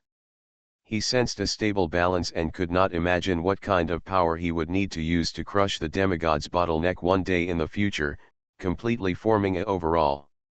In both the 6-pointed star stage and the golden triangle stage, Wayne used external forces to break the balance, but not this time. Firstly, there is no need to break it. The legendary mage is a qualitative leap forward from the golden mage. Secondly, there is no external force powerful enough. His balance is unbreakable, and the chosen knight can only stare in disbelief. The legendary mage is so difficult, but as for the demigods, do they have to embrace the thigh of the dark goddess to get it? ****. Life is not easy, the handsome boy sighed. Before Wayne could open his eyes, a fragrant beauty squeezed into his arms. Senna looked at Wayne impulsively. "You are powerful again." "Senna, how did you know that I was promoted to legendary mage?" Wayne asked in surprise. The effect was average, and there was no feedback from the pretense. Senna would only congratulate him and covet his body for some in-depth communication. It would be better to change it to Austin to have the aggrieved face he wanted. Let's put these words aside for now and go back and say it to Austin again. Don't be in a hurry to get down to business. Answer me a few questions first. Wayne held down the stunned beauty and asked what changes had occurred at the church headquarters in the past few days. The Q/U0026 session was a waste of time, so Senna opened her mind and let Wayne read her memories. Wayne looked around and saw the entire animal world on the prairie. He rolled his eyes speechlessly, knowing that if he didn't get down to business, there would be no results today. That's it? Wayne searched the muddy memories in his arms and found that there were no changes in the church's senior leadership. Why, Wen, who he had high hopes for, not only did not make a fuss at the church headquarters and confront the Pope and two colleagues, but also disappeared. In recent days, there has been no change. Show up. They are all human beings. It is too difficult to plot against them. Wayne shook his head, patted his waistline and said, I have given you the evidence, which is enough to overthrow the three Oracle High Priests. You can see for yourself how to operate it. Don't be afraid of making things worse. I will. Oh, you've always made a big deal out of small things, so you pretended I didn't say it. The three Oracle High Priests are full of stains, and a random search will yield a pile of evidence. However, when it comes to Pope Ludwig, there is a lack of conclusive evidence. Even if Wayne found a lot of evidence of cooperation between Ludwig and Prussian high-level officials, the other party could use the development of the church as an excuse. Not only was it not evidence of guilt, but it was also the other party's merit. Ludwig, regardless of whether it was done by a human being or not, just say whether the church made money. The old guy was too steady in his work. Except for the moral untenability, he was extremely good at everything else. It would be no exaggeration to say that he was an outstanding pope. I will take care of the pope's side, Senna said softly. How do you deal with it? Is there any conspiracy? The great prophet Tubi and I are allies, and we have also obtained the surrender of the saint. The former is responsible for the prophecy from God, and the latter can convey the oracle of the goddess. Just make up a reason and you will have a valid excuse. Senna wanted to falsely convey the oracle. Wayne secretly thought that it was audacious, but let's not say it, it is very feasible. If the great prophet and the saint spoke at the same time, the false oracle would become the real oracle. In addition, the natural knight was behind to add fuel to the fire, so he could frame her however he wanted. Wayne was in high spirits, actively exerted his subjective initiative, and came up with an idea. According to my investigation, the Prussian high-level officials have developed many new things, including the devil's container. Let Tubi predict that there are devil's minions in the church headquarters, and let Dussa convey the oracle that the devil's minions have controlled the church for 100 years. Don't be too strict, just point to the Pope. You are too cautious, you can be bolder. Senna smiled and said, Tubi has translated many prophecies from God. Some prophecies are from the Lark Muriel or he made them up. No one knows except him. As for the oracle of the saint, when the Pope controlled the saint, he also made up many false oracles. A bunch of insects. How did the church become like this? Wayne touched his conscience and was indignant. He thought his operation was bold and reckless, but he never expected that it was all left over by the opponent. Compared with the high-level officials of the Church of Nature, Windsor's group of insects are all loyal people. So, either don't offend, or don't give the Pope a chance to turn over. Senna's eyes flashed with a hint of coldness. Gulp. Wayne swallowed his saliva, and the evil beauty became more charming. Wayne's performance made Senna quite proud. She hid her sword in the sheath to prevent its edge from leaking out, and squinted her eyes and said, according to what you said, Prussia and the Natural Church have a very close cooperation. The Pope intends to let go and let Wen and others take the blame. What about the Natural Church in the future? If we suddenly cut off cooperation with Prussia, we will lose an important division, and we may not even be able to keep the faith of the headquarters. The goddess doesn't care about the church, but she cares about faith. If she suddenly cuts off cooperation with Prussia, she will definitely be retaliated by the other party. Under the repeated attacks, there will definitely be a large number of believers lost, and the consequences cannot be underestimated. Prussia will not last long. Her ambition is too big, and it will inevitably cause public outrage. But other churches will definitely choose to stand by and watch when they see the natural church rushing to the front, Senna said. I will deal with the dark church, and I can also win over the Holy Father Church. The three churches will join forces to resist the official pressure from Prussia.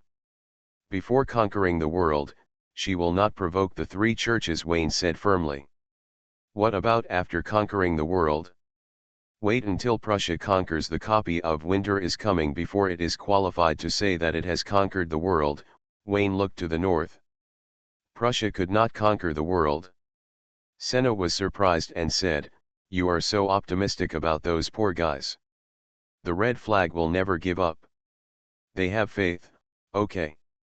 Wayne whispered, and seeing that Senna still didn't believe it, he turned and said, "Anna is the saint of the Dark Church. The Dark Church is headquartered in the Rashi Federation. They will win. I came first." Senna was very dissatisfied and gritted her teeth and cursed a little bitch.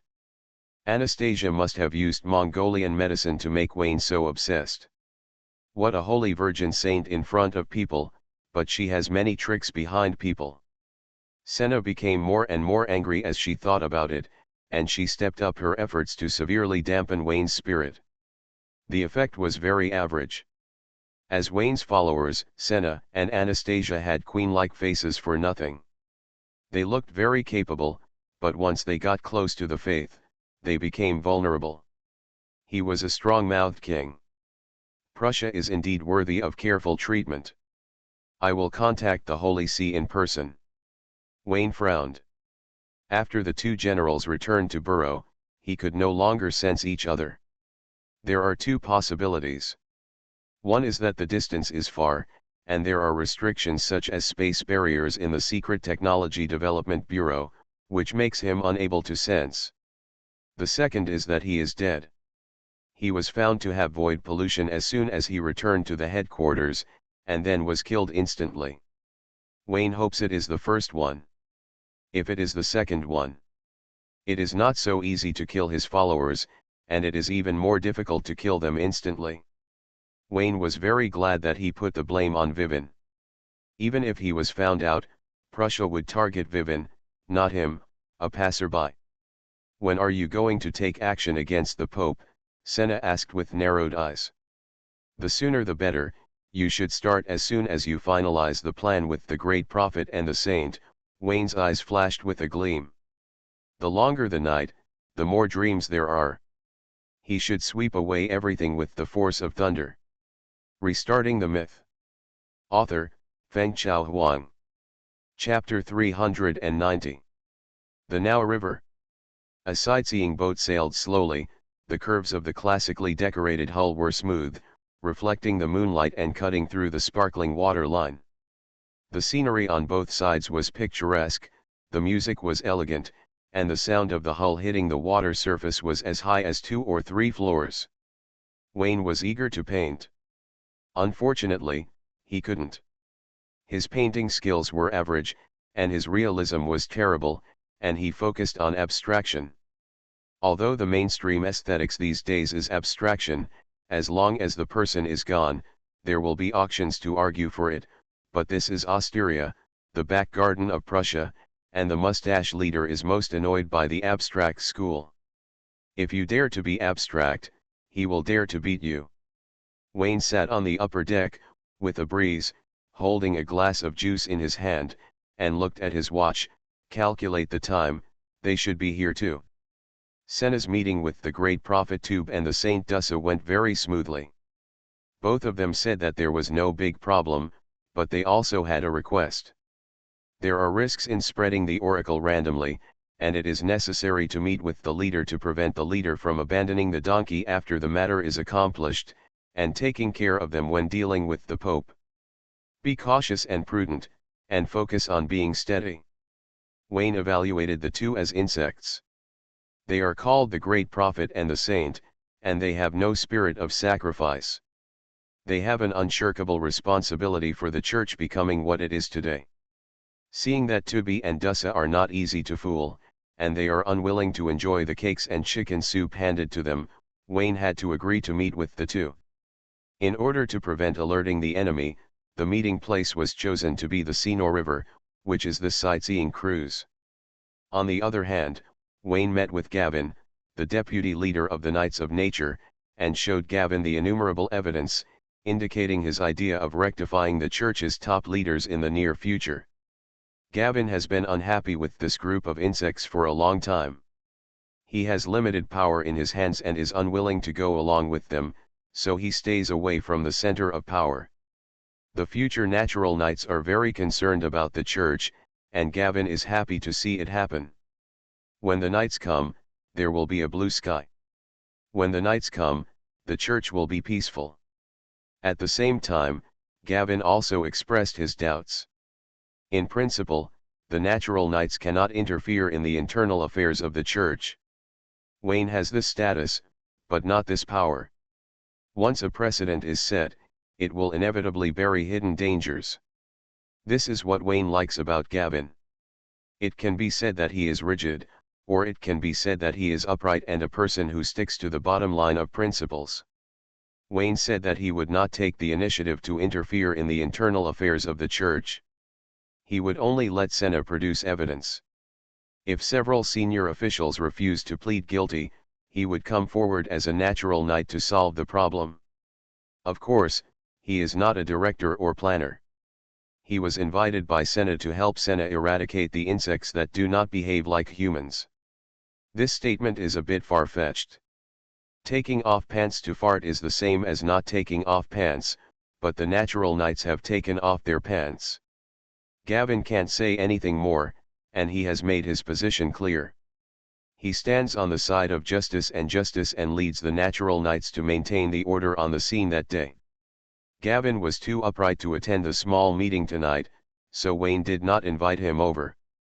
Otherwise, when the great prophet, the saint, the oracle high priest, and the nature knight met to discuss how to translate the oracle of the goddess, Gavin would definitely be overwhelmed. Good news, the decision-making layer of the previous generation of insects was overthrown. Bad news, the insects overthrew the insects, just like they did not overthrow them. Opposite Wayne sat the beautiful Senna, who was well dressed in a white evening dress, a black fur coat, and her long hair was tied up, as elegant as a lady from the upper class. Her cold and arrogant temperament was extremely aggressive, more like a queen. Behind Wayne was the succubus secretary Odelia, who was dressed in a lady suit and looked very decent. Like Mona, she also wore a pair of glasses. Wayne brought Odelia to the meeting, firstly to let her see the world and get acquainted with the future high-level leaders of the natural church. The boss is too busy all day long to pay attention to the natural church all the time. Secretary Odelia taking over the work can help him share a lot of pressure. This is one of the correct ways to use a secretary. There is another reason to bring Odelia here. This guy has been eyeing Nelson recently. I don't know where he learned PU, and he has fooled the girl around. For this reason, Regina complained to Wayne a lot. Odelia formed cliques for her own interests. This is a typical behavior of forming cliques for personal gain. If it is allowed to develop, the cliques will be all over the library, and the consequences will be disastrous. She dares to form a clique today, and she dares to turn against Tiangang tomorrow, pulling her allies to ride on the boss and bully others. She must be dealt with seriously to set an example. The vivid description made Wayne a little greedy. Having an idea doesn't mean Wayne will put it into action. Although he also thinks that twins can be imprisoned and punished, which is very suitable for the style of the basement, Nelson is innocent and is a daughter of a wealthy family. There is no reason to acquiesce to Odelia pushing people into the fire pit, so he takes Odelia with him for personal custody, keeps her away from Nelson, and makes Regina quiet. Even if we take a step back, Regina is Wayne's #1 file king, the most capable cow and horse, never applies for overtime pay for overtime work, and has been selected as an excellent employee for several consecutive months. Wayne can sleep with her but not her sister. Passive slacking is not conducive to the development of work. Where can we find a second file king? A rapid water line spreads out on the river surface, and a figure rushes to the upper deck and comes to the conference table. The mandrill is wearing the robe of the great prophet, like a monkey in a crown. The great prophet did not come, and the clone took over. "Mr. Wayne, you really came. I thought High Priest Senna was lying to me." The mandrill bowed. "Tubi, you didn't come in person, you only sent your monkeys. Is that how you respect the Knight of Nature?" Senna chuckled. "No, no, no, my goal is too big. It's not easy to leave the Prophet's Hall, it will attract unnecessary attention," Tubi hurriedly explained. Senna laughed even more contemptuously. The old guy's first choice is to protect himself, and then cooperation.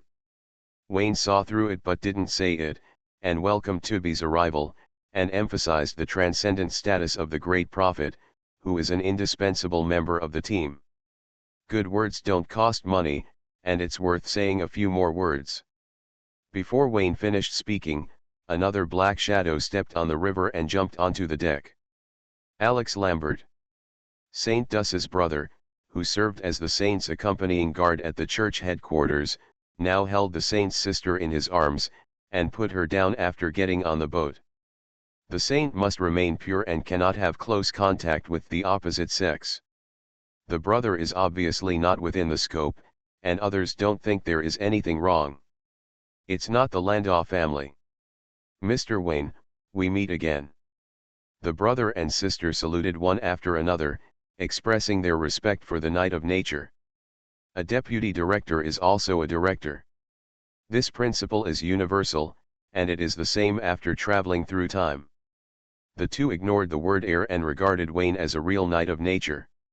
Wayne is the heir of the Knight of Nature, and there are only a limited number of people who know about it, all of whom are high-ranking members of the church.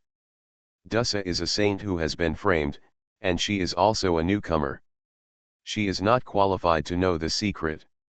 Senna told her about this when she negotiated with her, which made her dispel her doubts and willing to falsely convey the oracle. It has been about a year since they last parted. In the saint selection assessment competition, Dussa was surprised that Wayne became the heir of the Knight of Nature in such a short time. His luck was too good. Envy.jpg. In comparison, she tried her best to become a saint, but she was still a saint without real power. It can't be compared, there is no comparison. "Dussa, you are beautiful again." Wayne raised his hands enthusiastically and walked over. Dussa smiled and did not retreat. She was a saint, and she was sure that Wayne would not dare to hug her. Wayne walked past Dussa and hugged Alex enthusiastically. "You too, you're handsome again, almost catching up with me." "You're joking, with your looks and temperament, I'm afraid it's hard for me to catch up with you." Alex smiled bitterly, his temperament was still so melancholy. Saint Dussa took her seat, and Alex stood behind her sister, acting as a bodyguard and guard, pretending that the saint was very powerful. The three people present knew the truth. If the saint had real power and kept her word, she would never get involved in the muddy water. The four people attending the meeting all had demands. Wayne wants the Church of Nature to terminate its cooperation with Prussia to avoid the possibility of other churches participating in the World War. Wayne's appeal is Senna's appeal. She can give everything for her faith. After Wayne completely lifted the suppression on her, the Pope also became one of her goals, fulfilling her dream. Dussa's appeal is to become a real saint, cancel the selection system of every 20 years, have real power, and be able to make her own voice heard at the top. The great prophet Tubi's appeal is the simplest, to refresh the favorability of the natural knights. The two students attacked Wayne, and it was not him who was secretly doing bad things. Tubi is an old unlucky guy. The great prophet is a hard job. He listens to the prophecies of the gods and then conveys them to the church's top leaders to meet the needs of the gods or correct the direction of the church. Because Pope Ludwig is in power, the saint and the great prophet are overwhelmed. Tubi can't play politics against Ludwig. He is thinking about getting out in time and going to the kingdom of God. Seeing that his two apprentices are about to become legendary wizards, he turns around and they are gone. Not only did he fail, he was killed in the assassination attempt on the successor of the Knight of Nature, and before he left, he put the blame on Tubi. Just thinking about it makes my beard hurt. The four people expressed their demands and confirmed that they had the same goal and there was no problem in cooperation. The specific rights dispute was also settled because of Senna's concession. The next step is the most critical link. Who will be the leader? If it was an ordinary false oracle, Tubi would have translated it himself many times before, and he would not panic even if he was caught. The prophecy is ambiguous. You say that the original intention was good, but it was badly implemented in his hands. He picked up the pole and said that if you can do it, you can do it, if you can't, don't talk. The prophecy is like this, there is no way to deal with him. The previous saints also often spread oracles randomly. Take Flora as an example. When she was controlled by Ludwig, she was often blamed. Because she was not obedient, she changed her job to a gardener after leaving office, and her status plummeted. Dussa is new here, and she knows her own weight. She doesn't have the courage to falsely spread the oracle, but she still has the courage to make a profit in the name of falsely spreading the oracle. Because she knows that she has no power and may be abandoned at any time, so there must be a leader who rushes to the front. If the matter is exposed, she will say that the leader forced her to falsely spread the oracle. The field was silent, and no one spoke. Senna wanted to say that she didn't mind being the leader. She found the natural knights, joined forces with the great prophet and the saint to falsely spread the oracle, and she would take the responsibility. If something went wrong, she would bear it alone. Before she opened her mouth, she was glared at by Wayne. He slowly said, "The great prophet, the saint, and the future pope, you three are equal in level, there is no superiority or inferiority. Whoever is the leader, the other two will be dissatisfied. Look at how forgetful you are, and there is also a natural knight. X2. The leader bears the greatest risk and will also gain the greatest benefits after success. This will destabilize the power balance that has just been established." Wayne looked like he was thinking about the three of them. He pondered for a moment, and then his eyes lit up and he said, "How about otherwise? The responsibilities and risks are shared equally, the benefits are divided into 3 equal parts, and no one suffers, and no one takes advantage of anyone.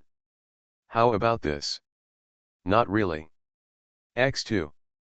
The mandrill had a look of anthropomorphic sadness on his face. He was here to gain favor, not to take responsibility. How could a fart helper become the big brother when it came to closing the net? Discuss again, discuss again. Dussa rolled her eyes beautifully. She was so poor that she couldn't get anything she wanted. Was she qualified to be the leader? She's not even qualified to take the blame. No one said anything. Senna glanced at Wayne again. "Don't bother, she doesn't mind taking the blame. This is not a matter of blame, and it has nothing to do with responsibility. You bear the greatest risk, but the benefits are equally shared. There is no such reason." Wayne thought through the message. "Besides, you are the one who wants to become the Pope. If you are not clear about the operation, someone will definitely come up with it in the future. When it comes to power, you must be justified. Wayne has been a prince for several months and knows the ways here very well. Tubi and Dussa will definitely agree, especially Dussa. She is the most power-hungry person in the room. As a saint, the oracle she conveys is also the most important. She must stand in front. Otherwise, even if she succeeds, Dussa will be no different from the previous saints." Wayne believed that Dussa knew this very well. If she didn't speak for a long time, she was just dragging her feet or raising the price. There was a long silence on the boat. Wayne took a sip of juice and noticed movement on the river. 4 or 5 sightseeing boats of the same size surrounded him from 4 directions. Wayne's face darkened. Someone is here. Is he someone from the Pope? Dussa's heart tightened when she heard this. It didn't matter that Senna, Tubby, and Wayne were arrested. Their status was there, and no one dared to interfere with their strong words. She couldn't do it. Once they met, good days would be around the corner. It's back. It's probably not the Pope. His desire for power is very weak now, but tonight's party is also aimed at him. Senna frowned slightly and looked at the Saint siblings. With their strength, they were more likely to be followed. With this breath, the other party is showing goodwill, there is no malice. The mandrill showed anthropomorphic surprise, it's Wei Wen. He disappeared for a long time. Why did he suddenly appear? What is he here for? X4. The four of them murmured in their minds, thinking of some possibility, but all had strange expressions on their faces. Think on the bright side, maybe the leader is here. Wayne stood up, put away his chair, stood behind Senna with his secretary Odelia, and pushed the half-drunk juice in front of Senna. By the time Wayne stood still, his face was distorted and his face had changed. They were all human beings, even the youngest Dussa was full of scheming, and she probably guessed what Wayne was thinking when she saw this. Make eye contact and wait silently for Wei Wen to show up. The breeze blew, and Vivian, the oracle high priest of the Church of Nature, came to the upper deck. He put one hand behind his back, sneered at the corner of his mouth, and squinted his eyes to look at the three people present, the great prophet, the saint, and the high priest Senna. What a grand occasion, I don't remember there being a high-level meeting tonight, or is this a private party? Wei Wen's smile was quite proud. He followed the Dussa brothers and sisters. He realized that there was something going on tonight, so he brought a large team of people to focus on one person who had many witnesses. Seeing that the three of them were silent, Wei Wen said, "What good things are the three big men discussing here? If you don't mind, I would also like to hear it and report it to the Pope to make him happy." Dussa lowered her head, knowing that she was not qualified to speak. Senna chuckled, "Wei Wen, when did you become the Pope's lackey? Congratulations, you are expected to be the next Pope. From now on, we will all depend on your face." Snort. Wei Wen responded with a sneer, "Sina, I thought you had given up your position as Pope when you stopped recently. I didn't expect that you set up a table here and attracted the great prophet and the saint. As expected of you, you walked in secretly. The front. You are overthinking. The Holy Lady has doubts about her position. The great prophet and I will answer her questions so that she will not offend the high priest Uyghur when she first arrives," Senna said without any yin or yang.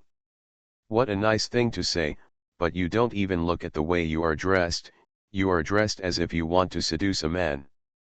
Wei Wen sneered secretly and felt a thump in his heart. As far as he knew, Senna had always been very well dressed, and suddenly she changed her style. Could it be that she was really trying to seduce men? He looked intently, and aside from the male mandrill, the only men in the scene were him, the saint's guard brother, and the pretty boy standing behind Senna. It's definitely impossible for him. The saint's guard brother looks okay, but his strength is too weak. Senna would only be condescending if she was crazy. There is only the last pretty boy left. Wei Wen looked up and down at Wayne. He was an unfamiliar face. He had never seen him at the church headquarters, and he had never heard of this person around Senna. His thoughts flashed across, and the hidden magic power was a bit unclear for a while. "Senna, why don't you introduce your companions to me?" "Nothing to introduce, my new secretary." Senna picked up the juice in front of her, found where Wayne's lips were, and took a sip. "Secretary, your statement makes me think a lot." Wei Wen felt that something was wrong with the pretty boy. He glanced at Odelia from the corner of his eye and let out another soft moan. He narrowed his eyes and said, "This secretary, I seem to have seen her somewhere before." The meeting that Wei Wen refers to has nothing to do with the attack by the succubus that night. Odelia and Regina wear foam masks in human form, which can effectively block the exploration of thoughts. After transforming into succubus, the filter is full. Appearance and temperament have undergone substantial changes. It was all filtered, so it was normal that he didn't recognize it. For example, the famous playboy is a young model in a club during the day. At night, he wears a half mask and mingle with ordinary citizens. His chin is clearly exposed, but he is not recognized by anyone. I remembered that she was once a wanted criminal of the church and participated in the assassination of the successor of the natural knight. Wei Wen murmured that the oracle high priest would not pay attention to ordinary wanted criminals. The reason why he was still fresh in his memory was purely related to the successor of the natural knight. There is no airtight wall in the world, and the fact that Wayne is the successor of the natural knight was still exposed. The Uyghur text was unclear about this matter. Mullah warned several insiders at the time that Senna and Gavin would not spread rumors, and Tubi did not dare to talk nonsense, but there was still someone present at the time. Pope Ludwig. The Pope has many things to do every day, and he is so busy all day long that it is understandable that he accidentally let something slip. As for how this information was obtained by Wei Wen and through what channels, it is unknown. I see, you found the Pope's excuse. Wei Wen glanced at Senna in admiration, as expected of you. I know the Pope's style of doing things very well. Your secretary should be dead. You found someone to pretend to be her and blocked the disaster, right? Senna took another sip of the juice and poured it out slowly. She looked sideways when she heard this and said, I didn't expect that you would still find me after I hid it so deeply. You didn't hide it at all. Wei Wen felt uncomfortable all over due to the strange aura, so he pulled up a chair and sat down. Senna, you have the Pope's handle, plus you know the successor of the natural knight, and you have also formed an alliance with the great prophet and the saint. What's next? It must be you who is the Pope. I would like to, but the Lord Knight is not interested in the internal affairs of the church, and he doesn't think I am a good woman, Senna said quietly. This was said to Wayne. Everyone present, one by one, was all part of the flirting play. As it should be, the Lord Knight is really good at judging people. Wei Wen sneered 3 times, saying that the high priest was already a good woman. How could she be a good girl? This is the natural church, and there is no good person in the top management. Wei Wen, what are you doing here tonight? Mandrillion said, if you want to report to the Pope, before it's too late, if you wait a little longer, my true body will be here. It's even better when we come, and we have one more witness. Facing the threat, Wei Wen was not timid. He stared at Senna and said, I will enter the game tonight. I support you as the Pope. After it is done, I will still be the Oracle High Priest. My power is yours, don't move. Senna knew this and did not show any surprise. Instead, she said, you need capital to enter the game. What is your bargaining chip? Just because you discovered a private party. No, you can't bring Ludwig down. If he keeps trying, you will never become the Pope. Weaving pointed at Ottilia, the status of this tainted witness is too low to be a big deal. I am different. I have a lot of evidence, which is enough to remove Ludwig from power. What you say is unfounded. I'll give you part first. Wei Wen was experienced in doing things, waved his hand and took out 2 files from his personal space, put them on the table and pushed them in front of Senna. Ludwig's political achievements are inseparable from the support of Prussia. In the last war, he secretly helped each other and escape in time to avoid the consequences of defeat. This time, I can only say this much. Senna opened the file and scanned it, all of which contained some dirty information about human body modification. There was an account book. Ludwig's forces secretly captured wild magicians and gave them to Prussia. They also provided professional technology. If Prussia could become bigger and stronger, he indispensable contribution. Senna casually put the file into her portable space without any thought of returning it. It's good. I believe you have more important evidence, but I don't believe you. Mandrill nodded. That's right, you can join as soon as you say. How do we know if this is the Pope's plan? Snort. Wei Wen's face was gloomy. Ludwig was too cruel. He knew that I had a lot of black information about him. He wanted me to die. Naturally, I wanted to take revenge.